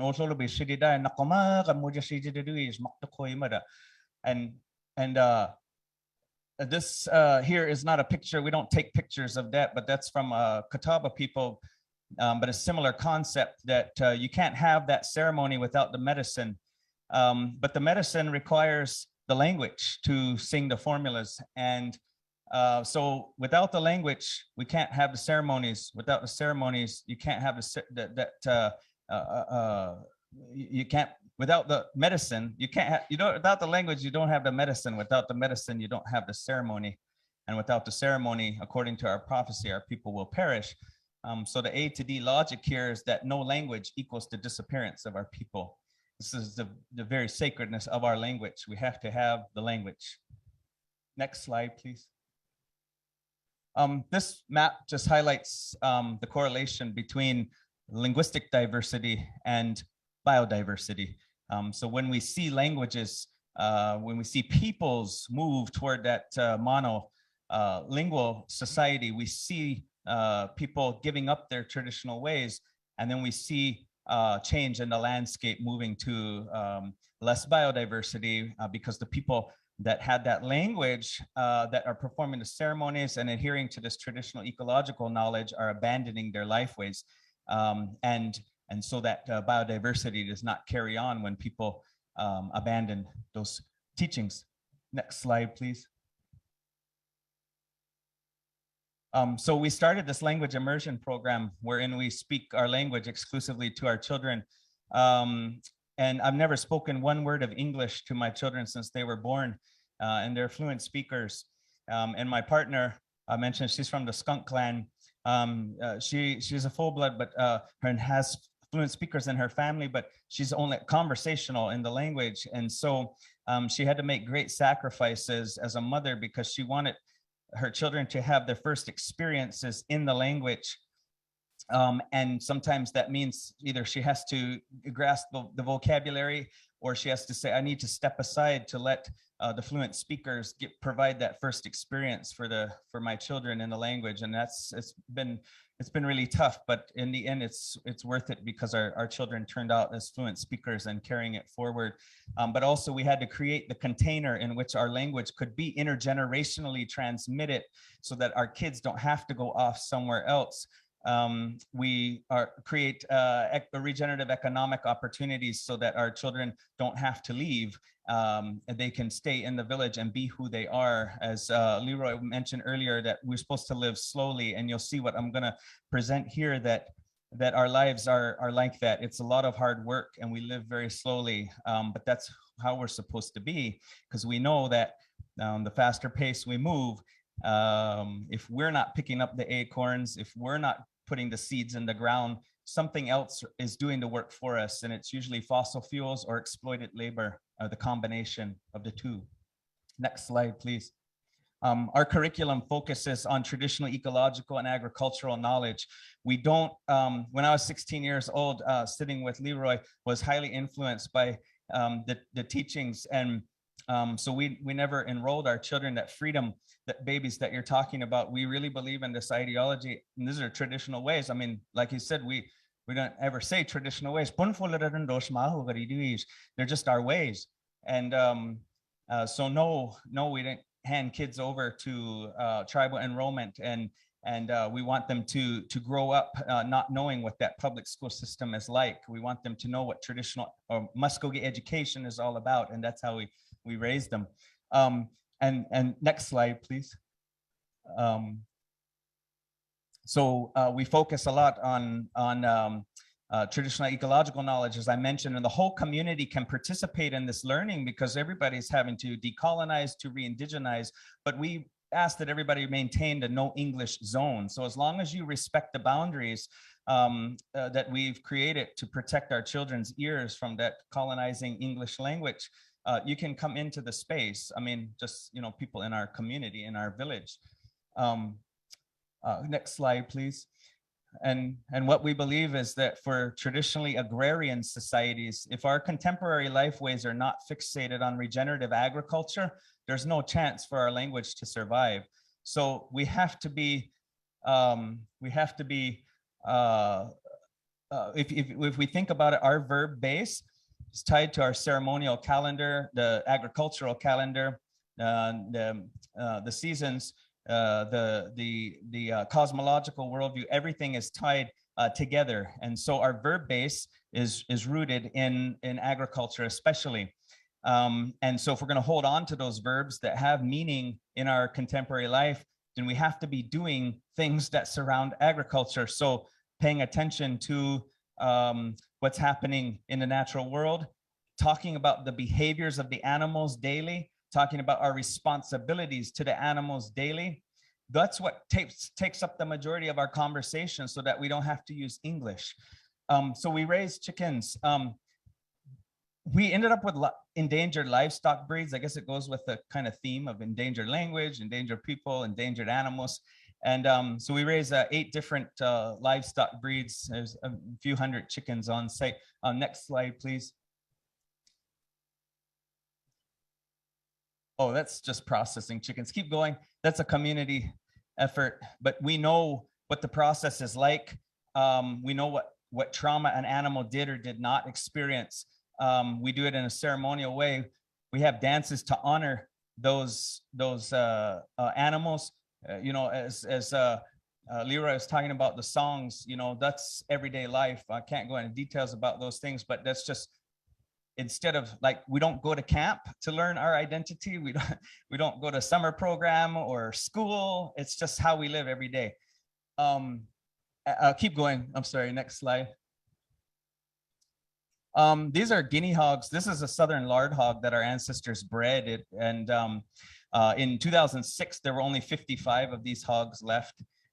Because, you know, with industrial agriculture, they said go big or go home. So all these heritage animals, these heritage breeds were lost to industrial agriculture because they don't get as big and fat as a Duroc or Hampshire, Yorkshire mix, or the Cornish cross chicken, etc. And we believe that preserving all biodiversity is important. So we work with endangered heritage breed animals, and this is a critically endangered hog, and they're very docile. So the kids can get in there and they talk to them exclusively in the language. They doctor them. They know how to make the medicine to heal them when they have wounds, or when they have parasites, etc.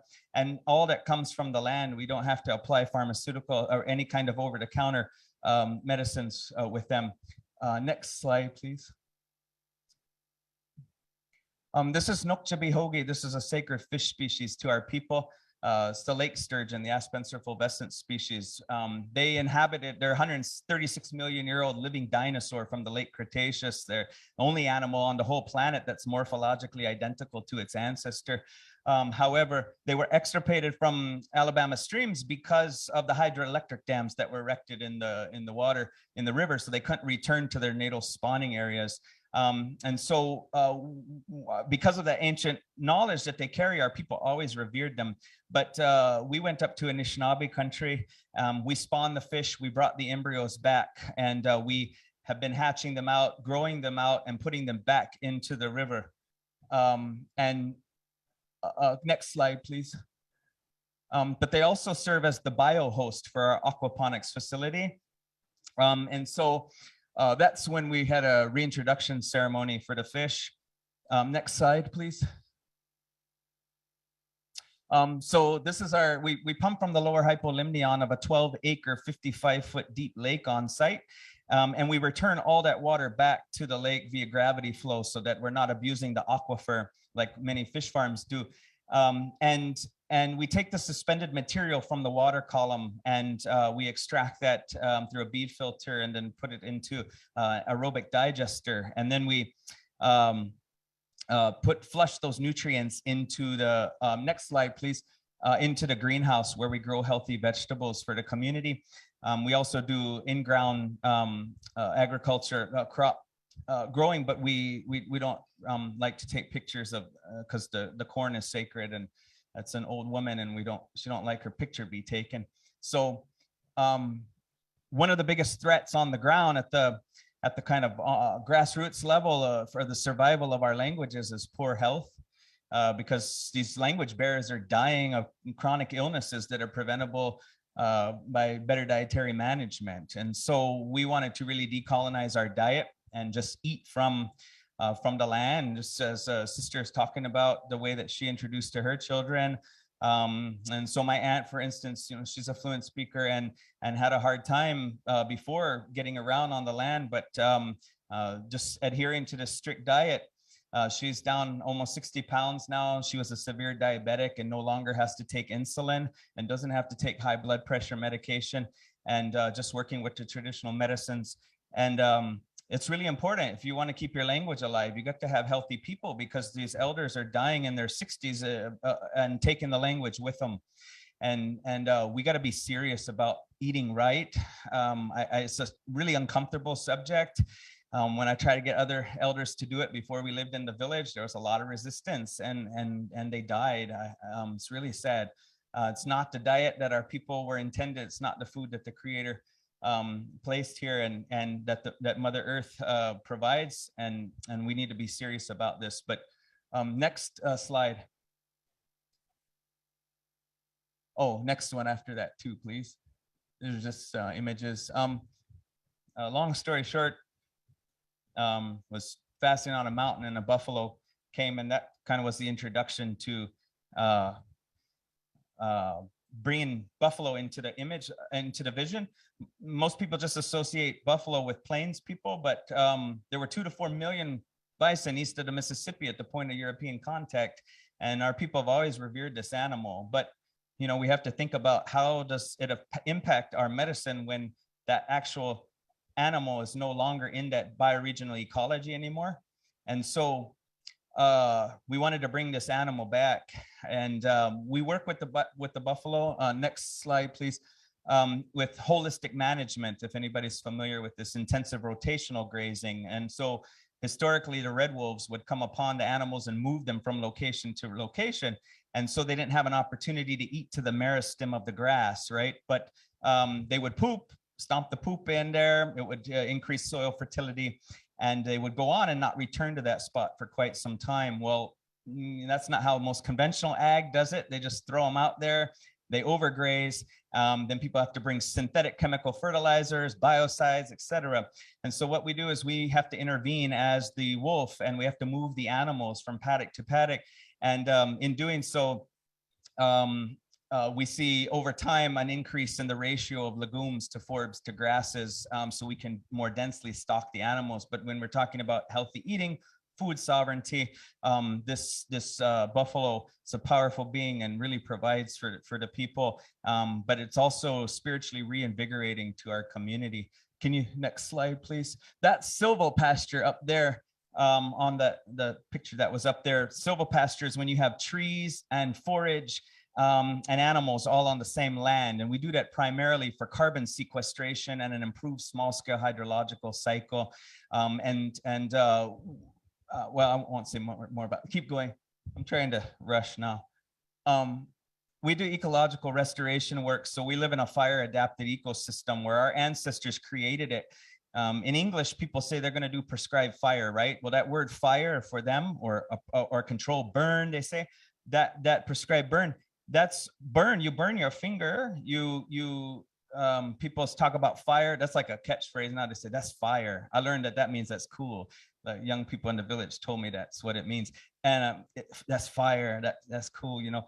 And so when something is in our language, we have an actual verb for prescribed fire that doesn't apply to something else.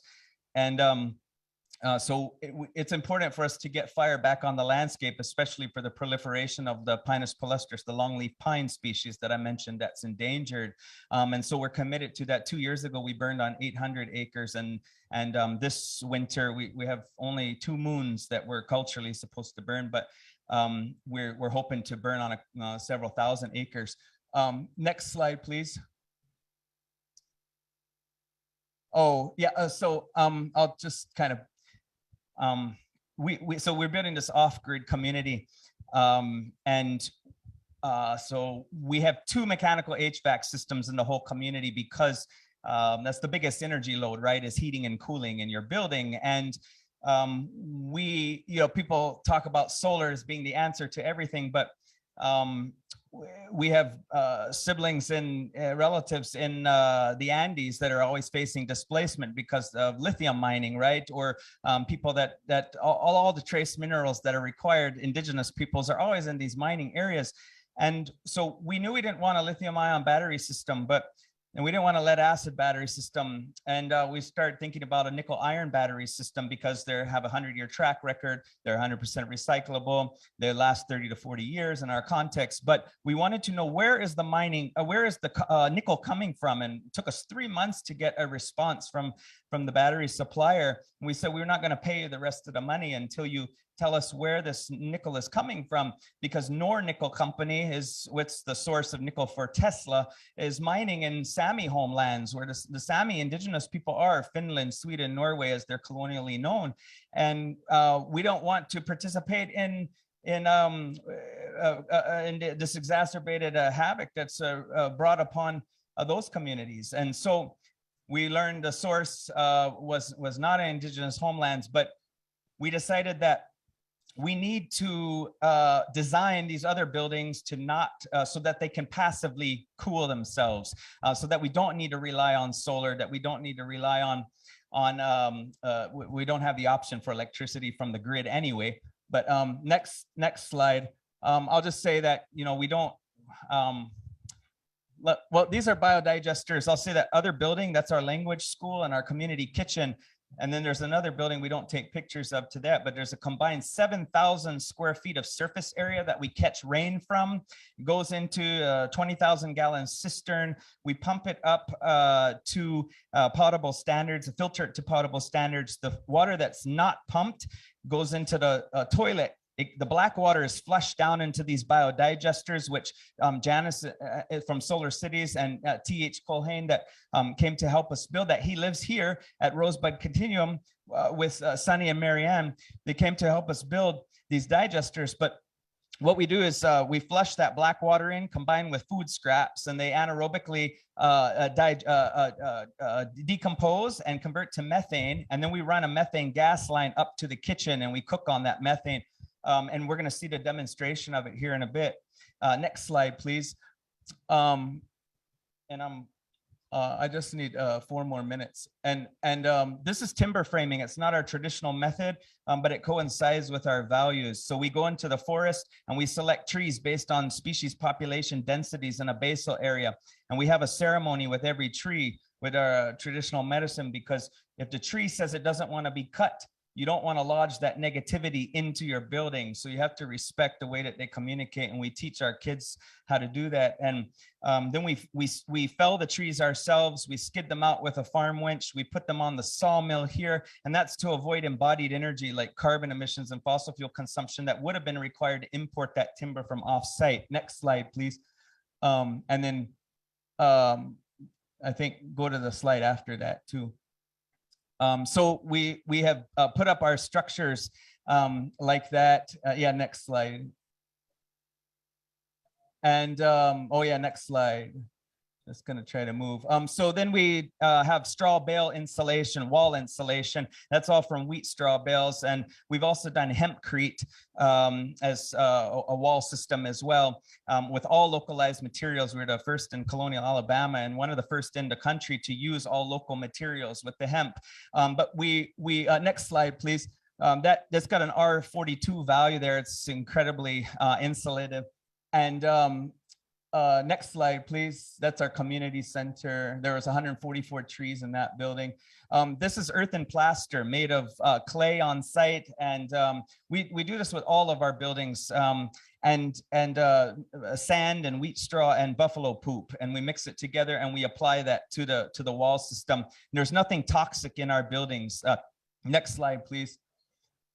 And this is our tiny home duplexes, and we designed them with annualized thermal inertia, which is this perlite-crete trench around that turns the floor into a thermal battery, a thermal flywheel.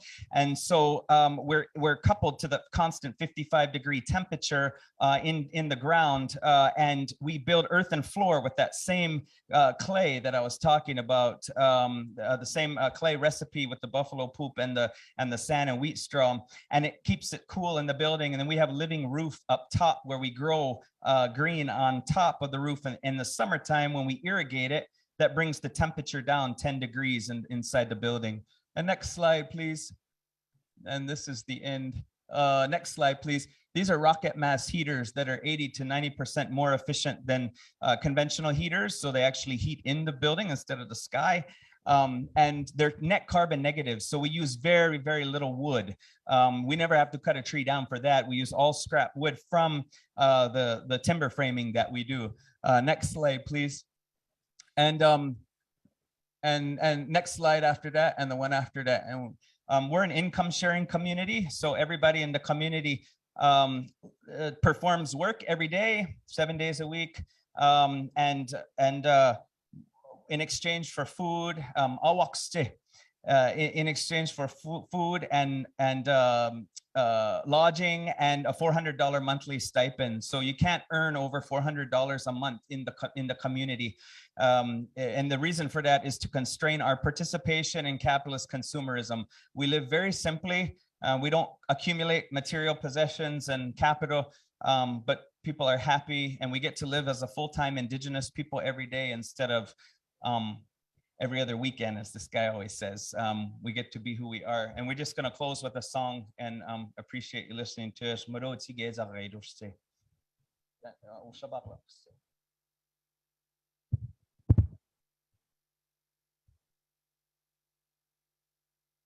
Ogera neta espoge neta hayatku deta kameko shap algira pe yan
And we're facing a graphite mine right now, so we ask you for your prayers that it doesn't happen. It's just a few miles from us, and we'll pollute these rivers. So please bring your minds and hearts to be in spirit with us. Mado tige za kaidos.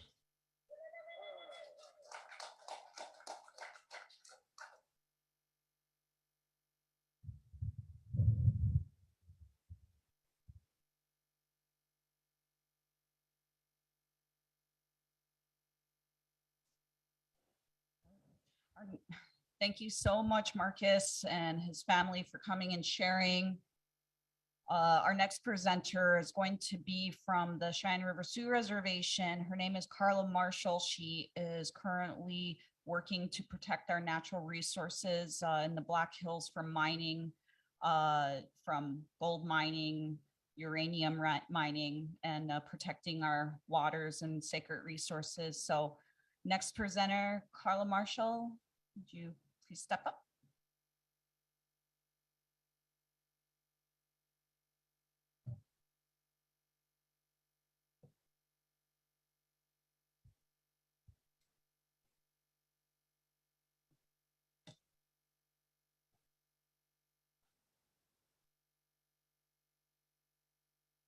Dakiapi.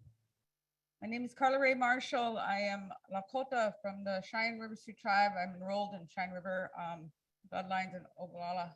My grandfather is Oglala on my mother's side. And my great grandmother on my mother's side, Blue Earring, married Sitting Eagle, and they came down from Canada.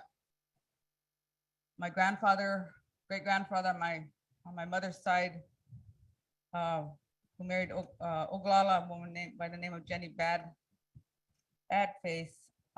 She was, he came down from Spain. So I said, gee, I have to take care of the whole from Canada all the way down to Mexico.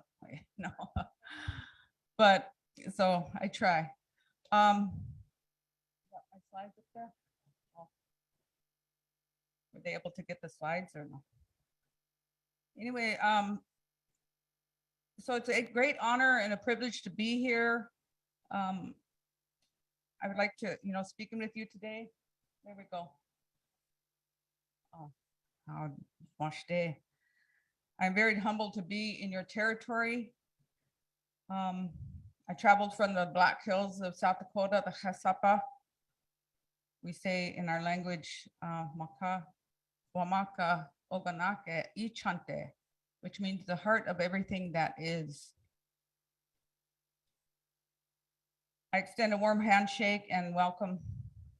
I extend a warm handshake. The Black Hills is, like I said, the heart of everything is. I give recognition to Unchimaka because she is the one who holds eons of memory in our DNA.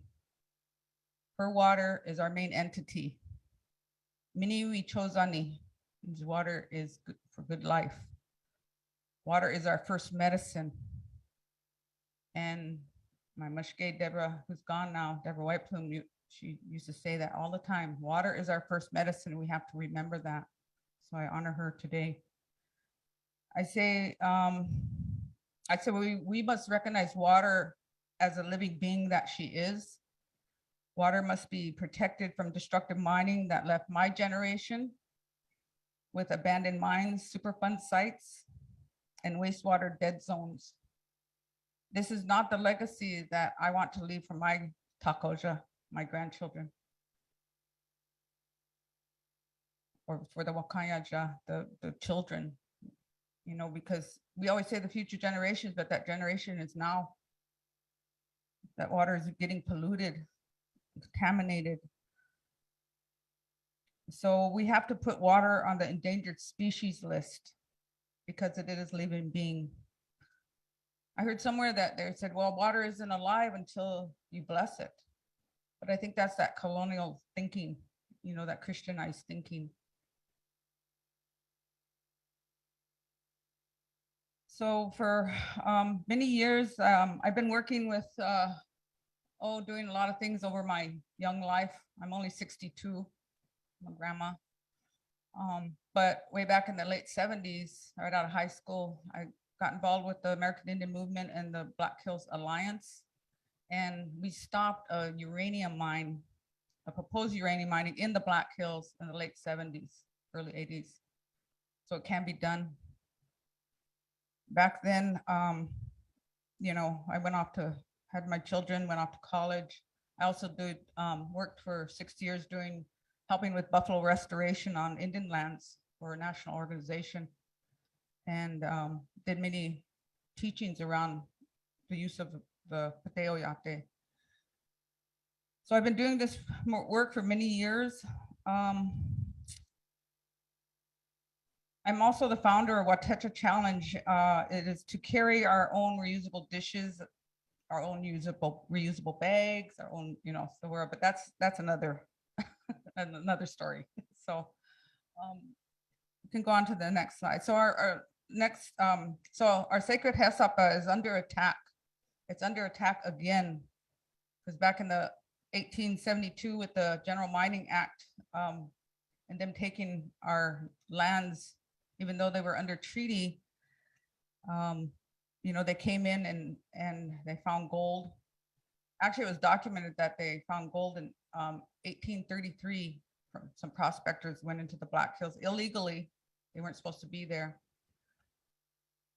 But then they said, you know, General Custer, he found gold by French Creek down by the south central part of the Black Hills. So next slide, please. Oh, no, go back. I'm sorry. Go back to slide 2. I'm sorry. So if you look at this slide, oh geez.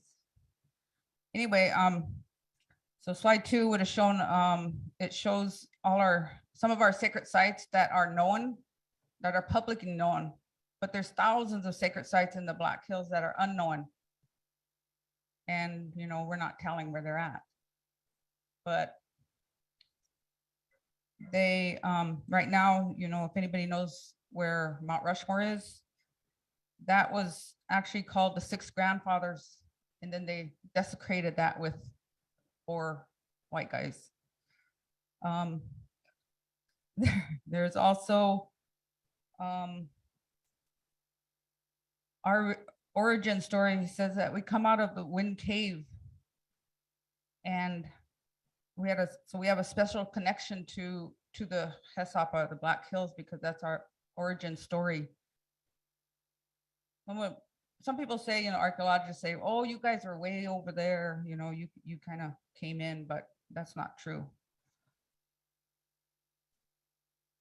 Also in the Black Hills, there was many indigenous nations that were spiritually connected to the Hesapa region, including the Oceti-Sakowin, Lakota, Dakota, Nakota, Arapaho, Arikara, Assiniboine, Blackfeet, Cheyenne, Cree, Crow, Grovon, Hidatsa, Kiowa, Apache, Kootenai, Mandan, Salish, Shoshone, and more. So I'm going to talk about how the Black Hills is under attack by mining industries now.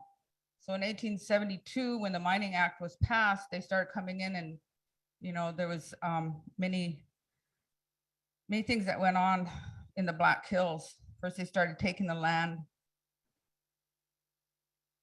due to the mining. There was many sacrifices that our people had to go through. There was Sand Creek Massacre. There was a Wounded Knee. All these massacres that happened to our people was because of westward expansion, because of gold, because they wanted that land, that they seen the Hesapa as being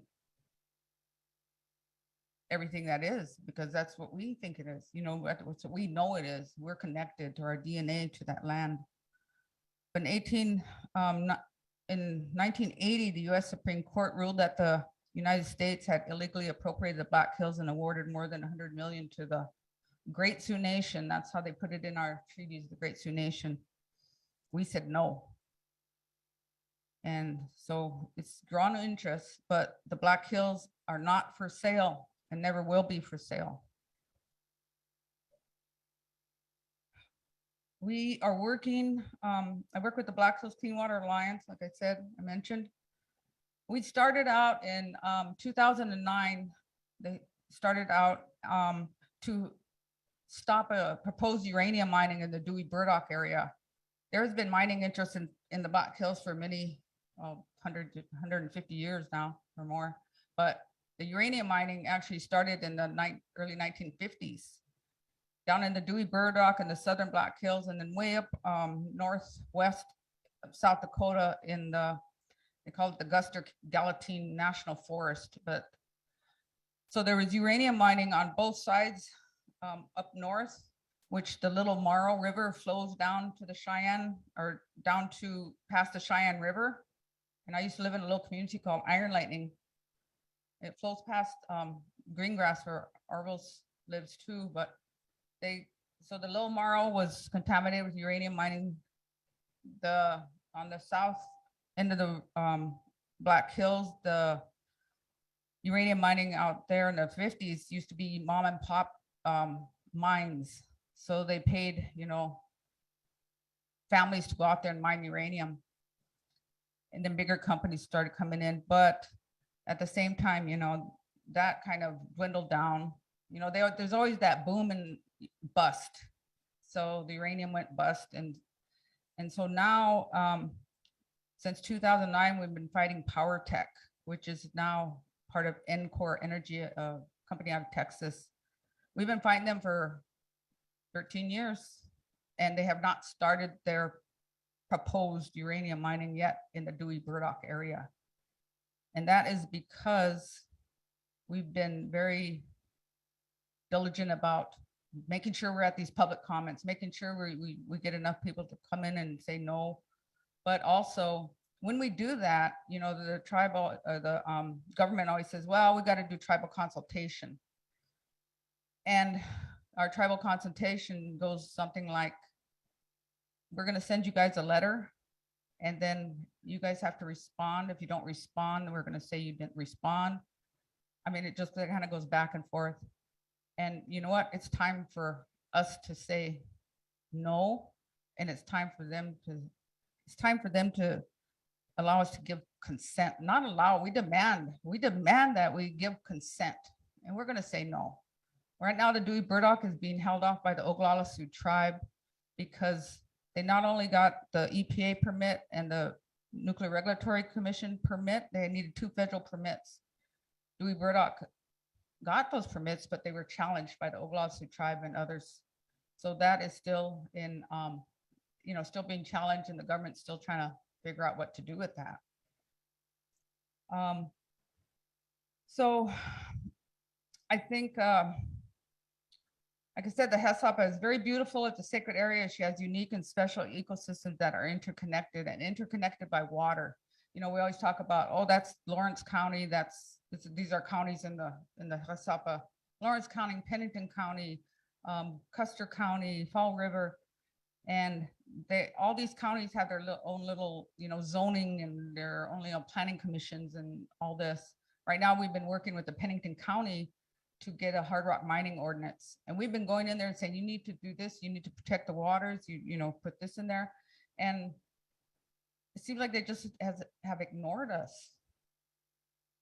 But the next step is we're gonna go back and meet with them to try to get it try to get more protections in there than what they have done.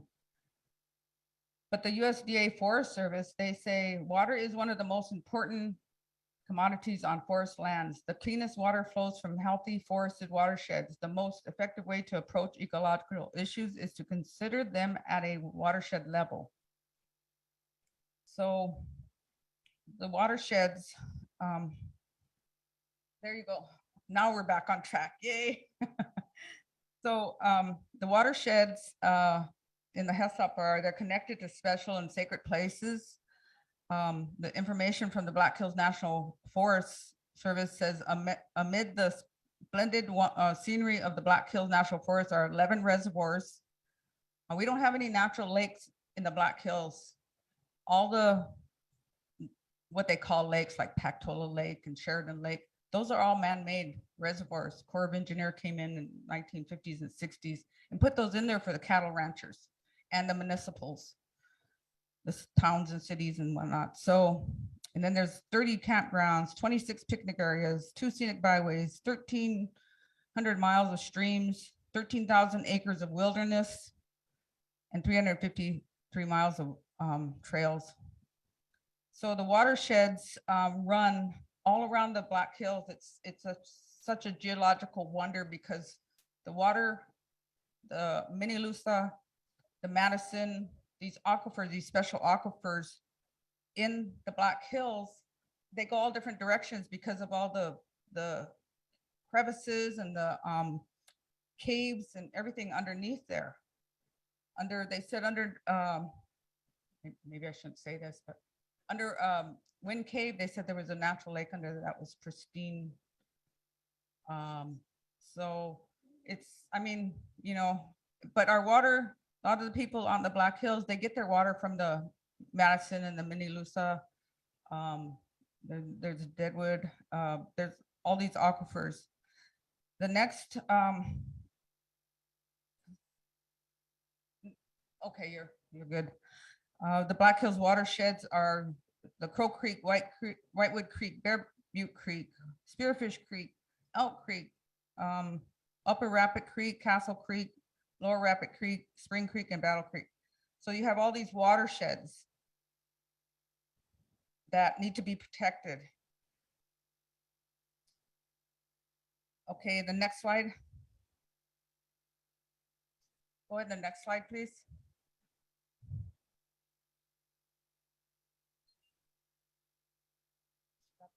Oh. Okay, so she missed that one, but Pateo Yate. So I want to say a little bit about the Pateo Yate, or the in close to Wind Cave, there's a place called Buffalo Gap area. Pate, Tali, Yapa. I want to, I'm not a fluent speaker and I apologize, but what we are of the Buffalo Nation. It was hard to say where the animal ended and the man began. John Fire Lame Deer, Oglala Lakota. But beginning immediately with the westward expansion, that's when they started decimating the buffalo because they knew we depended on the buffalo. There was a coin that apparently the US government minted. It said one buffalo, one dead buffalo, one dead Indian. And it was a coin that they did.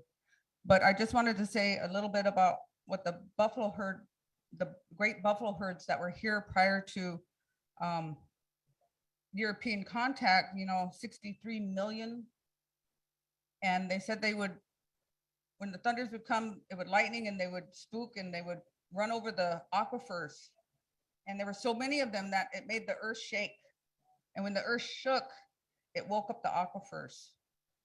So I think that's something to be really mindful of. That's how the Pateo Yate, that's how they helped the earth and helped our people. And we always say that they say that we followed the buffalo. There was a surveyor that came in the late 1700s, early 1800s, and he witnessed some mini Koju that were up in the Peshla area. And he said they were following a buffalo herd. Well, he didn't say they were following. He said it didn't look like they were following the buffalo herd, more or less that they were herding the buffalo herd. So we had that special connection with them. We had a covenant with them, with the Pate. So, okay, so I think we need to make it, we need to be stewards of the land and caretakers of the land, not managers, because the Forest Service, the USDA, the BLM, the EIEIO, you know, I always put that out there, the EIEIO, when I start naming acronyms, you know, and people like, what's the EIEIO? You know, I just want to see if you guys paying attention. But a lot of people don't catch it, but you know, they've been trying to do this for 500 years and they failed. They're done. They failed. It's our turn. We should have been consulted right up day one and they should have listened to us. We tried to, but what they do, you know, the history. So right now in the Black Hills, the mining, you can go on to the next slide. It's going to go over all this history. The 1862 gold is found in Montana. You know, then in 1870, then there was a Sand Creek Massacre. Then 1872, gold was found in the Black Hills. Then the passing of the 1872 gold mining law. 1875, the federal government tried to buy the Black Hills for $5 million, and we said no then. Then there was Greasy Grass, the victory of Greasy Grass, you know, where Custer got sued. Well, it was the Cheyenne and the other are the allies too, but and then, you know, and then the Wounded Knee Massacre happened. So all this history is very important, but you can go to the next slide, please. So the lay of the land, we've got, like I said, all these different government entities that we have to try to figure out and navigate through. I call it the, you know, it's trying to navigate through these government agencies, and they have public comments here and public comments there. But so right now in the Black Hills alone, we have actually one gold mining, large scale gold mine up there that's been going on since probably 1872. But can we go to that video, please?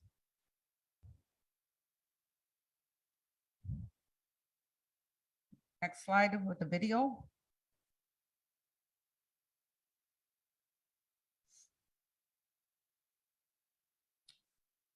It's gonna come on. Okay, so I made this little video that shows the big large scale gold mine called Wharf, who's owned by Korea, who's a Canadian company. They also own a company in Mexico and in Alaska and in Nevada. So this company is huge. But right now we are fighting uranium, like I mentioned. We've been fighting that Dewey Burdock project, which PowerTech, for 13 years. We just now found out there was another uranium company that's popped in. It's called Pegasus Resource, and that's a Canadian company. Then we got up in the Matotipila, where we actually, Orville and them had their first World Peace and Prayer Day. And I was fortunate to be able to go to that back in 1996. But up at Matotipila, Rare Elements Resources wants to do, they got 62 million or something like that, 21 million to do a processing plant, what is it called? A pilot processing plant in Upton, Wyoming. And then they want to probably come in back with their permits and get a rare earth mine in Bull Hill. Then in gold, so we got the, there was a former Home State gold mine who was one of the largest in the country. They polluted 18 miles of Whitewood Creek from the Black Hills that goes down to the Cheyenne River, the North Fork of the Cheyenne. Then you got the Wharf, the Korea gold mine. There we go. Go ahead and play that video. So this is the Wharf mine. I don't know if you can see it.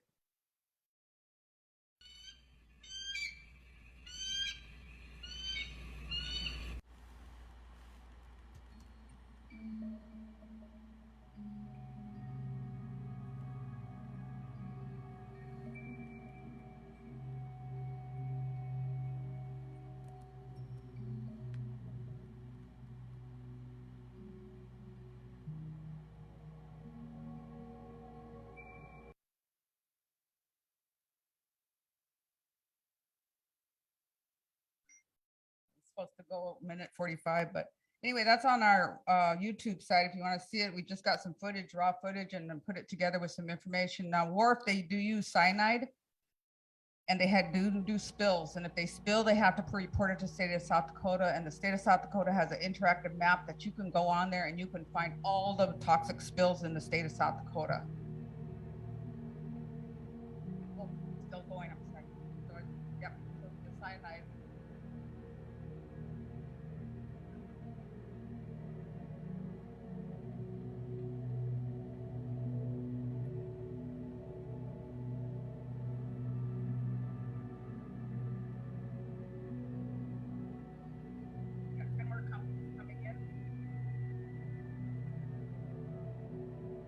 And it's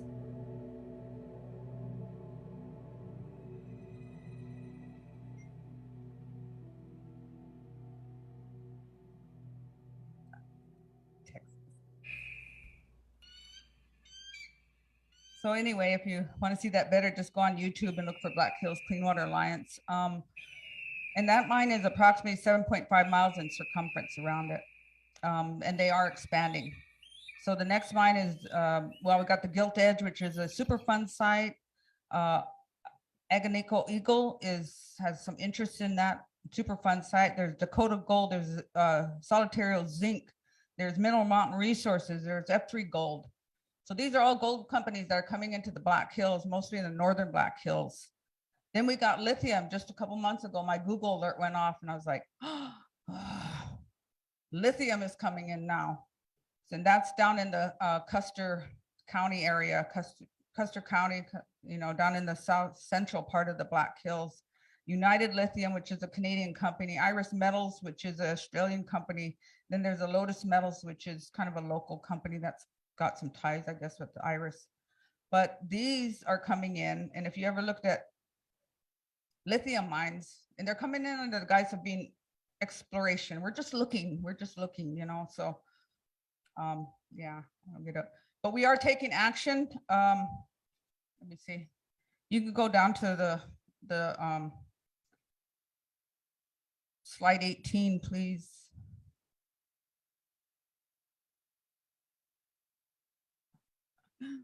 I had a heck of a time with this, but so we are taking action right now.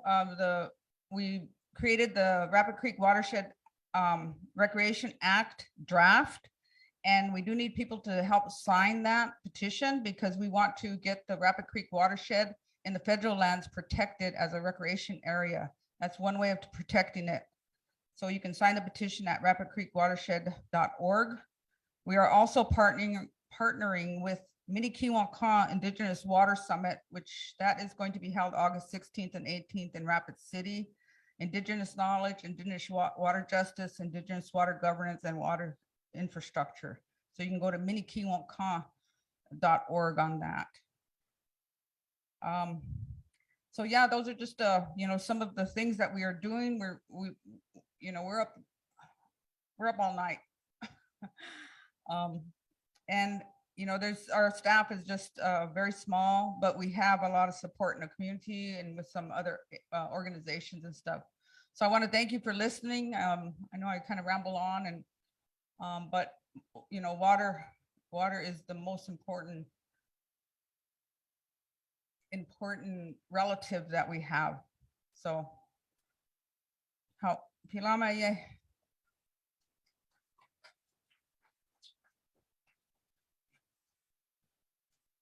Oh, this is Black Hills water I brought in.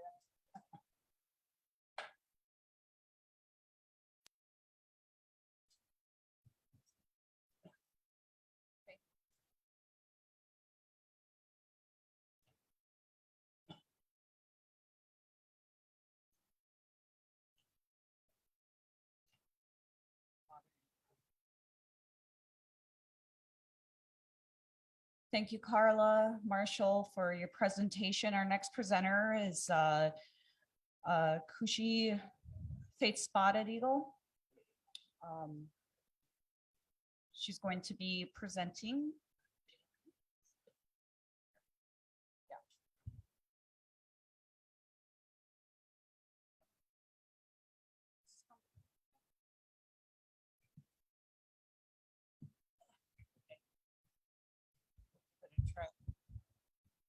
me go tumbling off.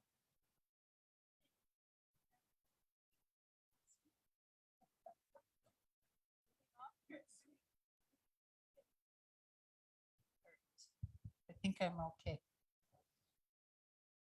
Oh, how many talk you pick it, okay? Did you pick it? Ya hippie, hecha yohi, yushke na pech use up each one and every one of you. I touch my heart to your heart and your mission, your plan, and what has brought you here, not only in this space of our guests that we are to the hosts of this land, and those of you that are on Turtle Island on Zoom. Just want to put my hands up to Arvel and Paula and the technology world that they have brought to us by sharing this with many people. I know my people at home are texting, what's going on? When did you leave? Where are you at? I don't always tell them where I'm going. So the time we were in the Central Park on those horse riding things, my kids called me and they said, you know where you are? I said, oh, I'm in Central Park riding this horse buggy with Arvel and Paula. Mom, you didn't even tell us. So anyway, so where I'm going to start, and I know I have to speed talk, so I'm going to try to do that, but I represent, and I need to say this publicly, I represent primarily Okora Kichia, a traditional society, Chanteo Hitika Okora Kichia. So hopefully the grandmas are listening and will be my witnesses. Also the chair of the Hungtuan Treaty Committee, and most of all, Kushi, a grandmother that I have to be abide with the responsibility of my family. So what I'm going to do is go over 3 or 4 quick things that forms the philosophy of what we're doing. And this was guided, we were guided in this direction after 28 years by my daughter. It's like when your kids grow up, you always want them to be better than you. And so they've gotten better than us. And she put a framework together of, she said, when I was growing up, I resisted it. I didn't know I was living in a decolonized setting, but she said, it's a marvel. So I put some framework on. And she said, the first framework, obviously, that we're living in is that we stand by refusal. And it's in our tribal history. When the 1851 treaty was signed, we said, okay, that's done. We retain this. We have given you a little bit of land, but we keep this. So they came back, the coyote that they are in 1868, and they said, we got another better treaty. We want you to sign the 1868 treaty at Horse Creek. And we said, nuh-uh, no. We did 1851. We are not going to Horse Creek. So they, because of starvation and force of the nature of our people being in desperation, they coerced people into signing the 1868 treaty, which shrunk our treaty territory. That's an example of refusal. We said, no, and we stuck to it. The other one in 1934, when they came and they said, your governments are too pitiful, they're disorganized, they're too something. That's a tool of the oppressor, is to say that you're too something. And so they said, you have to have a better government. Your type of government doesn't work. So we want you to have constitutions and you'll have marvelous organizations. We said, no. We don't want your constitutions. We had a constitution before you thought it up in 1926, but we're refining it, but we don't like yours. And so at the threat of starvation and all kinds of things that happened, the Indian agent told one of our grandmas, and she told me this, she said the agent came out and said, you Yanktons better tighten your belts because we're going to make you sign this Indian Reorganization Act.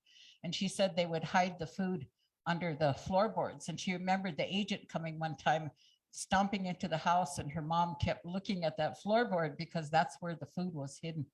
And she kept thinking, oh my gosh, he's standing right on the food and he doesn't even know it. But what was her answer? No. We are not going to become a Indian Reorganization tribe. So we are a non-IRA tribe. We still have a traditional form of government called the General Council. It gets pretty hairy sometimes.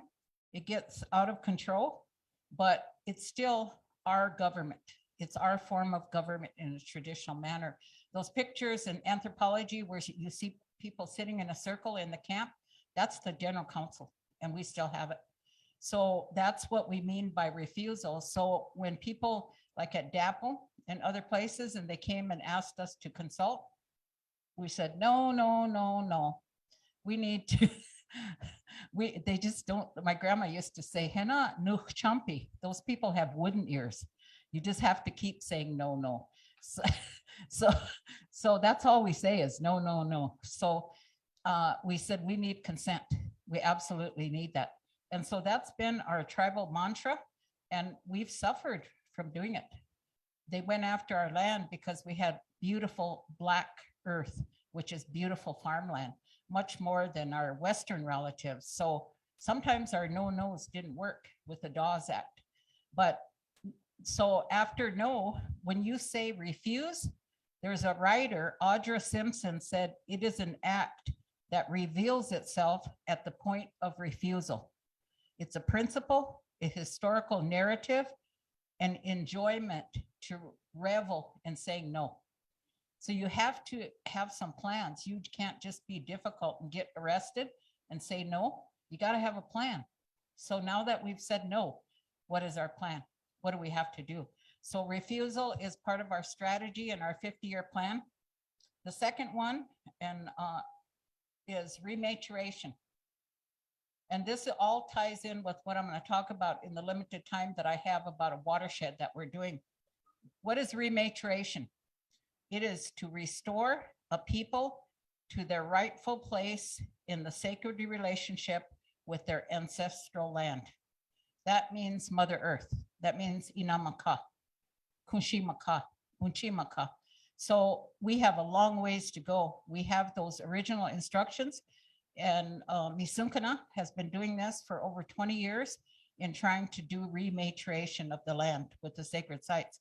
A lot of the tribes just finally got it with the actions that they've been doing, that this is indeed about sacred sites at the very core of our belief system. So what we're doing is rematuration. It's a female gender term. So if we talk about rematuration, it not only has to do with respecting Earth, it has to do with respecting mothers and co-creators and those who birth our nations. And we're, as I said earlier yesterday, we're in a sad state about respecting our women. And so anytime that the grandmas see the women used as a prop, because in leadership, in tribal leadership, there's the famous thing, we respect our women. If you respect women, we got to see it. I was talking to some youth one time and I said, you have to respect. And they said, what does respect look like? So they've got it, is we have to demonstrate what does that respect of women look like. And it certainly isn't beating a woman up or grooming younger women to marry older men, which is what is happening in many of our communities. So it's our rightful place with women as co-creators, young girls, baby girls, and above all, Mother Earth. Okay, the third one, Indigenous resurgence. So what does that mean? And you heard a good example with nephew, the Muscovy people talking about what they have done in a community. They have created an Indigenous altar of who they are as a people. At great sacrifice, they've chosen not to enroll. That is resurgence. It's going back to where we came from. But there is that sacrifice. It means having the courage and the imagination to envision life beyond the state that we're in. And it takes that courage. That means that you might have to refuse funds. You might have to refuse money. It's connecting Indigenous nations with their traditional land-based and water-based cultural practices. You heard him talking about the methods of bringing back those hybrids that were natural. You have to research them. You have to figure them out. You have to listen to their spirits. You have to bring back their songs. Identifying everyday practices of renewal and responsibility in communities. How do we do that when we go home from here? What's an Indigenous practice? For one thing, when we see each other at Walmart, we see another native, we're afraid of each other, and we see another native and we go like this. And then you think, oh, I don't want to talk to them. You go to the next aisle and hey, there they are again. And you have to, so the best that you could do is give them a nod. And if you get carried away, shake their hand, even if you don't know them. But that's a renewal, because my grandmas and aunties, oh my gosh, when I was little, I had to learn great patience because they see each other in 1 minute, 5 minutes later, they act like they didn't see each other for 20 years. And so that's what we have to do, is renew that relationship of joy that I'm glad to see you, even if I might not like you or you don't like me. Indigenous climate justice movements, we need to do that in communication, because we have a lot of isolated movements. When Carla Mushke talked about watersheds, that's what we're doing. Because if we just say, I am from the Yankton Sioux tribe, I am from Cheyenne River, I'm from Lower Brule, we're kind of isolating ourselves. We're proud to be of that band. We have to demonstrate the pride that we've been taught, but at the same time, we belong to a larger Wizipa, or a water bundle. And we're having a water war as we speak. So we're right in the midst of the war. And so language, we talked about that into the ground, which is good. And so there are codes in the language that are so clear, but we have to be able to cleanse the language teaching of shame. And that means our elders are carrying so much shame, and they're also afraid of being put on a pedestal because they didn't get it. They were in boarding school. And so when we put that in that position, we have to buffer them, we have to shelter them, we have to figure out how can we make them feel good. And land-based pedagogy of our own. How do you manage your land, not because the provincial government or the BIA said that? Figure out, how do I dismantle that? And I really learned this because when we were the founders of the first women's shelter in the nation over 40 years ago, we didn't change anything. We have certain procedures, we have funding, and the girls at White Buffalo Calf Woman, they work hard to save them from the abusers, but the systems have not changed. So that means we have to dismantle. We have to figure out what are indigenous justice systems that we can bring in. Traditional men's societies, we have to redefine their role, restorative justice in whatever way we can. And then that goes down into resistance. But the important thing about resistance is we haven't always taken the time. At Standing Rock, it was a beautiful place to see the teach-ins. Wherever you went, the groups were organizing and saying, what are the protocols at this camp? And one of them is, you do not rape people. You do not go into a camp without asking. Really basic childlike things that we never had the opportunity to learn. Whether we got it or not remains to be seen when the movements went home.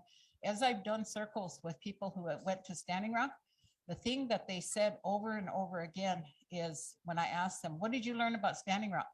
They will say, I learned about me. So we don't have those me places all the time to be able to say, you know, who should I listen to? Who should I look to? When I was there one day, a group from the Northwest came, and they came in on that road where they'd go to the Sacred Fire. And I was sitting there, and one of the girls came up to me and she said, Grandma, can you give me direction? Who do I go talk to first? We want to do this respectfully. And then people over here were competing about who they had to talk to. And I thought, oh, next, we got to get a grip on this. We got to get this together. And then having combat on the ground about who was at the top of the hierarchy. We were struggling, and we came a long ways. We were struggling to dismantle a hierarchy that was taught to us to make it a circle. And so our purpose that we are doing at home is similar to what Nephew talked about with his community, but ours is, his is aimed to an altar, a specific focus, which every community needs. With ours, it's with sovereignty of the government, and it's combined with grassroots, which is really hard to achieve because grassroots are afraid of elected leaders are afraid of grassroots. It's historical. So we thought we're going to come home and honor the dream of the survivors of White Swan, my community that was drowned by a dam. And we named it Mani Wizipa Wakan, Sacred Water Bundle. In Washichu language, it's a cultural landscape, just like the Black Hills is a cultural landscape. And we're going after the Missouri River Basin watershed. The headwaters are in northwest Montana until it meets the Mississippi. And that whole watershed, the PowerPoint, if you could go to the page where it says purpose, Maniwi Zipa Sacred Water Bundle, you can see the turtle. You see the shape of our, and we didn't know that. We didn't even think about that before we initiated this work. I should say re-initiate it, but can you see Grandma Turtle? The whole watershed is in the shape of a turtle. So the goal of this project is to create both political support and a legal basis for joint tribal federal government in a stewardship way of the landscape at hydroscape in order to mitigate climate change, address community health concerns, conduct intense water quality testing, training native farmers, including food and energy sovereignty. So all of those things are things that a tribe would be doing. But many of our tribes are so captivated by federal funds. When you get a federal grant, 50% of that is on reporting. Who has time in their life to do 50, 50, 50, 50? You don't have time. Pretty soon you're old. And so what we did is we said, okay, we're going to cut off the feds. We're not going to take any money from them. So we only take money from foundations that understand our vision. We're 7 years into this. We started before Standing Rock. And lo and behold, last summer, we got an initial Bush grant. And then they called us up and I thought, with my trauma being the way it is, I said, oh no, I'm in trouble. Is my report due? I'll work on my report. And that lady, my program officer, she said, no, Faith, you're okay. We just want to give you more money. I said, what? And she said, yeah. She said, we have 8 projects that are long reaching templates that we feel that can help tribal communities, and you're one of them. And so we would like to give you some money. And so I was afraid to say how much. I couldn't bring myself. I was trying to be cool. And I'd say, yeah, we're interested. But I kept thinking, how much, how much? And then finally she said, well, I said, should I write it based on the need or the amount? I was trying to get her to say the amount and she wouldn't say it. And so then I said, should I write it to the need? And she said, yep. She said, if you write it to the need and you give it to me, I can make the decision. If you go over a certain amount, I have to give it to the board. And I said, what? And finally I brought my courage up and I said, what is the amount? She said, $1 million. I thought, I have never had a conversation like this in my life. I said, did you say $1 million? She said, yeah. And I said, okay, I'm gonna go for 999,000. And she said, no, that's too contrived. She said, do your need and then we'll go for there. So we got 850,000 from Bush Foundation. And so it's a 3-year project and hopefully they can continue to carry us. But the key that they liked is that the border crossing. So we have patiently worked with the tribal government. And I really took it to heart when my son told me that the tribal government is no different than the high-risk youth. He said at any day, they're almost ready to commit suicide because they are not able to provide to the needs of the people. Can you imagine? And then getting chewed out constantly. And when people come into a room and have that bad medicine from your mouth, and every day somebody's coming in with red rage. And so somehow we have to pray as hard as we can to figure out how do we bring the grassroots to teach the leadership. And this is an example. This is the kind of template. And we we get irritated at them. But my son said, you know what, Ina, I'm going to let you in on a secret that leadership do. He said, when you come in and you have red rage and you chew them out, he said, they just let you go on and on until you're exhausted, until you get yourself out of control. And then they say nothing. The culture of silence, which they learned from the patriarchy. And by then you're spent and you walk out of the room and they don't have to do anything. He said, that's an actual methodology of leadership. So I don't do that anymore. I go into a different role. I try to keep red rage out of the room. I call them by my relationship. They're all my takojas and my nephews. And I tell them a story. I'm going to share some stories. Indian copyright. Those 2 stories are relative told about the snake and not sharing information that is not for other people. We don't have to spill our guts to people. We don't have to suck up with our information, and that's data sovereignty. So figuring out, and I'm teaching them, not just me, but our team. We made our first water quality testing report to the tribe on May 24th. We did sample testing in a body of water. We found the arsenic in the lake was 1,000 times more than the recommended level of EPA, 1,000. We found manganese 70 times more than recommended. We found selenium. So we have a high cancer rate of our people.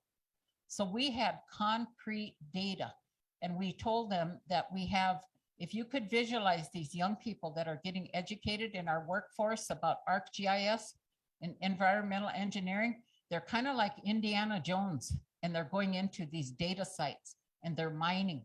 They're going in and they're grabbing this information. So that's what we're doing. We're teaching them. And when I get home, I have some coming in. Our overall goal to reestablish sovereign, inherent, spiritual, legal, traditional water rights to protect the Missouri River Basin in cooperation with leadership and the people of the Ihanktua, and eventually every tribe on the Missouri River Basin. Wes Martell told me something, and every time somebody adds something, I take note of it. Wes Martell said that surplus water is Indian water. So I'm going to figure that out.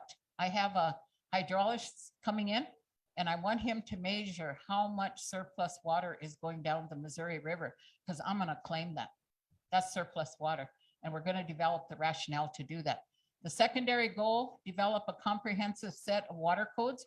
We have to have regulatory power. In the US, there are only 12 tribes that have water codes, because in 1975, the Department of the Interior, one of the gatekeepers, said that he put a moratorium, no more water codes. How oppressive. And so what happens? Our relative Deb Holland, a month ago, she lifted the moratorium. Yes.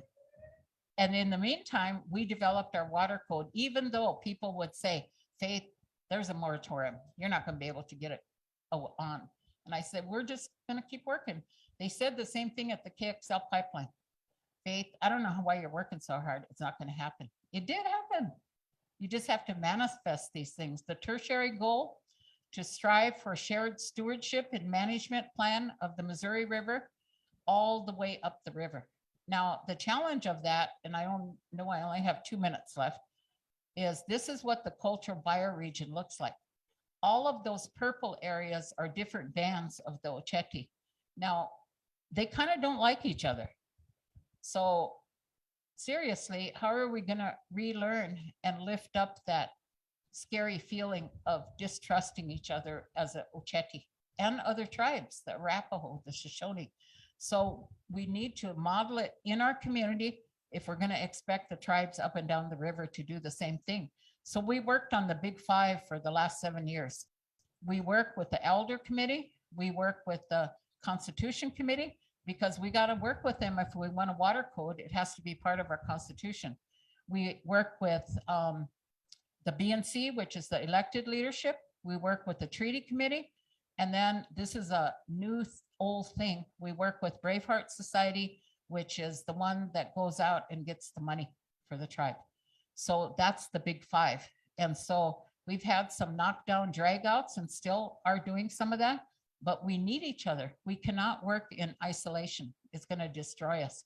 So that the 7 years we have tried to bring that together so we can hopefully model it, and at any time it can fall apart. So that's where the water ceremonies come in. Everything we start, we do the ceremony. And I remember the first ceremony when we did it along the river, all the Wamakashka, I am holy moving, the birds, the animals came, swarms of seagulls, swallows, they literally came to the ceremony. It was just like the great mystery woke us up. They were swarming all along the river. Even the turtles came up. And so I told them, I said, we need to go to the water and tell Mani Wakam what we're doing. Tell her what our intentions are. So one of my granddaughters went down to the river, and I saw her start crying, and she came up the bank. And I said, what's the matter, Takoja? She said, I told the river I needed her help. And she said, I can't help you anymore. You have to help me. And she said, it made me cry. She said she needs help. And so the other thing that we are mindful, one of the grandmas told us that there are water beings. There's Wamakashka that live in the water that we have forgotten about. We don't pray with them. We don't feed them. And during the Keystone or the DAPL fight, there were some people who came to me and asked me to take, and I took it to Argos, Wiwangwachi, but they said the little people, the Cha'otina would help, and that they went into ceremony and they made a little bowl. That little bowl was about this big, and it had a spear, and it had little tiny arrows, and it had little tiny tunka. And they said they did ceremony with the Cha'otinas, and they said they would go underground and they would help us. And they said, you have to be patient because it might take 50 years. It might take 100 years, but we are going to work. So I took it to Misunkana Sundance, and they prayed with it. And we took the little bowl up to DAPL, and it's there. So who knows, we just have to continue to care, continue to pray, continue to unify, and continue to do what we're doing here in reaching out, because the best thing that we can combat trauma with is a sense of safety. We have to learn how to be safe with each other, which means learning how to not gossip. And if we do gossip and can't stop, figure out, why am I doing that? I want to be important. And the only way I can get noticed is gossiping about somebody, and I really need help. Why do I backstab? I want to be needed. So really, those are the boys and girls that are still within us that have not had the opportunity to heal. And so all of us have that little Indian girl or that little Indian boy in you. Every now and then they act up. And so we have to figure out, we got to call their spirit back. We have to call them home. They want to come home, but sometimes they've done so much bad, they don't know how to come home. So that's where every time that happens, not only in our activism, but the water ceremonies and calling your spirit, always remembering to call your spirit. So I think it's pumpkin time. So I will stop there. Ohamitakya.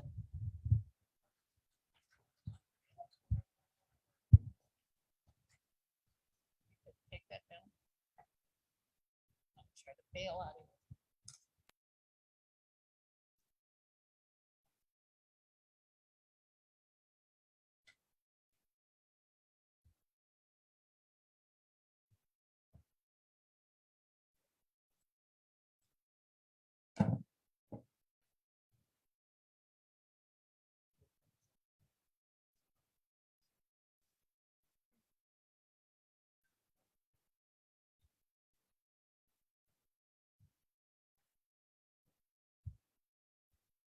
Thank you.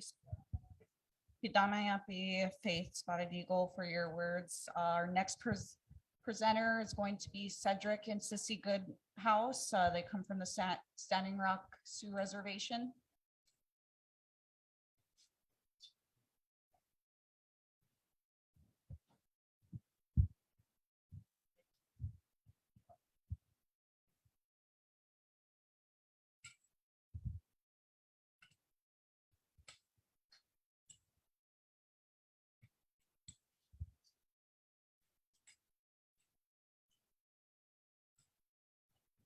Loe mi taku pi tona ya heat wachni gaga na iuha chante wa stena pek chiza po. Wambliwa huki sa he macha na honk papa makoche he mata. I wanna first greet you in a good way this day. You guys are all strong people. Me, I had to go sit in that cooling room till about 10 minutes ago. But it's you know, today I listened to a lot of what's going on in your territory. And I sit here today and I think, you know, there will never be another Standing Rock. Those of you guys that ever came, and those of you guys that took something from there, whatever it was, good or bad, because good or bad was there. You know, I'll admit that. You know, But we asked people when they came, different tribes when they came, different nations when they came, however they addressed themselves, to come in as they were, as who they were, and as proud of people they were. And they did. They did. There's people that showed up by themselves and asked that when your people show up and then come in as who you are. And they did. A lot of people put their headdresses on, they put their regalia on, and they had their hand drums, and they came in and they sang their songs. Some didn't have drums, but they sang their songs. Young people on the side, elders in the middle, they came as who they were. And they showed people that we were here too. And they were there to support us and to go and fight with us as well. And that was a good thing, because they had what they call arrestables, because not everybody went up there. There's the politicians, as I said yesterday, they had their own talk, but we had to demonstrate to them that we were serious,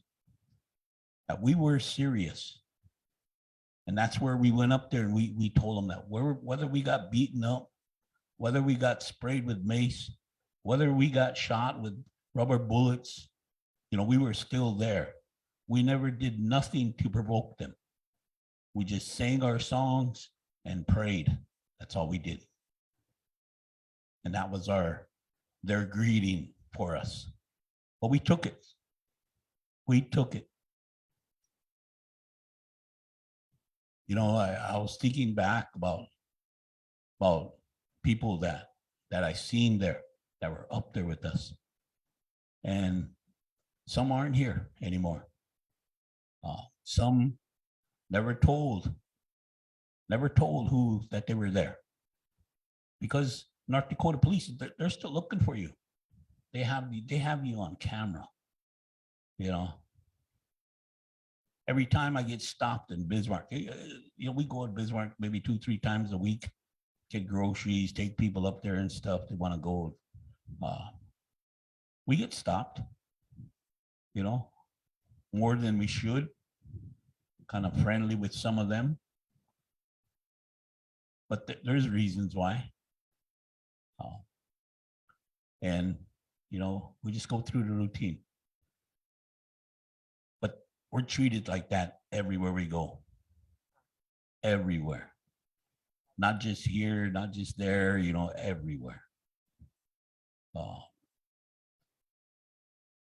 And the things we talk about today, the environmental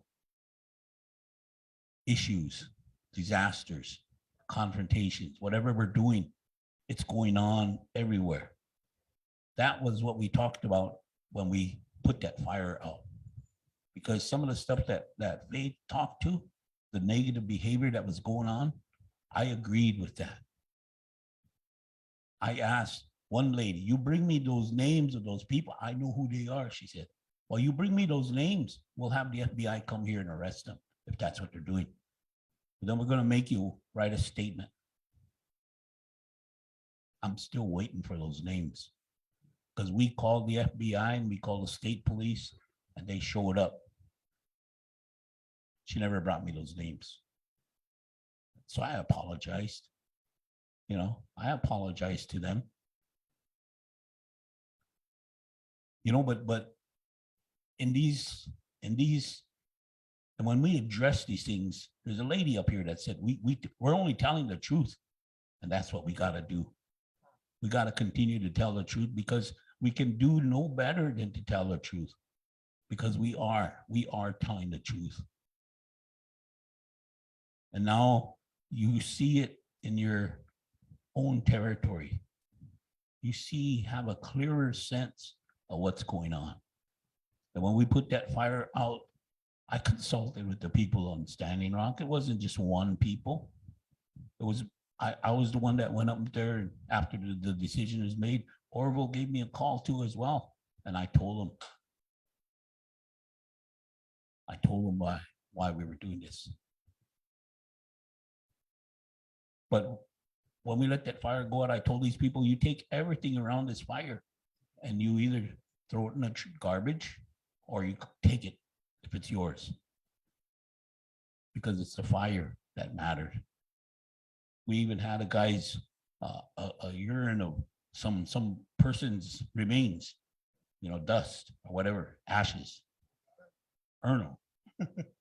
but then that's it shouldn't be there, you know, because of how we prayed to put that fire together. That shouldn't be there. Only that fire mattered. We had tobacco, but it wasn't right up to the fire. It was off to the side. So they could use that, pray, put before they went on the action. And they did. Young people did that. But when that fire went out, we didn't pour water on it, put dirt on it or anything. We just let it burn out.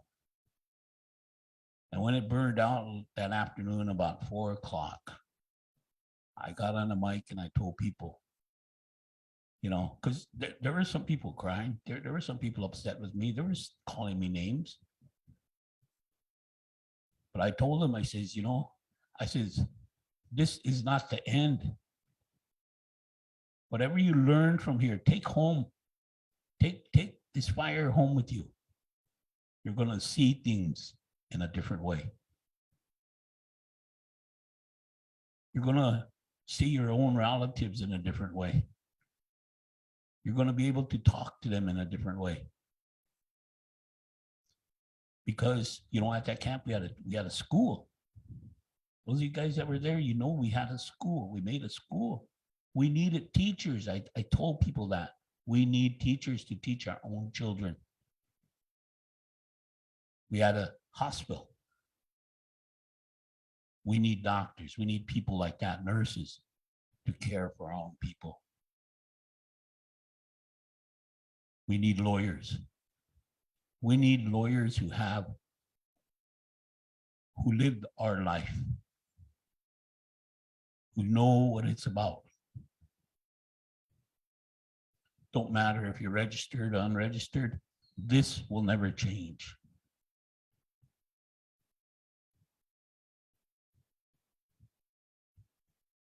You know, today when I heard all the issues going on, and we talked about there'll never be another Standing Rock.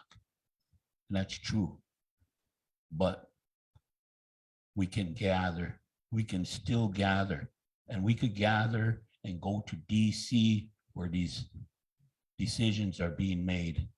Someday we're going to have to think about that. We're going to have to start talking that way. Because these things are going on and on and on. And people, maybe it won't be in my lifetime, you know, but maybe it'll be in some of your guys' lifetime when you will have to gather and go in force to DC and stay there. Maybe as long as you stayed at the camp. Disrupt the place. If we have to. If I'm alive and as old as I am, I'll do it. I'll start it if I have to. Because we cannot let this go on. We cannot. And we have, that's the reason why we gather. I respect and I honor Orwell and his prayer for world peace, to address the environmental calamities that are happening, and to address it first through prayer. Tungashila will give us that energy to do what we need to do. And I firmly believe that.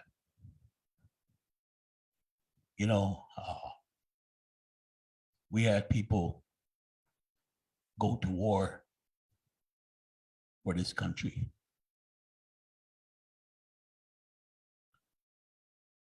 And in 1924, they made us citizens. World War I was before we were even citizens of this country. But they went. I have relatives that have gone. And my wife has relatives that were there. And, you know, our grandmothers and grandparents at that time, when those young people went to war at that time, you know, there was only one thing that they could do for them, and that was to pray. And that's what they did. They didn't know where they were going, what they were going to do, but they went anyway. And I'm going to ask my wife, she wants to say some words. This morning, yesterday, I shared what my wife said to me. And she said, well, tomorrow, Wichasha, it's going to be Father's Day. What you going to get me for Father's Day? After all, if it wasn't for me, you wouldn't be a father, she says. But you know, that's a relationship. I love her, but I also respect her. You know, so I want her to say some words, and then there's a song that we're going to sing. Ami dakyapi, ampetuki de you ha chante washte na big Jews upi. That's the secret house of machiapi. Na ampetuki de dina washte. Wakia oyate king upi chayomak pi. Heyokha hemachashni cash okasni wa unkte. You know, my relatives, I'm from Cannonball, where all my relatives live. They did their best to be hosts and hostesses. I have a grandpa. We never questioned how he was my grandpa. He was my grandma's cousin. And he's just a couple years older than I. But our sons knew that they could take people there to shower, shelter, or eat. And he appreciated it. He's a widower. And today he goes all over, attend ceremonies with the group of people. And I wanted to share that because we're just Ikche, Wichasha, and Ikche Wia. Ordinary, common men and women. My grandfather, who helped me and encouraged me and taught me about singing Wichagdatas, women singers.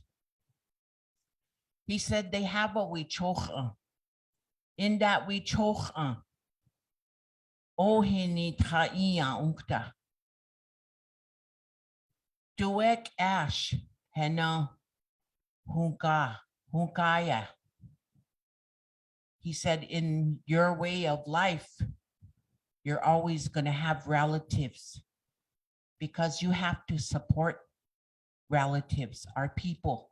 If they're in that circle being honored, whether you know them or not, you go out there and dance with them, sing with them. I have a hunka ina, Sintkala Towi, Nali Tubuls. And she told my sister and Cheryl and I that we have to go and help these singers. And this drum was bringing in people that was being honored. So we said, Ina, and now we don't know them people. Yeah. And now ni tita kuye. Yeah. She told us to go sing, help them. You don't have to know them. So we did. And she said, that's what you have to do. And that goes on in life. We all have a purpose. There is something that you're all good at. You have a gift, a talent, whatever it may be. I encourage the young people in my class. And there was some instructions through a ceremony that were given to my husband and some men to start Ocheti Shakoi. Our first camper was Joy Braun. She put up her tent April. And my cousins all brought wood. She had to move it later down by the river, but because of the wind, but that's where she started. And my people are that way of Cannonball. We all don't have big names. We're just a community. We help each other. I have cousins I call brother. They call me sister. And they don't come right out and tell me sometimes. That's the way it is. I have a Shicheshi. He kept sending me things about Whitestone Hill. I told my husband, I probably have to cook. I cooked a couple meals for him for a gathering. Finally, I said, brother, what did you want me to do? And he said, you look where it says Lower Yanktonay Sioux. There's some names on there. That's your grandma and grandpa. Ehani. Oh, okay. And I used to just get these messages and these pages. And so I told my husband, we gotta go there, support and pray. You don't have to get up in front. You can sit and pray. It's good to hear the wakia, the thunders. To me, that means it's gonna be nice and cool. The grandfather's taking pity on us because I almost melted. I was like a pound of butter. I had to sit in that cool room. And so that's good for me. My prayers answered for a good day. It's the weather. But I work at a high school. I'm a teacher.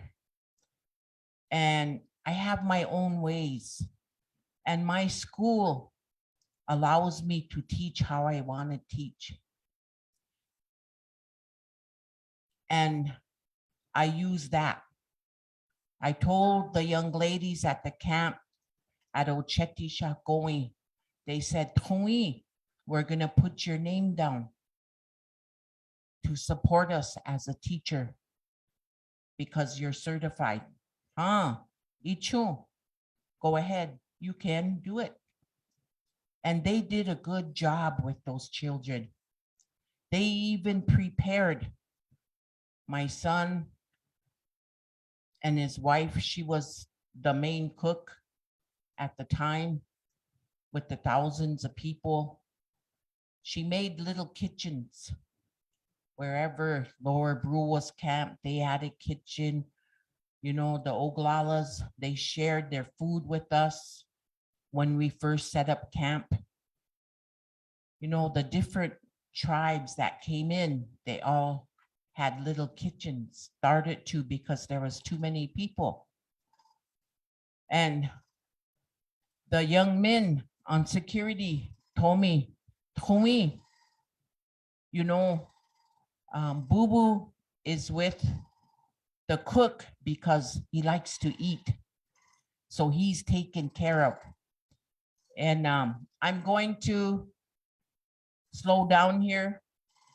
I'll share with you that I tell the high school students in my classroom, you're the bow and arrows.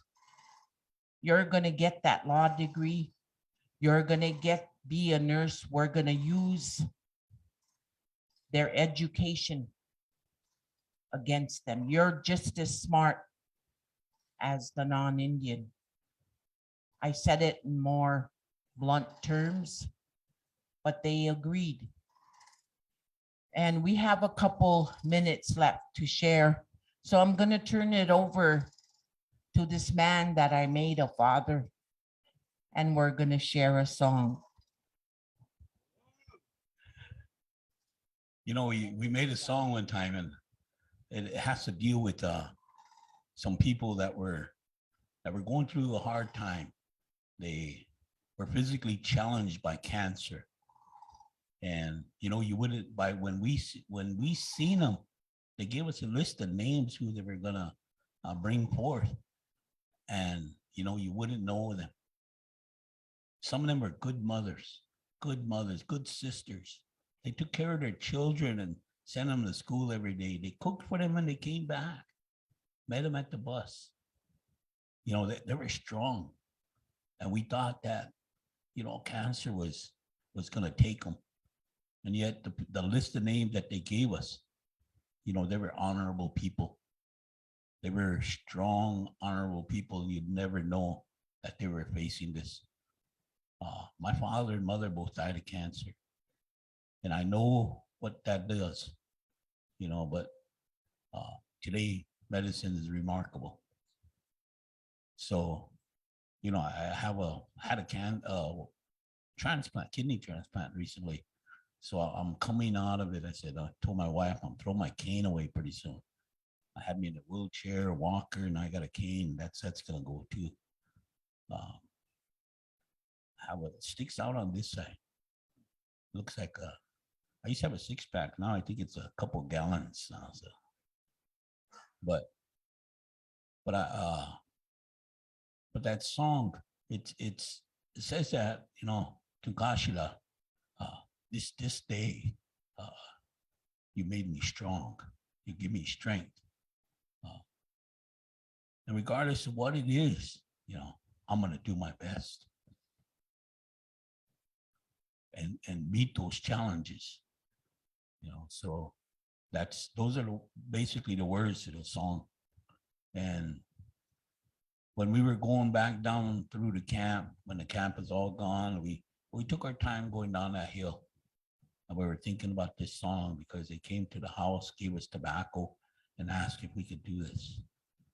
And I said, yeah, I can make a song.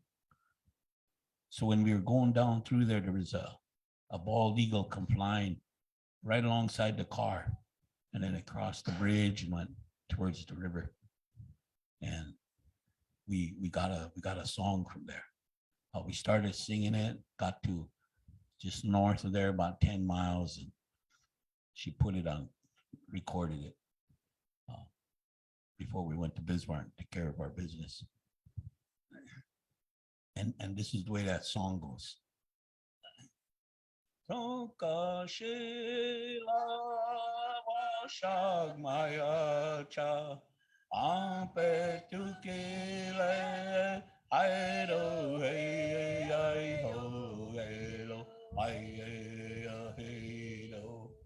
Awa ichiglaka itko kipawa uelo ai hello hello hello ai ha hello ai ho hello ai do hey ai ho hello ai hello hello ai ha ya hey ha ya ai ho hey lo ya hey lo ai lo hey lo Toka shela wa sha maya cha ampe tukile ai lo hey ai ho hey lo ai hey lo awa ichi ga ko ki pawa uelo. Ai ahelo. Oh, mikakosi.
My name is Norman Redwing Jr.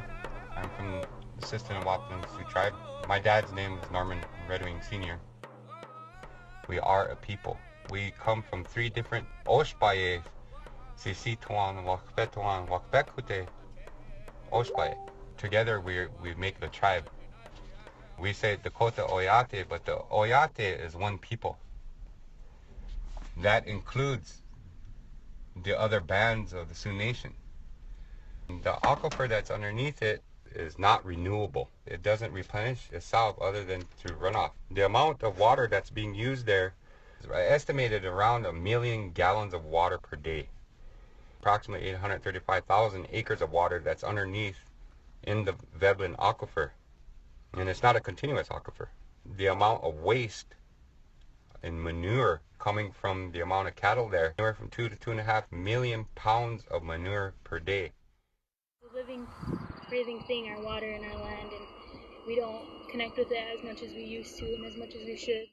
The amount of E. coli in a freshwater source that's there, what we call a coliform unit, averages around 235 CFUs. When it was tested, it was 43,520. The Shortfoot Creek runs about 200 feet behind Veblen Flats. That's a direct water source that's always been there. If that gets contaminated, you're talking about contaminating our people right there and this contamination is in violation of the tribe, the Sistan Wapinan Sioux Tribe Clean Air and Water Act chapter, tribal codes. What the problem is that people are keeping quiet.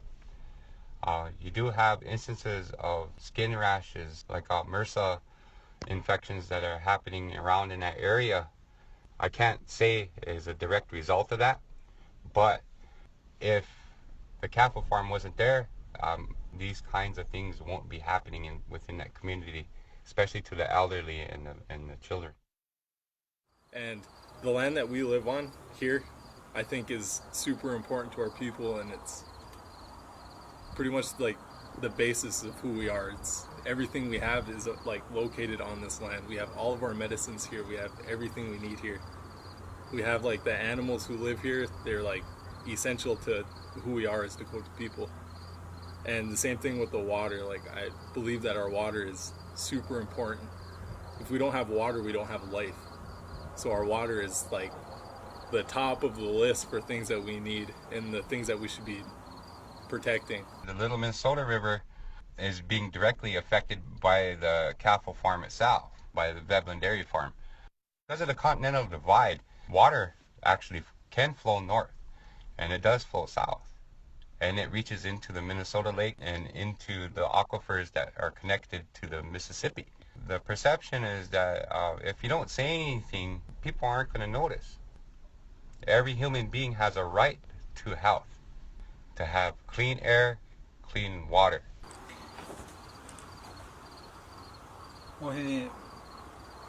Miniki wakan ap mini wichon. Eta goas niu na mini wichone ki eta ha.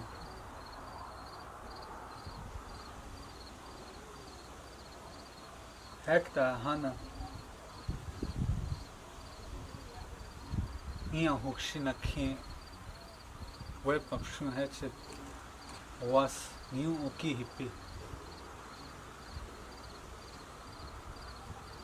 Miniki ha we choni hetchado. Wana.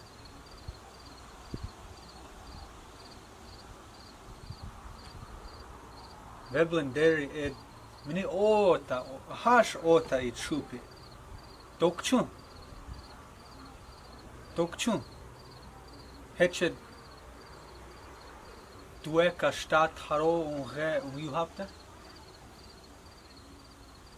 Ish a sampi unge uyuhapta.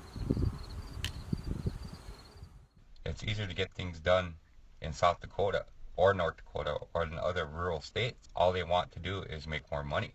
The greed is what drives that. With the help of our native sovereignty, I think it's time that we say something. It's time that we make a stand against that, because you're talking 2 or 3 generations from now where our children won't even be able to play outside. Well, it's a very difficult future for our great-grandchildren, our great-great-grandchildren. So we need to say something together.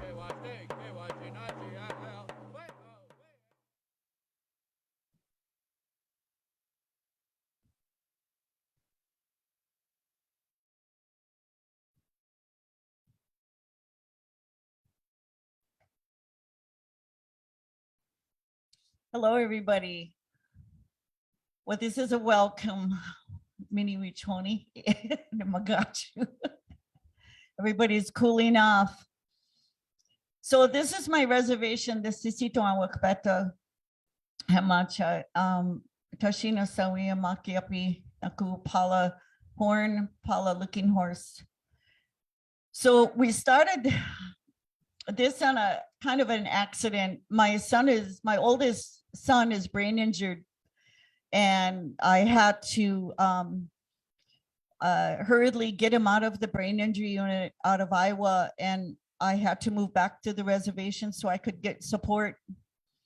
And the only place I could get a house, because when you sign up for a house, it could take years, and nobody wanted to live in Veblen. And since I was living in Greengrass for a couple of decades, I didn't really know what was going on. So I ended up getting a home there.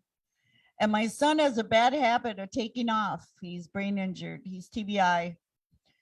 And so one day he decided to go down the road, and I couldn't stop him. So I just walked with him, and there was just this putrid smell coming from nowhere. And you don't smell it every day. It's probably about 2 months a year, but it's really bad. And the kids play in it. And it's from this dairy farm. And that was probably around 12 years ago.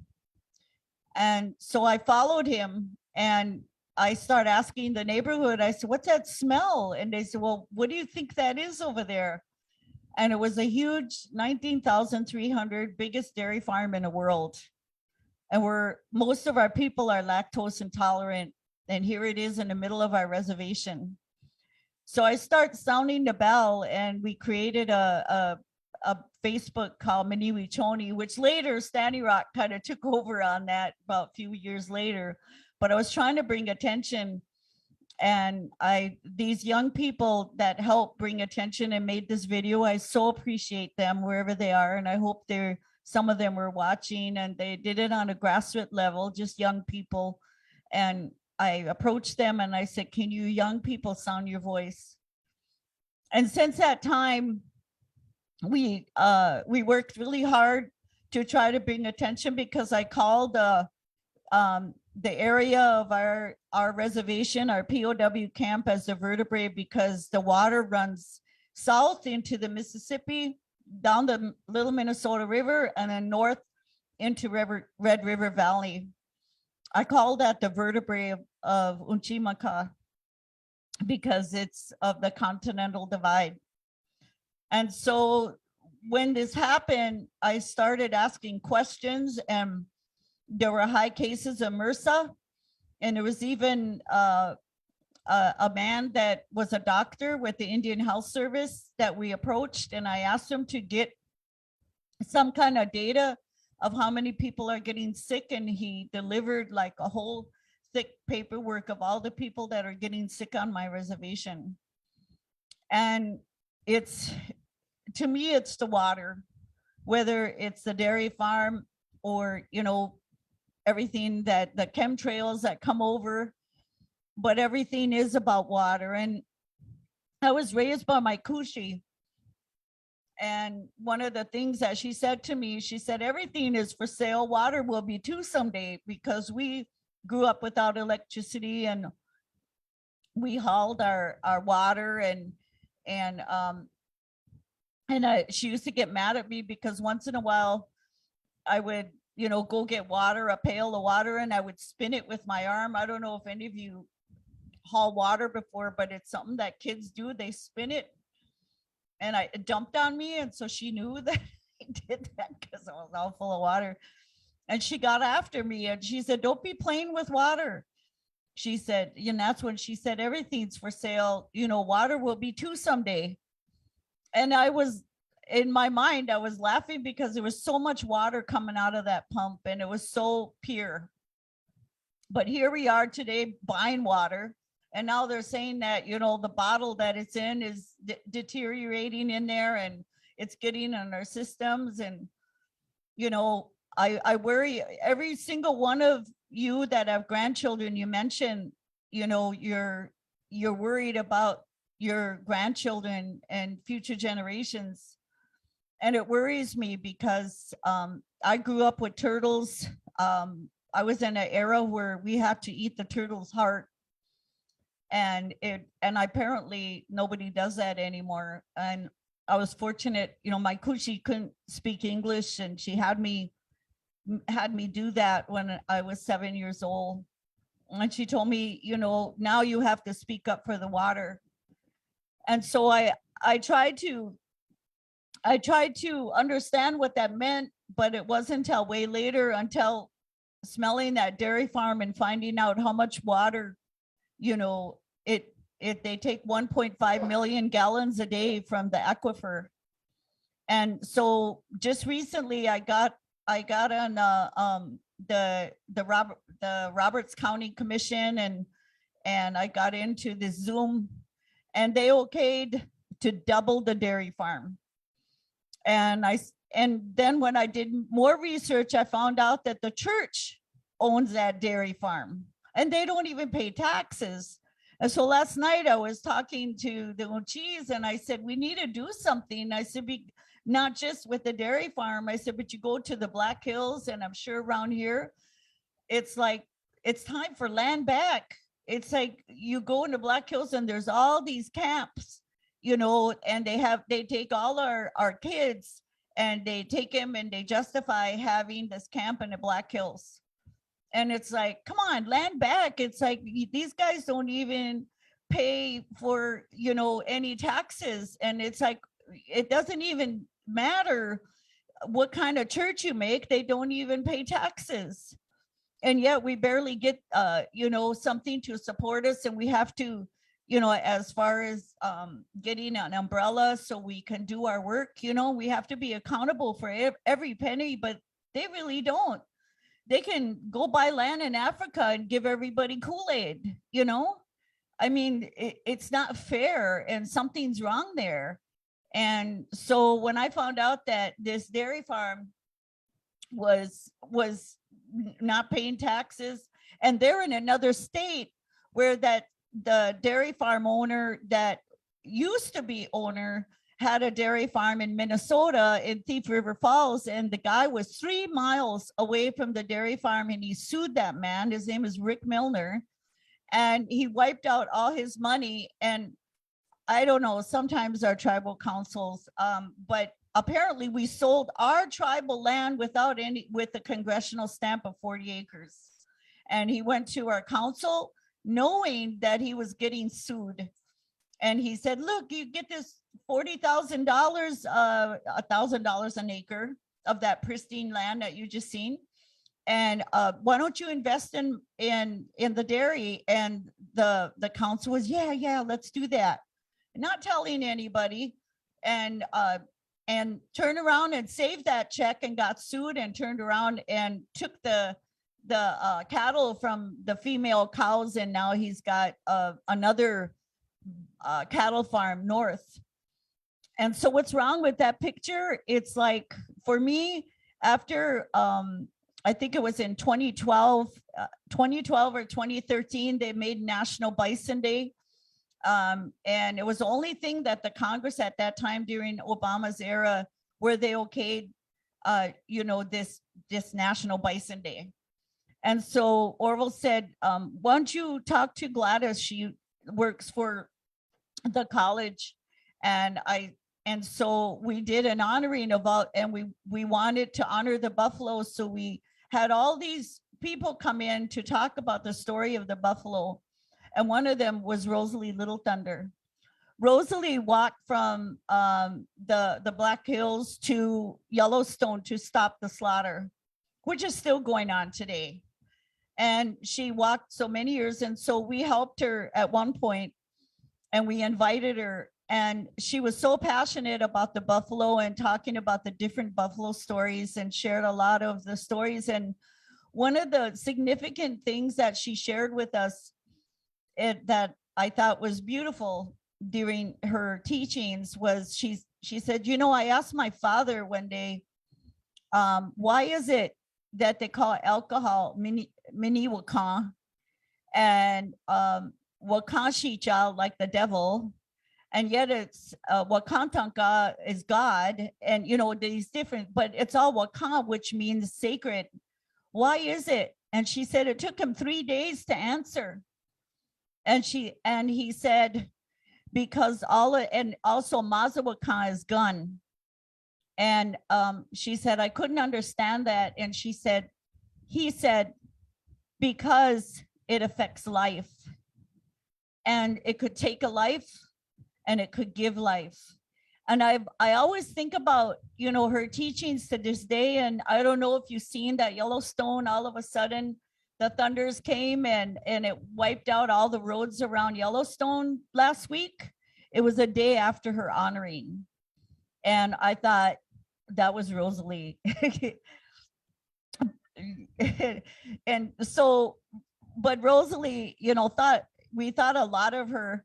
And I start thinking about it after we did that honoring for the buffalo. And then we just watched a film of this man that was trying to bring attention to all the buffalo that used to be here, the millions and millions that were killed, and the skulls. Most of you have seen that just big mountain of skulls. And during that time, we learned about the buffalo, and these cattle, they're flat-footed, and they destroy the land, and then they rip out the grass, and that it won't grow anymore, where the buffalo have pointy hooves.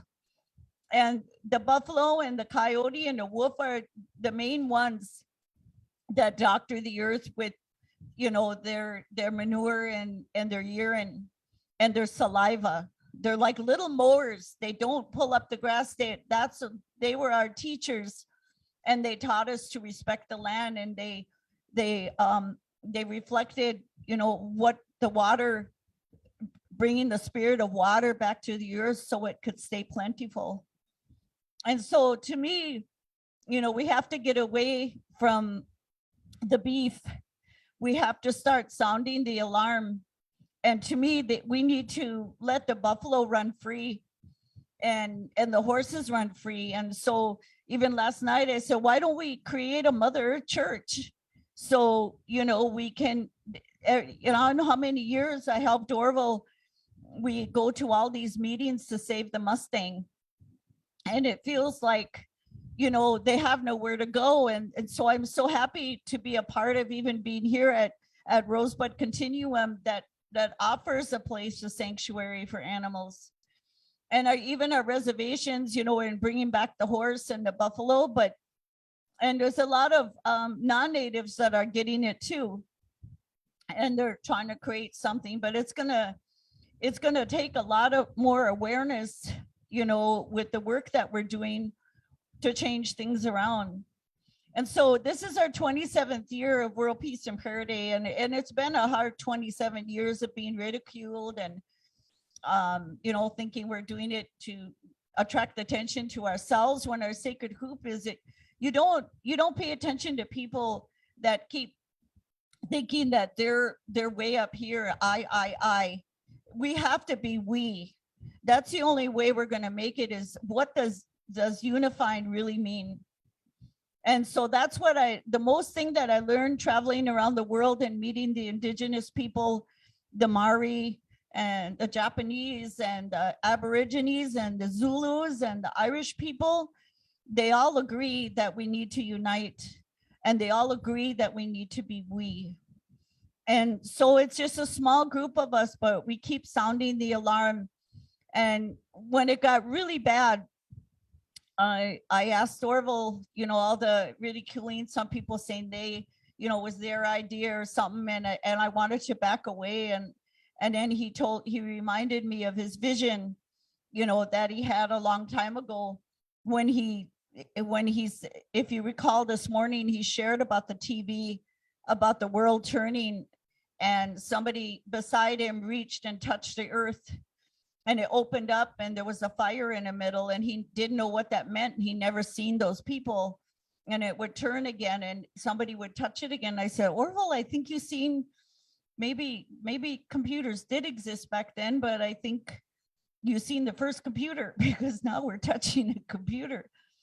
And so here we are on Zoom, and here we are, you know, because of Myron Dewey 2 years ago pushing us to do a Zoom to reach the world.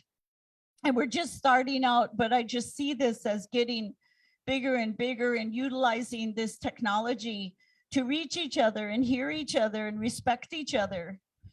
And so when we walk through this life, I think that was the hard part of these 27 years, was when we were in Australia, and I kept hearing criticisms and all that.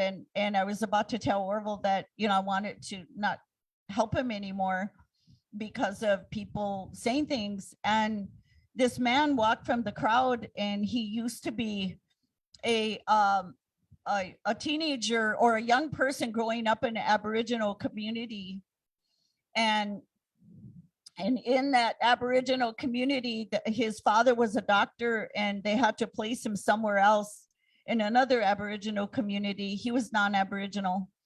And what happened was the elders asked for him, because he understood, he learned their language, and they gave him a bundle, and it was 13 crocodile teeth.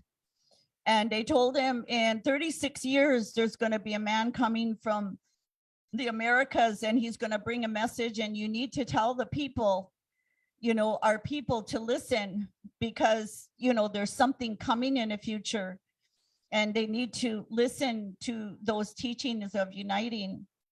And so that morning, he forgot all about it. He grew, you know, he had a family, and, you know, it was later in life, and his son said, can you give me a ride to this place where the Grampians, where they're having some kind of event? And he said, okay. And all of a sudden they got into a big argument on the way. And he said, you know what, just let me out. I'm going to hitchhike from here. And of course, they didn't even remember what they were really arguing about. And he got out of the car and he started hitchhiking. Immediately he got picked up by a leader, an ASICS leader, which is kind of like the main person that looks over all the Aboriginal tribes. And he usually doesn't pick up non-Aboriginals, but he decided this guy looked pitiful on the side of the road, a teenager, and he picked him up.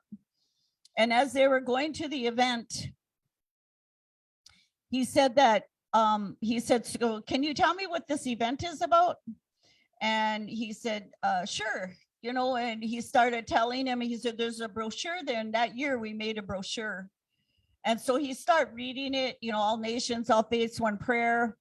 And we're not trying to prophesize for everybody to pick up Chanupa. We're trying to really help you find you know, even the other countries to find their umbilical cords that lead back to nurturing Mother Earth, their responsibility. And so then what happened was that when he started going, he picked up the other brochure of the Grampians and he opened it up and it was shaped like a horseshoe. And those Aboriginal elders told his father, you will know it is true when it's a place, a sacred site shaped like a horseshoe. And so and back then, you know, the phones were like really huge, like a shoebox. And he said, can I use your phone? And not everybody had an iPhone or anything back then. And he said, yeah, you sure you can. So he called his father and he told his father was sitting at home worried, you know, because he dropped off his son. And he said, you know, Father, you need to go get that bundle. I think this is the day. And so he listened to him and he ran upstairs and it was in an old trunk and he took it out and he just got there to the Aboriginal site of the Grampians, and Orville was just about to say, see you later. He was going to do the closing prayer. And actually, when they brought him up to me, his father, I was saying, you know, wait till he gets done to pray. And then Gerard, which is one of our World Peace and Prayer Day staff, and he said, no, Paula, you need to listen to him. And then he got halfway and then I drug him up to the stage. And I said, Orville, you need to let this man speak. He needs to speak to the people. And so he let him speak and he told a story, I'm telling you. And he said to the people, to the Aboriginal people, he said, your ancestors told me to tell you to pay attention to this message because in the future,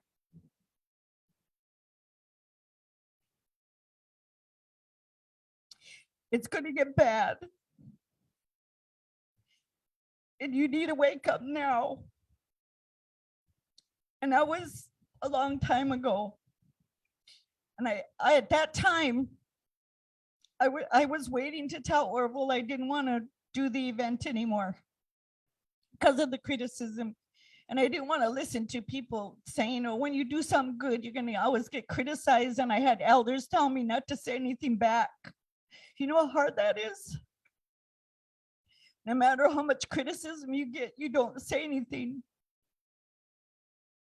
And so when that happened, he said to me, he said, on the way here, he said, I was thinking about everything, those elders that are long gone. And he said, and I counted the days and the years. And he looked at Orville and he said, Chief, he said, this belongs to you, but they told me to tell you that there's going to be 13 people that are going to help you. And there's 13 crocodile teeth here. And he said, it's 36 years to the day. I counted. And that was the thing that made me turn around because I had enough, but it made me wake up. And since that time, it didn't stop. There's still criticisms, but I'm really happy to see all of you out here because, you know, if we can really unite and we could really unite the people, it's the people that are going to come together with one voice and one spirit. If I could sit in ceremony and be a part of a circle to heal a person with cancer, you know, or any kind of illness and they walk away in good health, why can't we do that to Mother Earth? That's the only thing that's going to happen to heal for our children. You know, all of us have grandchildren, are gonna, or we have nephews and nieces, and they deserve a good earth. And it looks really bleak, you guys, but if these elders and ceremonies say that we have hope and we have a little bit of time, then it can happen. So I want to thank you and I wanted to explain to you, and if you could help me to stop this dairy farm on my reservation, you know, then please do. And I thank you for your time. Mitakiasi.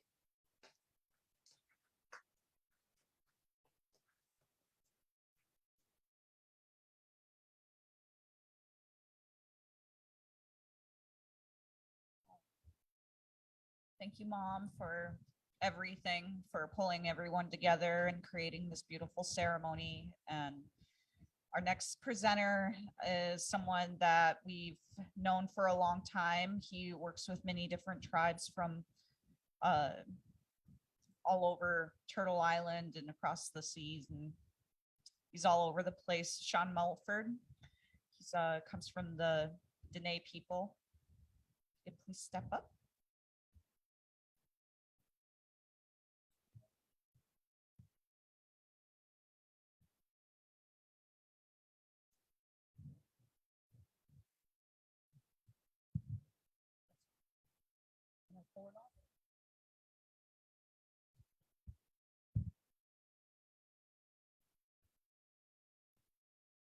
Yate she Sean Mulford Unisha, cutting the sun in Schla. My dash gives me bushes chain, tlash chi ye that she che, tot salt ne that she nala. Hello, my relatives. Thank you for all the good words today. You know, it's I traveled last night. I had to I drove all day yesterday, and then I had to jump on a midnight flight and get here pretty early in the morning.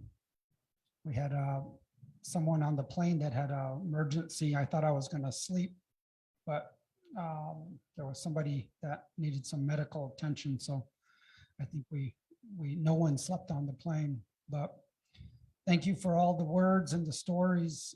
You know, every time we come to this point, I always say, you know, it's like preaching to the choir, you know, just to hear what everybody's doing. The challenges are all there.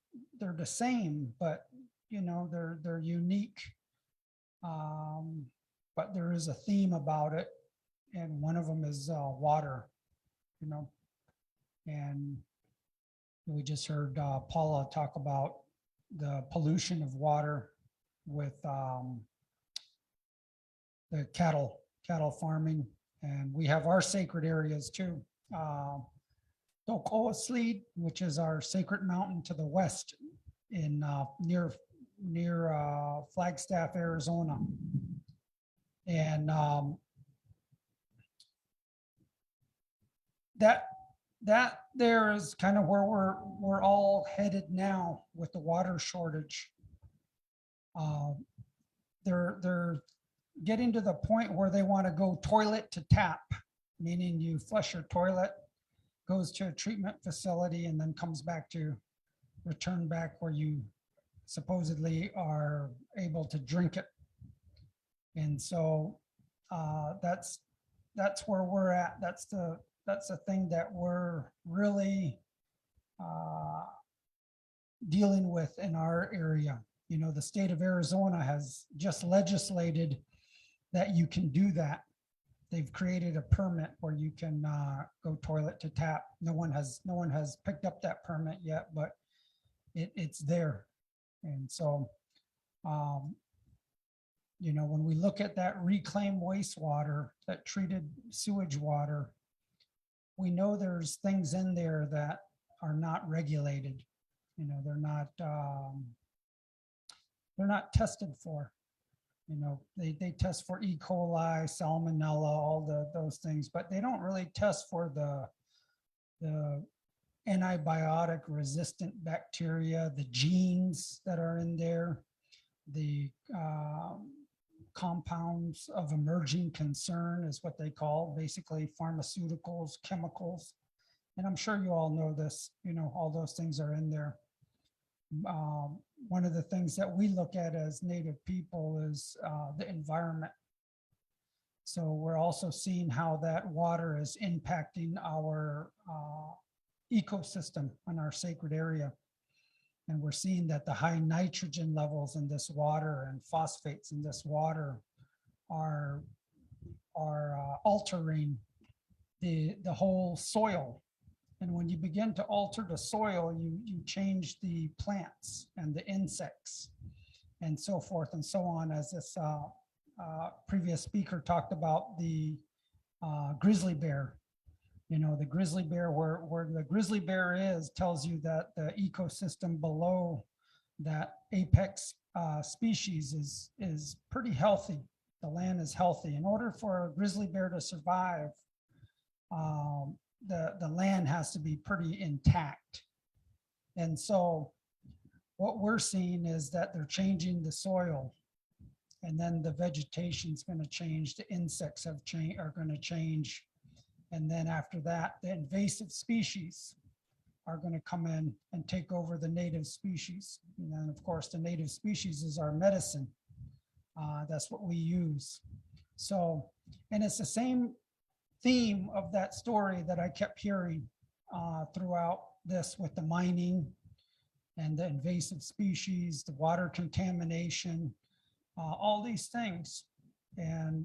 But you know, the work that we all are doing here, we almost have to be biologists, scientists. We have to, it's amazing to watch each one of you go up there and be well versed in whatever issue that you're dealing with, whether it's the lithium mine or the cattle farm, all of these, our minds are so strong that we can take those things on, and we can do that and learn about them.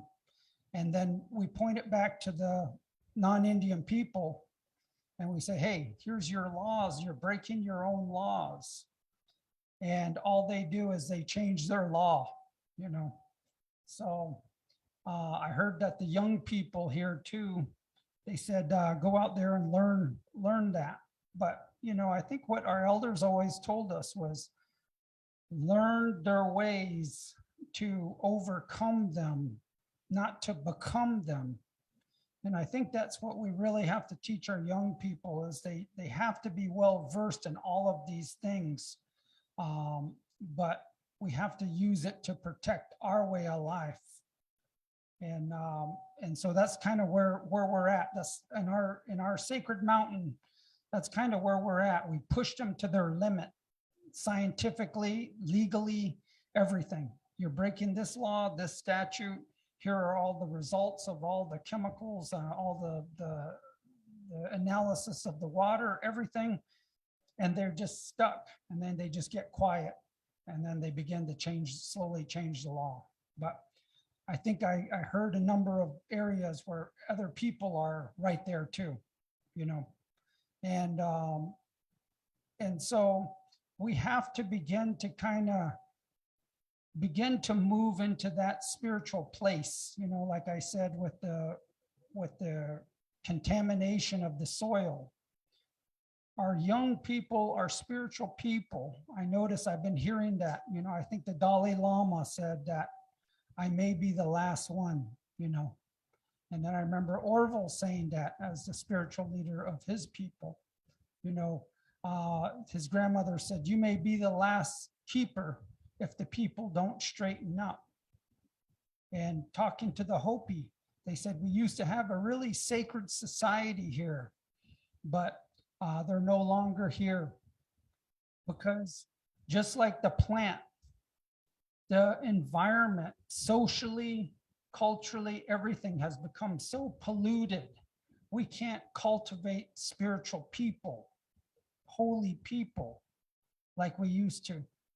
And so as we begin to do our work, we have to begin to understand that that's what we're trying to do, is we're trying to keep our areas clean, our homelands clean, our homes clean, our minds clean, so the holy people can still come and guide us through their own discipline, their own ways. We all have a responsibility to them to keep them that way. And I remember one of the elders said, even the holy people, you can't really touch them, you know, because you can contaminate them. And so they're supposed to be kind of separate and live in a really sacred way, in a way that takes a lot of discipline. And so we have to begin to realize the work that we're all collectively doing here is to continue on that human connection to the Creator. And so, doing this work, we had the gentleman from here, Bobby C. Billy, come up down to our area. And I remember we brought the forestry out, and they said, we're going to spend the day with you. So I said, okay, we're going to come on out. We're going to show you some things. And so I asked Bobby to do the prayer. And I remember right when he started the prayer, all the coyotes all over started screaming out. And they just kept howling all collectively. And this was during the day, not they'll do that early morning, but this is kind of during the day. And then after that, when he finished, they stopped. And I asked one of the gentlemen that was there, I said, man, was that, did I hear it correctly? And he said, man, that was a special moment, and I'll always remember how he could come into these areas and really bring that sense of spirituality, sacredness, and connection into these discussions. So I was lucky for 20 plus years to be able to pick up the phone and ask him questions, and we did a lot of work together. And man, just a amazing person. And we talked about the fire, we talked about the sacred fire. And I almost got Orville arrested in Arizona. We were at our sacred mountain at Dokola Sleet. And we started our sacred fire, and the forestry came and told us to put it out. And we held strong and into day 3. And I remember every morning the forestry guy would come over, and the elders would always ask him, hey, how is your fires going? Because they had wildfires going on. And the forestry guy goes, well, they're coming down a little bit. We're getting more containment. And they did that every morning. And on the 3rd morning, those guys came to put out the fire. The forestry came to put out the sacred fire. And I remember one of the elders was telling them, we ask you every morning how your fires are going over there. And he said, we've been helping you from here because we have a special relationship with the fire. We don't have what you have, firefighters. We don't fight fires. We cook with it. It warms us. It's a part of us, our daily existence. So we've been helping you from here. And he said, let us finish the fire. Let us do our 4 days. And then after that, the rain will come, just like today. And the forest guy said, I can't do that. So then the guy said, you guys put out the fire. And then, we said, no way, we're not putting out the fire. And he said, then we're going to put out the fire. And we said, well, that's up to you. That's on you. And so, but they said, come on in to the main forest guy. They said, come on in, grab some tobacco and put it in the fire. Pray for your people. Pray for your firefighters out there. And he did, which surprised me. And then the elders sat him down and they said, we're going to take you all the way back to the beginning of creation. And when we bring you back, he said, we'll say Mado, and you tell us what you brought back with you. And so that fire chief, forest ranger, I think he's a district ranger, came over, forest supervisor came over, and And the elders did the ceremony. And then all of a sudden they said, Mado. And then right away they said, what'd you bring back with you? And the guy kind of came up like this and looked around and he said two things. He said, sorrow and shame. He said, those are the two things I brought back with me. And then after that, he ordered his people to come in and put the fire out. And so, that was a sad time. And I remember hearing your story about all the police and all the surveillance and all those things. And it's amazing the amount of infrastructure, internet-wise and otherwise, that they have when they think that something might get out of control. They had bloggers, they had everybody out there trying to put disinformation, misinformation out. When we drove through town that next day to go up to the sacred mountain and to put our prayers down, they had cars, unmarked vehicles, and police follow us through the whole town. We drive through town and we pick up another one. By the time we got to the mountain, we had a whole string of the military people there.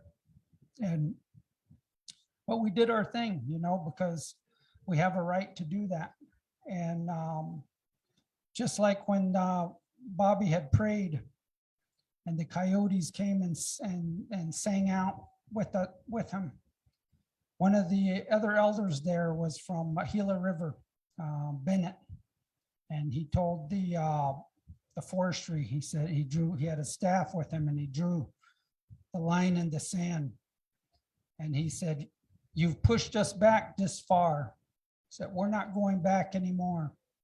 He said, from here, we're just going to stand on our way of life. And I think that's what it's going to take for us to continue to be who we are, is we just need to stand on our way of life. And I think I heard that as a theme through all the different stories, is, understanding that the strength and our power is standing on our way of life. And if we're going to rely on their way of life, it's always changing. Just like I said, we get them cornered. Hey, you violating our mountain, you've breaking this statute, do something about it. And then all of a sudden, oh, we'll change it. So it's not a violation because it was thought about here, there, they come up with the most elaborate, things. And so we can't stand on their way of life because that's just for them and their money and maintaining their power base. But when we stand on our way of life, then we have that hope for the future generation of people. And I've had the honor of working with a number of elders over the number of years, and they worked with Orville and as a council. And I still remember that saying right there on that poster, talking about creating something that they couldn't control. And that day is here. That was for Fukushima.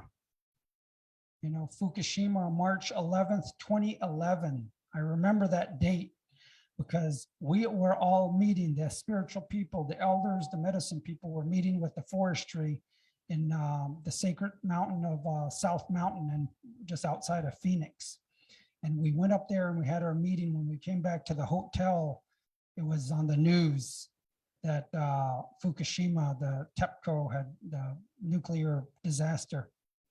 And so just coming here, I heard on the news that Japan, their legal system said that TEPCO and Japan are not liable for any of the compensation to the people there.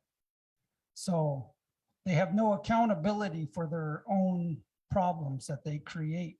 And so that was the work that Bobby C. Billy came to come and wake up the people and to begin to organize and unite as we are today. And he would always say, we need to unite under the Creator's natural law. That's, as Indigenous people, we have to reunite under that. And someone, I think I heard Leroy said, he'll have his court here, you know. He said, I'll be the, you can have a court here. We'll bring them here and we'll have our court as Indigenous people.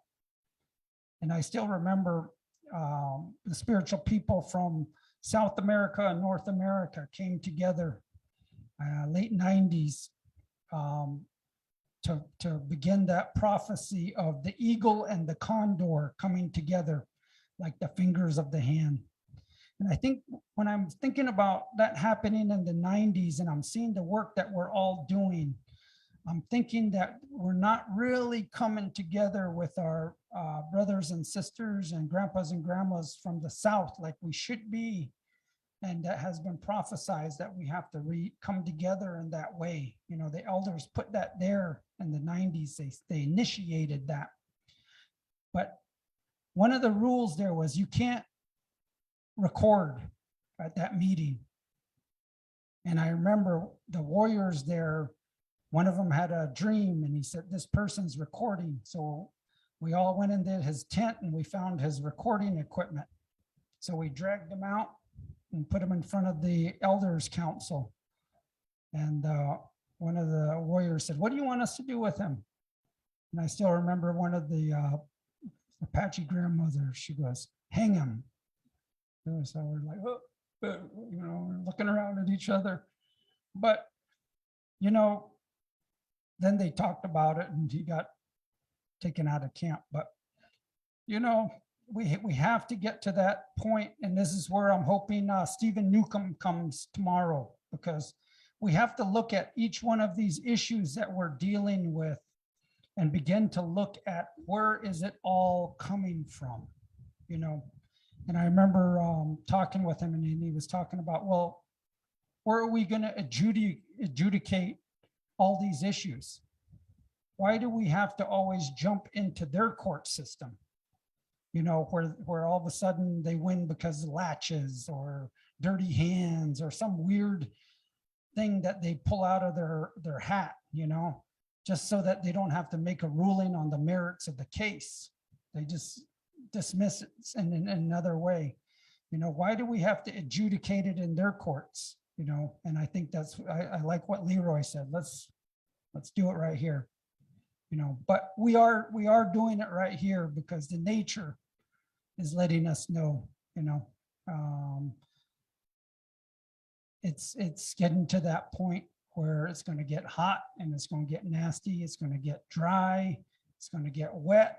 And it's just the amplitude of everything is going to continue to get worse and worse. So whether we like it or not, it is being adjudicated into natural law.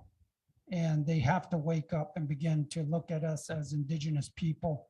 They're trying to save face right now because they're saying we'll allow traditional ecological knowledge in federal decision-making processes.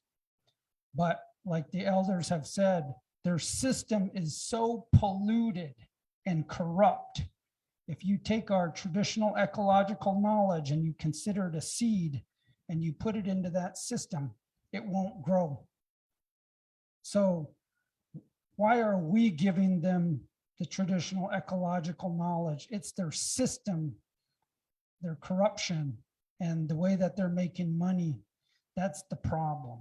So we have all these things to talk about, and that's why I like everybody coming together, because we have different points of view and we all have the same issue, but in different ways. And it's good to hear different things from people because it really strengthens me, you know, just to say, hey, there's other people out there really working and, you know, coming out, you know, like you said, coming out like the animal in your home. And that makes me feel good, you know.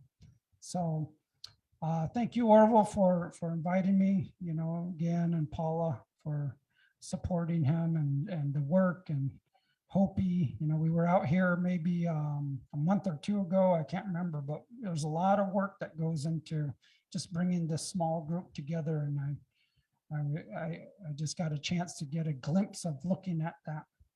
And I want to say, you know, put a prayer in there for our Sacred Mountain, you know, that this ski resort, I heard a ski resort, another one earlier today, another ski resort, that the ski resort, you know, doesn't affect our mountain anymore, and that they stop using reclaimed wastewater on our sacred peaks and give us a chance to restore that area and protect, you know, what's left of the sanctity of that mountain. So I have more to say, but after being up for 24 hours, that's for today. That's good. So yeah, thank you.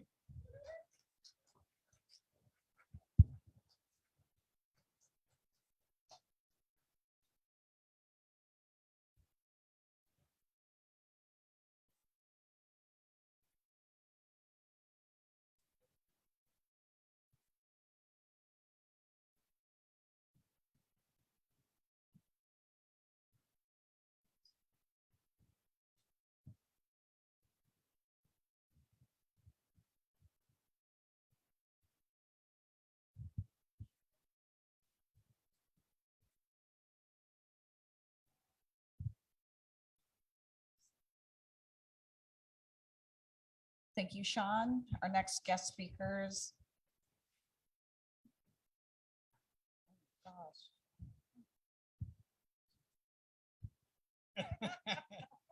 Sometimes we do go blank. Okay, thank you very much. So just come naga. Kaba dukshinya got kaba. Doja pshitstoyach. Algo no ijibagan. Juliana. My name is Harry Snowboy. I come from the northern, I like the word colonial Canada, way up in northern colonial Canada. As the road literally ends where I was born. That's where the road literally ends, as far as you can go. Any other place, any other community, you have to fly in. And I was born in 1968. And during that time, the Crees, they still lived that life of their own. They could sustain themselves living off the land. And they lived off different hunting bands all over the country. And the corporations came into our area in 1975. And I remember that time. It was a very traumatic time. They flooded an area size of France for hydroelectric, for electricity for the South. And they didn't take any into account that we were living there. So what the Crees did was they signed a treaty, an agreement. And it's supposed to, you know, the government says it's a model for all treaties. Well, you know, if you live under the treaty, it's not a model for anything but oppression. Thank you. It's a model of oppression. It's a model of brainwashing. It's a model of wanting to change us into the oppressor by trying to modernize us. And that created chaos, and that created a lot of destruction amongst the people. And that's where I was born. And it's a very remote area. And the my family tree actually on my mother's side comes from the Grand River area the Honkpapa territory, among the Honkpapa people. My great grandfather was from there.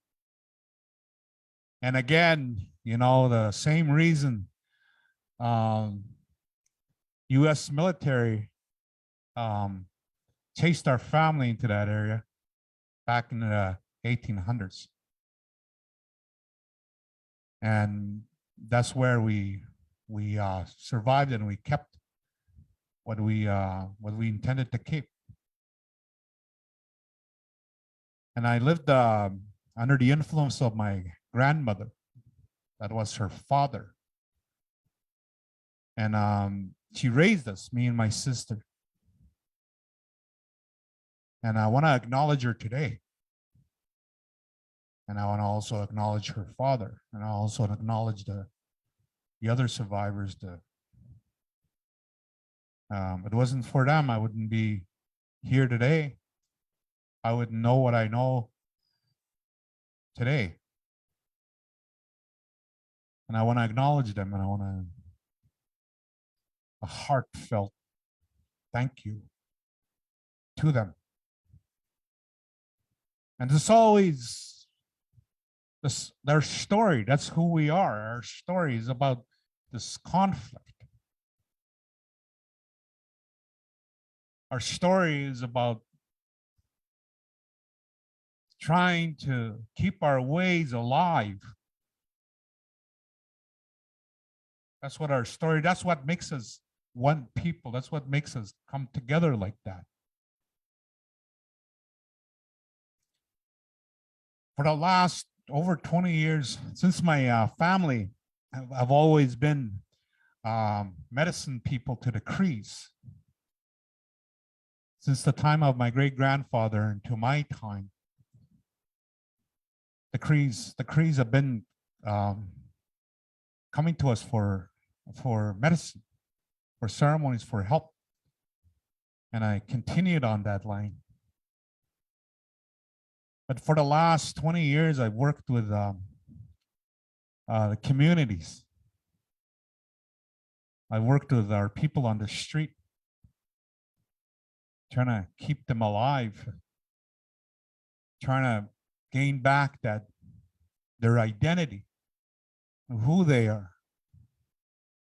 A couple of weeks ago, I was out in Toronto, and the young man that was supposed to come and see me on Friday for doctrine died on Wednesday. And that's how it is. That's the trauma that we live under. And that's what I've been doing for the last 20 years. I get this chair. I don't want to be elderly, because this chair, I need that because I injured my back. A spiritual people, that takes a lot of toll. I went to see this old man a couple of weeks ago. And I told him, I said, Isaac, why am I getting old? And he says, because of the work that you do. All of you. You grow old fast. But I do want to thank the people that really take good care of us. Give us water. You know, sometimes I need help getting up because of the injury in my back. And I used to run like 3 miles, 4 miles a day. Every day I get up. That was my younger youth. I do,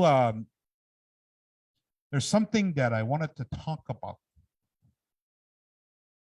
The Crees have this prophecy that they call the prophecy of the orphan. Now, the orphan was taken away and placed in another land, in another place, and he became orphan.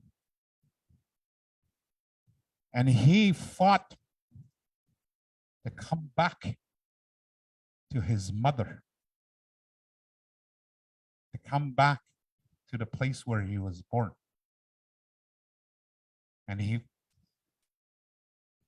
had challenges along the way.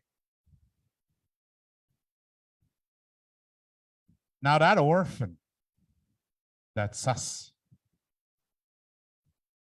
We were made orphan by the systems. We were made orphan by the boarding schools, even though our parents were still alive.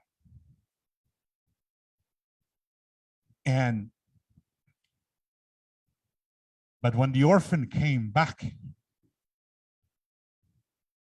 the prophecy states that there will be a new world. Wisconsin, that the new world will be created and that it'll go back. I used to have nightmares when I was young of what was happening to the earth. I knew that we were going to lose our spirits because of what happened to us. And I could see human beings running around. Their eyes were all black. That means they had no spirit. And I had these nightmares for a long time until one day I dreamt of a beautiful world. And that's the reality that we need to get there. We need to go to that. And the prophecy of the orphan is that we have to change our minds. We have to change the way we think amongst ourselves too. People say he's from Northern Canada. We never agreed, you and I, we never agreed to Canada. We always call it Turtle Island. It's time to change that. I come from the northern side of that shell of that turtle. This, where we are now, is the southern shell of that turtle. On the east side, the eastern side of that turtle. We have to change the way we say things, because that's very powerful. When I was about 12 years old, my mother's brother said to me, he says, I want you to do something for yourself. I want you to take the words I know out of your vocabulary. No matter what. Now, if anybody talks to you, even if you know something, don't say, I know. If you can do that, you will learn a lot. So I tried that. Even when my wife and I argue, I don't say, I know. I try and listen as much as I can. You change yourself. You change that. But I really want to give this floor to my wife here. Because for me, I wouldn't be able to do what I do if I didn't have the supporting partner that I have. But before I give this microphone to my partner, I want to talk about what's going up in the northern shell, colonial Quebec. They're coming up to mine because they call it the last frontier, and it really is the last frontier. Those mining companies, they're coming up. And because we wear the mind of the oppressor, we are agreeing to these mines. We are agreeing to what they're offering. We think that we're negotiating with them. We're not negotiating with them. They already know what we're thinking because in those schools, they taught us how to think.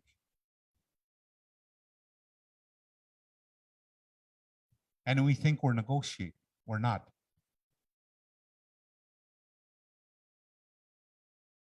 We don't have the councils that we had when I was young. We have a man that comes in with a tie and a briefcase, and we call him the lawyer. He was taught by their system.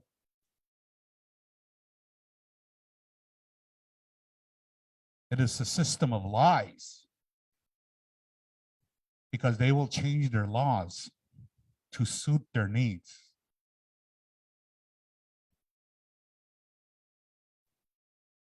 So we wear that. And one thing I really do want for me is that we start changing the minds. And how do we do that? We build our own education systems. We teach our own young people. And you know what? Their young people are going to come to our schools. We teach them the sustainability, not to wear the mind where they will take and take and take until they will take the air even. So we need to do that. And Sister Paula Horn, Looking Horse, talked about a school like that. Now we go to the next phase, to the next generation where we teach our children. Let's start building these schools where we start changing the minds. And that's what they're doing up north. You've seen Mars on the satellite. You know, those rovers, they take pictures of Mars. Why do they need to go over there when they created Mars in northern Quebec? The mining sites, that's what it looks like. There's no vegetation whatsoever. The iron ore mines, it blows all over the territory, it destroys everything. And it does look like Mars. They're coming. They're coming for the last few untouched lands that we have. There's really brilliant minds out there that can do this. And I'm talking to you, you young people. Get together. Come together, all you young people. You're brilliant. You're going to be a powerful generation. Help build these schools. Help build these schools for your children, for your grandchildren. You can save the water. Prophecies were not there to say this is the end. Prophecies are there to say we can change. That's what prophecies are. They're warnings. I want to thank you, and I want to give this microphone to my wife. Thank you, Wajia. Sukasiska on the gun. Dan mioite no taitayan. Yeah, Mark.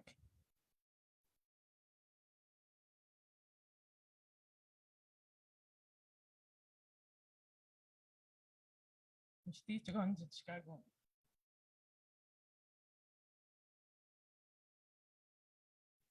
Smite the moon.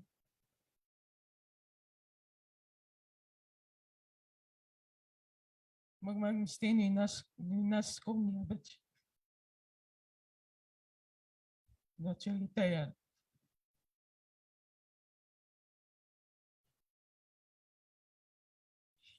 I just want to say greetings. My spirit name is Strong Earth Woman.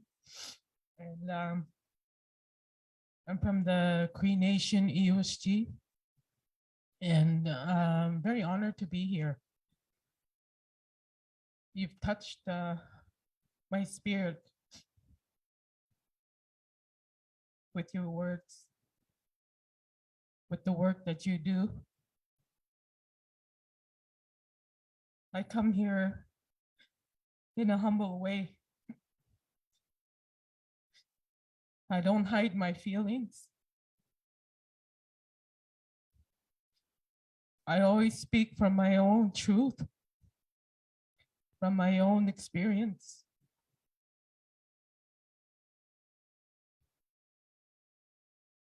I've learned a lot today. I've learned to pray because I was that type of person that was very skeptical. I've been fostered through many families growing up. I live in French Canadian homes. I stopped counting after 12 families. I don't remember how many families I've been through.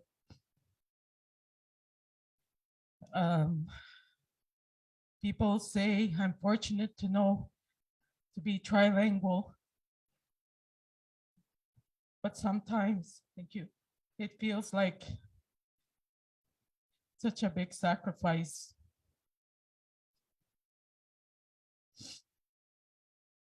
When I started my healing journey, I started when I met my husband when I was 16. I'm 50 now. We grew up together.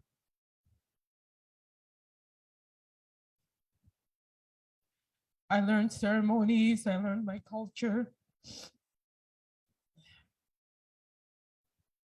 And I was made to feel ashamed a lot when I was in these homes, in these schools. And the kind of work, and I don't want to talk about my professional work. And today I speak to the ministry about cultural safety, about creating those safe spaces, and to fight anti-racism in our healthcare systems. That's what I do, to advocate for people that can't speak for themselves. That's the kind of work I guess I was meant to do. When I Sundanced a couple of years ago, I was in mid-2000s, 2008. My 4th year of Sundance, there was this thing that kept popping in my head during my Sundance. And it was my spirituality, spiritual sovereignty. You know how we have food sovereignty? Because I lacked it as a young person. That's what ceremony did to me. It saved my life. Land-based healing, that's what it did to me. It healed my spirit. It healed the many brokenness inside me as a young person. And I allow myself to feel all of that. People call it re-traumatizing, but I don't. It heals me. every time I talk about it, it brings peace and it brings hope. It brings love. Because what I learned from spiritual sovereignty for myself, I know what that means to me as a person. And what fuels that is love. Love for yourself, love for your family, love for the land, love for all people. And I don't blame all these people that done wrong to me. That comes from somewhere. It comes from some place. That's for them to heal from that, to deal with that. And it's been quite a journey. I've been married to this great man for over 30 years. And I would marry him again.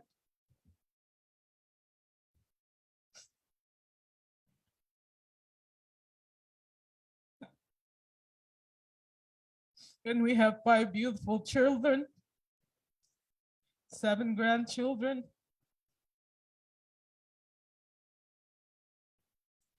And we do our rites of passage ceremonies.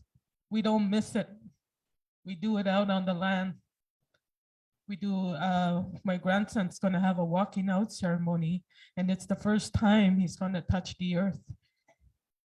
And we're gonna introduce him to that world, to that hunting world, to those medicines.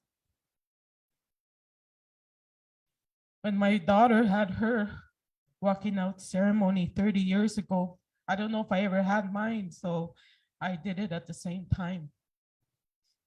I did it with her. Every time a ceremony comes up, because my husband follows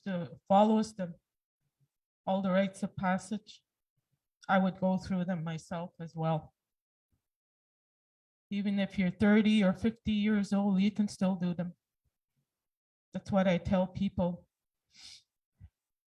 A lot of our people didn't have those because they were taken away. I fall under that category somewhat. So it's unlearning many things that weren't good for me, but also relearning the things that are good for me as a woman, as a grandma, as a wife. And our elders tell us, and I really honor the people around me at home. We do a lot of ceremonies back home. They bring a lot of peace and healing to my heart. And I'm really thankful for this opportunity to advocate for the land, because it does heal. It healed me, it healed my spirit, and I continue to heal today from it.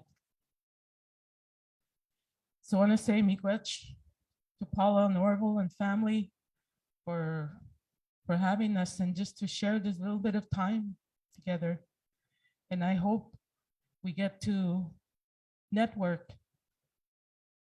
and I hope to gather more and more like this, because I'm not a speaker. I don't, I'm not used to speaking in front of people like this. But I sure want to be a part of a movement, and if it's a movement for change, and if it's a movement to heal, Pukutsko is what we call it in our language, Mother Earth, Pukutsko.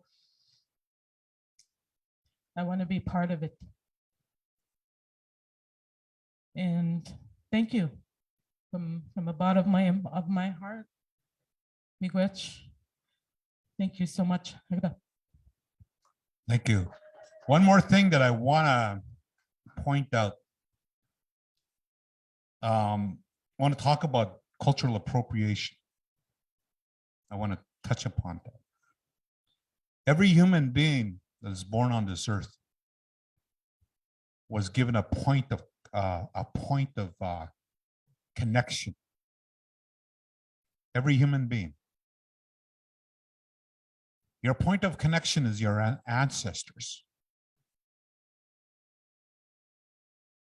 You need, my sister Paula talked about the umbilical cord.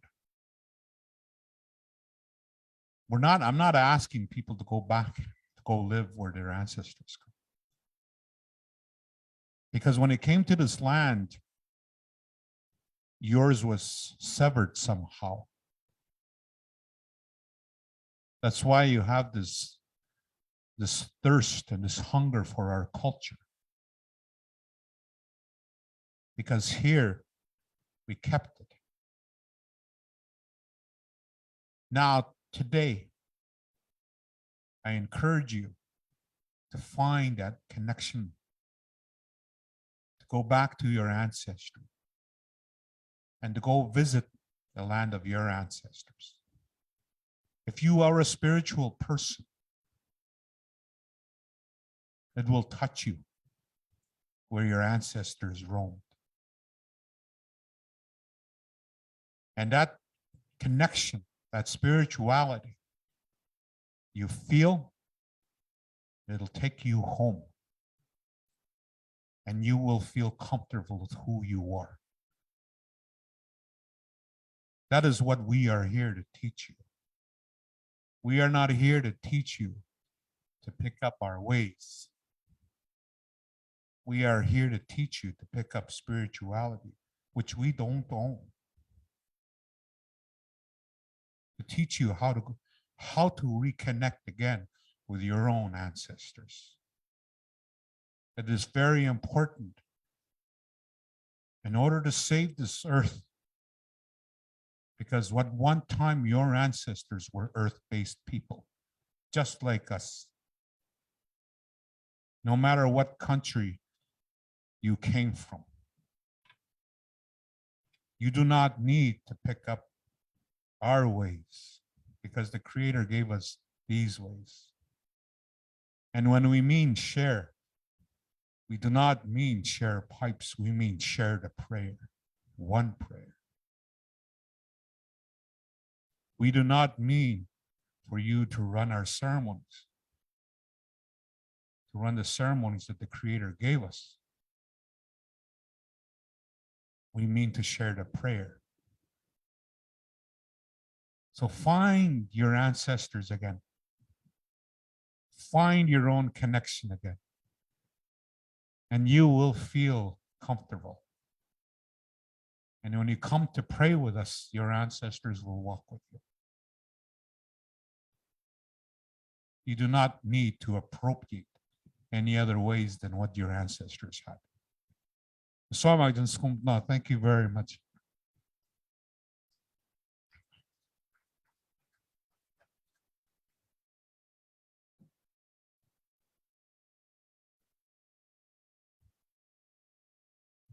Just want to apologize for forgetting my uncle and auntie's name. I've known them for so long. That's all I know them by is uncle and auntie. But that was Harry and Juliana Snowboy from colonized BC, Canada. And up next is my next relative, my brother, uncle, cousin, friend, Hector.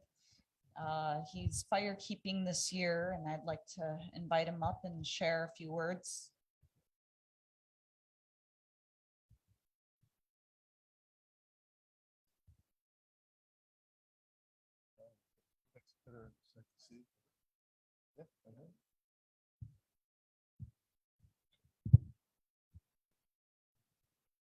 Let's see, Brian.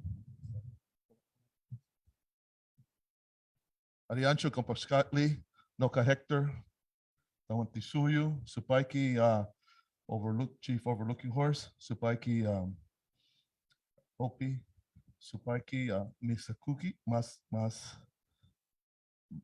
Mish, the traditional people of this land here. Excuse me, my apologies. This is Kuki Nation. You're just being honored to share words. I come from the Quechua people from the Confederation Tahuantinsuyo. They refer to us as Incas. We refer to us as Quechuas. Our confederation is most of South America, from present-day South America, where south of Colombia, all the way to the middle of Chile, parts of Argentina, Bolivia. My family comes from Cusco. Cusco is our belly button to our confederation, which is the fourth federation, Tahuantinsuyo. My grandfather is from Cusco. My grandmother is from Aquipai.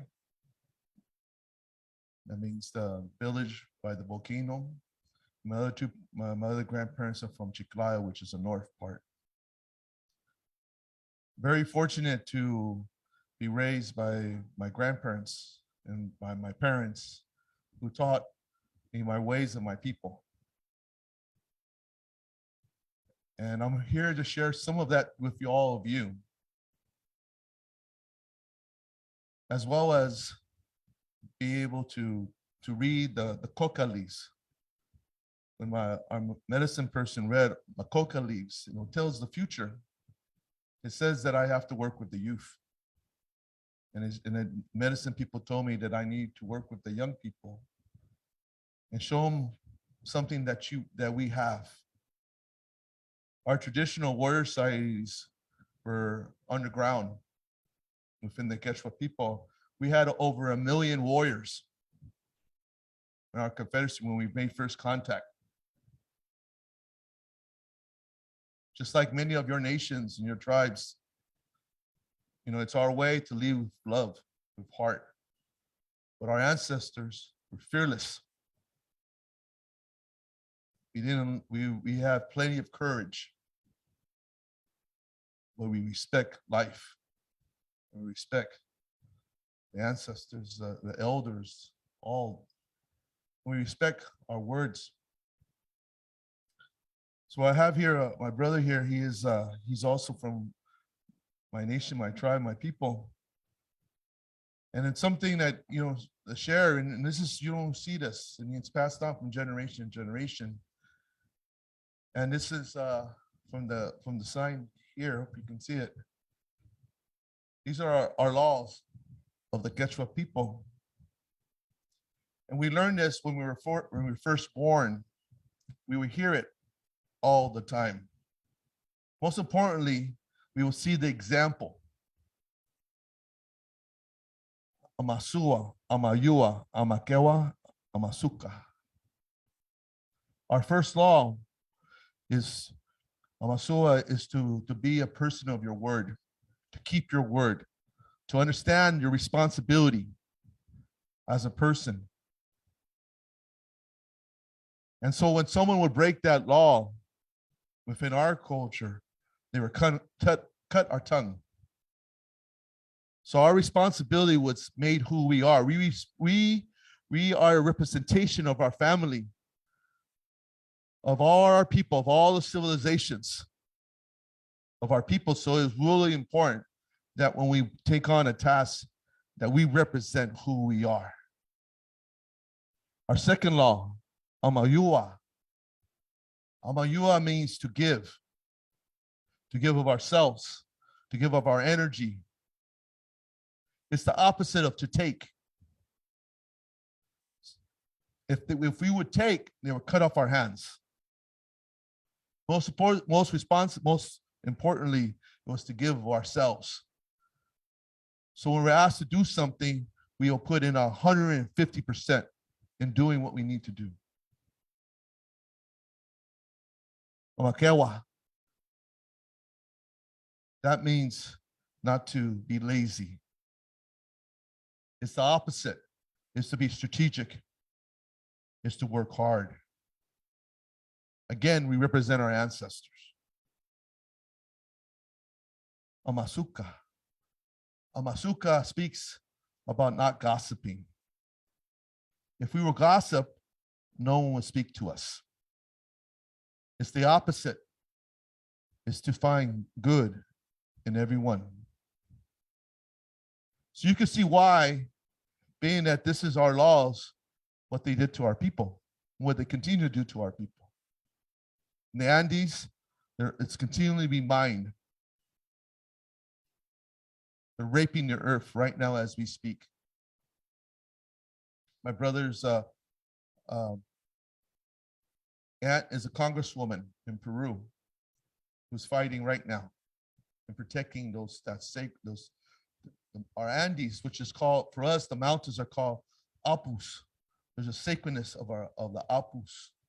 They have a spirit. When we do our ceremonies, we always call the Apus to help us. And so we're in a battle today and continue to do today, to do that work, to bring awareness, to bring consciousness. So in addition, we also learn, among many things, these three animals here that you see: the condor, the puma, and the snake. And there's many teachings to this, but just one, just to share with all you, is that with us, the snake is our past. Is the animal that has that connection to the past. The puma is the present. Like this, our city of Cusco is in shape of a puma. And the condor speaks about the future. So as we live our life, we remember the past, we live in the present, and we plan for the future. As we plan for the future, we know, due to our prophecies, we know the work that we must do. When I went on to my vision quest, and I spoke to my mother before she passed to the spirit world, she told me to come down to Southern California and to build something that will last forever. And it was a widow, because I didn't know what that was. And I came across a lot of different teachers, elders from the Gabalino Tongva people, the Chumash people, the Lakota people, among other nations and tribes. And then it came to me that what lasts forever is our teachings of our people. And speaking to my grandfather, my grandfather Fred would say that we have our prophecies, our prophecy of the condor of the eagle. The condor is for my people from the south. The eagle is for many of your people from the north. And that we live in that time period of unification and of unity among all our communities and our people. So thus forward, we established an intertribal warrior society where we protect the ceremonies of our ancestors and our people. And we seek alliances to work and share what we've learned with others. And we've been on existence for over 30 years. And through these 30 years, we have came across many beautiful people that have done beautiful work and continue to do beautiful work. And I would like to thank Chief Overlooking Horse, Paula, and others that are continuing this work, and all of you that continue to work this work. Also, I'd like to bring up is an ally that have always supported us throughout the country. We will go and help other tribes and other nations when we call to protect their ceremonies, their gatherings, their places. And we go there with our hearts and with the love for our traditions and our ways. And wherever we went, I mean, anywhere in this continent, the most remote place, we always call upon our brothers and sisters from the Nation of Islam, and they have always came and supported us. Always, anywhere. In the most remotest place within the Navajo Nation, on just many different places, anywhere and everywhere. They always come up and support us and help us and protect us. So with this, I'd like to introduce you to Brother Mr. Chad, from the mosque here in Tampa, Florida. Say a few words.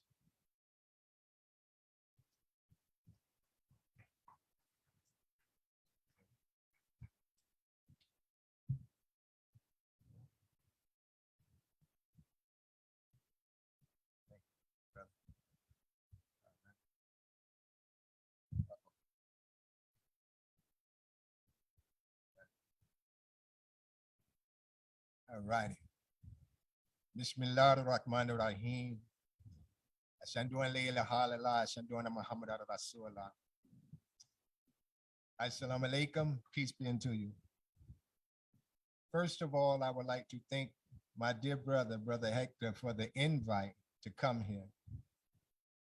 And I want to thank my dear big brother, Chief Orville, Looking Horse. I thank all of the elders, my sisters and brothers that are here, just for inviting us as members of the Nation of Islam to be among you from the bottom of our heart. Today just doesn't is not celebrated as Father's Day, but also in the Black community, it is a day that's called Juneteenth. And Juneteenth is a day that is meant for June in 19th, at a time period when the Union soldiers arrived in Texas to tell the people and give good news about that the Civil War was over and that slavery was abolished in 1865. But this news came 2 years after the Emancipation Proclamation in 1863. There's a prophecy that's in the Bible in Genesis where Abraham was told, know of surety that thy seed will be strangers in a land that is not theirs. And it say they will serve and afflict them for 400 years. And it said after that, the people that afflict you, he said, I will judge, God talking, and he said, thou will come out with great substance. The Honorable Minister Louis Farrakhan, he teaches us that that 400-year prophecy was pertaining to us. Our sojourn coming across 9,000 miles across the Atlantic from Africa to America, a land that was new to us. As slaves, we wasn't brought on a Carnival cruise line. We was brought in the holds of ships. We was told that we was going to a place where there was more land and that there would be given to us gold. The promise of 40 acres and a mule. We was deceived, the same as my brothers and sisters as a people. But we came to America by force, not by choice, in the holds of slave ships in 1555. As the prophecy said, 400 years later, we would come out with great substance. 400 years later, from 1555 to 1955, the Honorable Minister Louis Farrakhan came into the Nation of Islam. The Honorable Minister Louis Farrakhan, his coming into the Nation of Islam gave way to many of us that you see around here. These young brothers, my son, that's 22, our student captain, Brother Daniel, that's early 30s, Brother Dwayne, that's early 30, Brother Hossein, that's in 40s, and I'm myself, 49.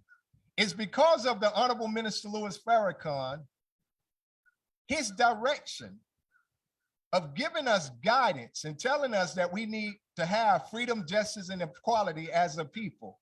This helped to change our life. I am thankful as a student in the ministry under the Honorable Minister Louis Farrakhan. As a native of Tampa, Florida, I was born in '73 in a small place that was called Progress Village. He teaches us that the condition of us and our people including the Native Americans, are one and the same. We are brothers and sisters. And when I came here today, I got a tour from my dear brother, Brother Hector, and it brought joy to my heart and to the brother's heart. And I felt so honored just to be among our people, because I know that we have gone through a lot of the same situation, a lot of the false promises, the lies, but yet we still stand tall. Yet we still have faith in God. Yet we still have faith in the land that we own. And we know our history because we're one and the same, and we really are the native, not just of America, but all over the planet Earth. You cannot go anywhere that we're not natives from. That's the beauty of us. Because if you want to go and know the origin, where we're from as a people, you have to go to the Creator himself. We are not no Johnny come lately. We haven't been here 1,000 years, 2,000 or 6,000 years. We have been here since the earth itself was created. And pardon my passion, I don't mean to yell, but I get so excited about this. And I just love us, and I love the struggle, because the difficulty factor helps to make us the stronger. So being among y'all, I thank my dear brother for sharing part of his time. I just enjoyed being here. I didn't even have to speak. And I'm so thankful for the insight that all of those that came up before me that you shared, because it helps to give me insight about us as a people. The Honorable Minister Louis Farrakhan, in closing, family, he teaches us that it's better to be united by principles than divided by labels. And we have to, family, not let people divide us and say we're different from each other, because we're one and the same. We're from one nation up under one God with one aim and one destiny. I thank you, family. I thank you, Brother Hector. I thank you, Chief. I thank you all for your love and your passion that you displayed to us today. May God, the Creator, continue to bless us all. As I leave you in the greeting words of peace and of paradise, Assalamu alaikum. Peace be upon you. Thank you. Praise God.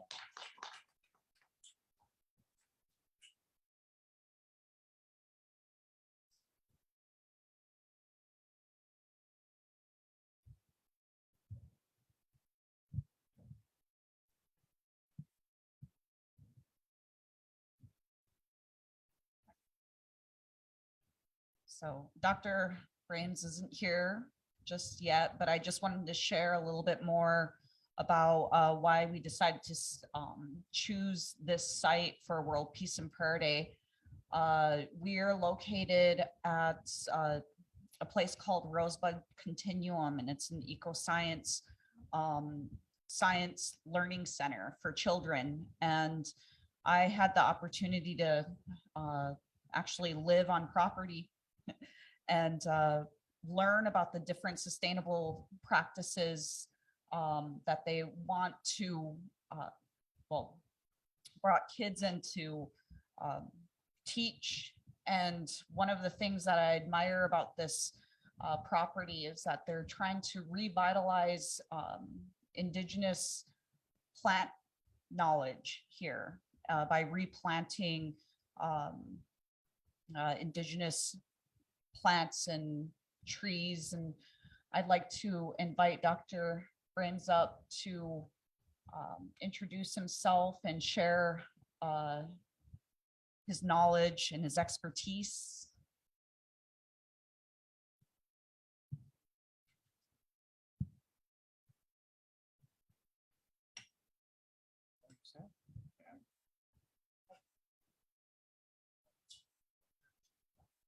Stand. It's okay.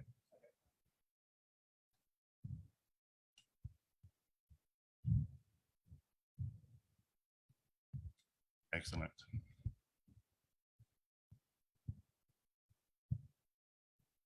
Tanya Nyahi, welcome everyone. I have a very interesting background, but mostly I'm here to share for you the value of every person. I work with people all over the world, young people, old people, but mostly young people, mostly very disadvantaged people, poor people that have been taken advantage of. many other issues related to this. Currently, when this event was starting, I'm educating some women in Afghanistan. And they're so oppressed in Afghanistan, they're not allowed to be taught. And so this is very upsetting to them.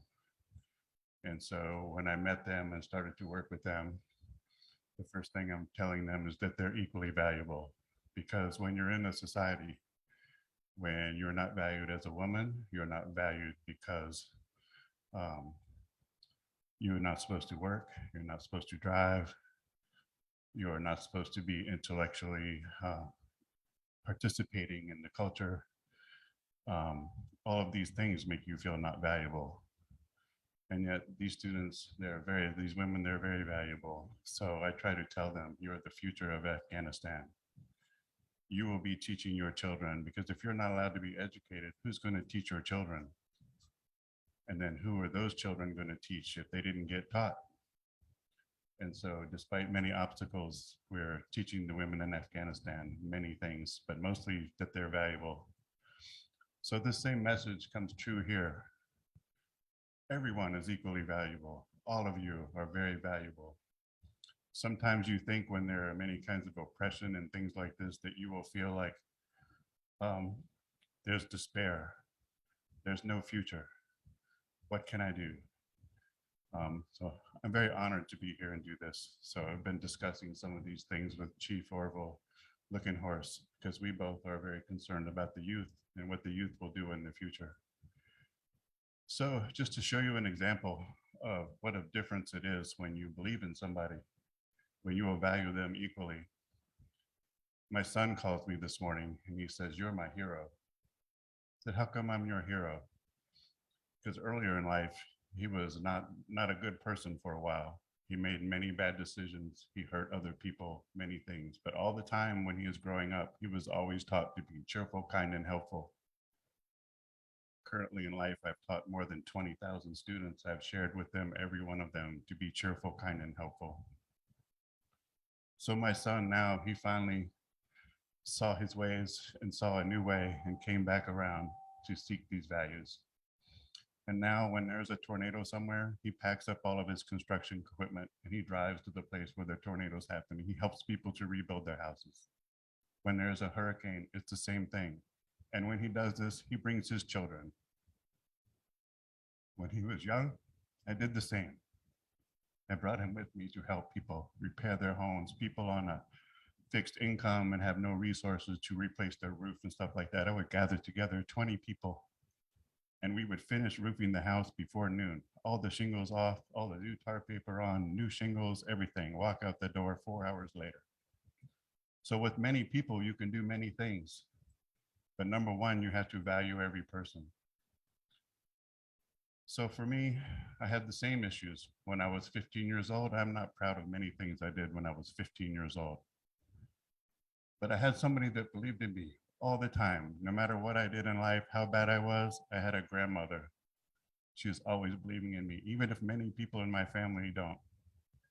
And so I wondered where this came from. And as I'm talking to Chief Looking Horse and thinking about the past and many things, one of the things that's very apparent is my grandmother, both my grandmother and my grandfathers, my great-grandfathers had died in the pandemic in 1918. So my grandparents were raised by someone else. So my grandmother was raised by a Paiute Indian woman, and her little daughter was like my grandmother's playmate. And so as I'm learning more and more about the culture and about the Lakota Indians, I've been learning also that this is maybe this is where I got this from. Because I value every person all the time, even when I was a young child and I would get scolded for valuing people. Some person is like a sort of a servant or helping you out in some way, and I would always thank the help and I would get scolded for thanking the help. And I said, no, they're equally valuable, like everyone else. So we are all human beings. We're all on this planet. I'm a geologist and a teacher of teachers.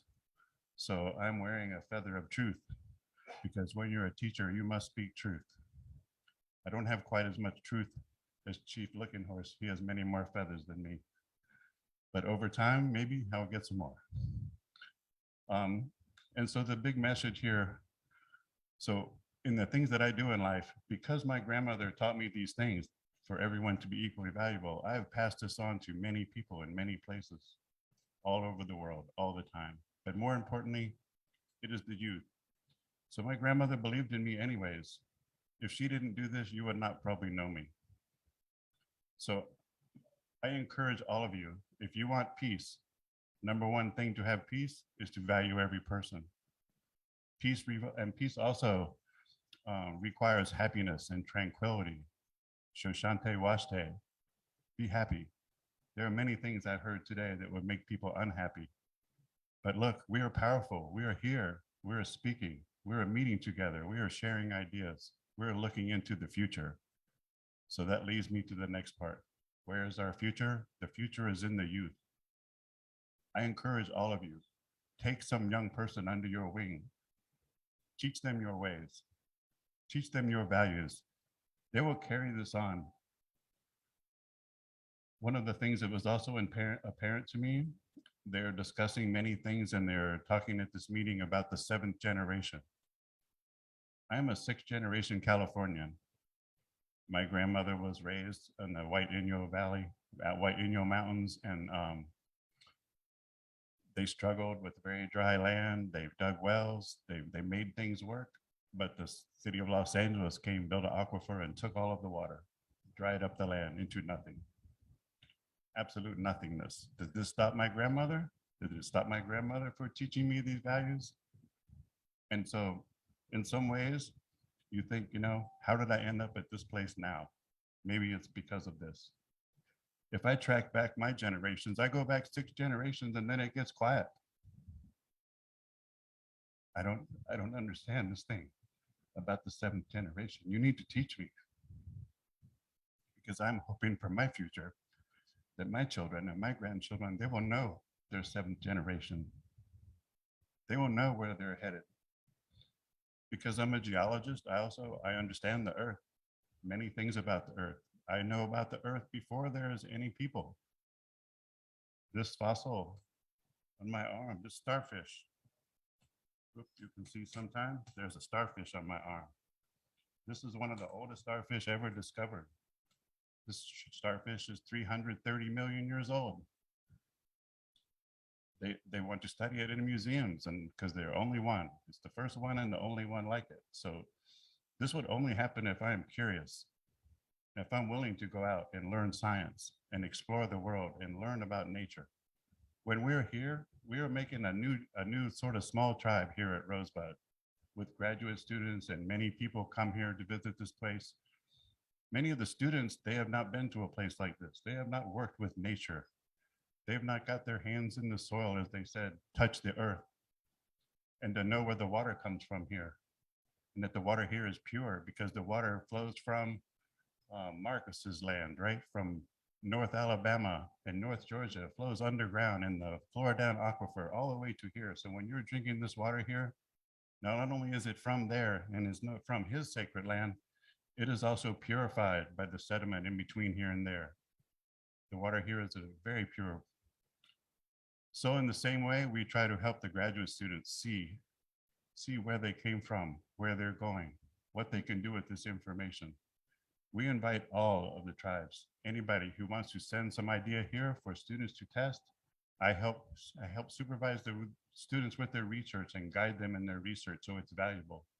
So if you send ideas to us, we will help. We will try to research and learn and see what we can do to help make things more sustainable. So to have peace, once again, you must value every person. If you value every person, you will not have war. Peace means not to have war. Peace also means to have tranquility and happiness. So I would like to end with Shante Waste, be happy. You are beautiful people and there are beautiful things to do in the future.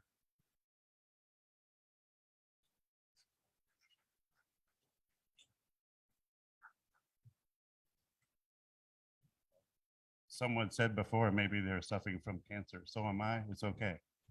You get what you get in life. You deal with it the best you can. There's no other choice.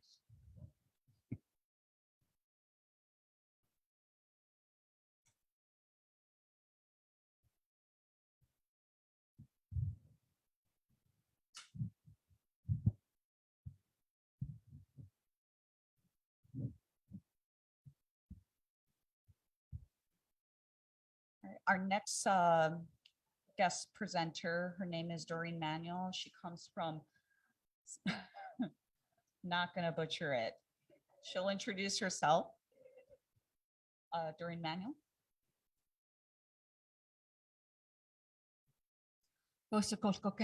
White. I come from two nations, the Secwepemc. I'm Kanahus is auntie. I come from the Secwepemc and the Tanaha. And the Tanaha are, spoke a lot about the Secwepemc, but the Tanaha there in the eastern southern tip of British Columbia, and they come down into Idaho and in Montana. So that imaginary border that the government's put down, it went across that tribe. I come from, my father was Grand Chief George Manuel, and Kanahus mentioned him. She talked a little bit about some of the work he did. He was a residential school survivor, as was my mother, and I am a survivor. When I was in that school, they tortured me and they whipped me until my hands bled. My hands were dripping with blood. I was only 8 years old, 9 years old when that part of it was happening. And they used to drag me into the bathroom and put my head under the water until I passed out. And then they'd pull me out and then they'd throw me down and they'd do it again. And they used to do that because I wet my bed. And I wet my bed because I was too scared to go to the bathroom because that's where they abused us.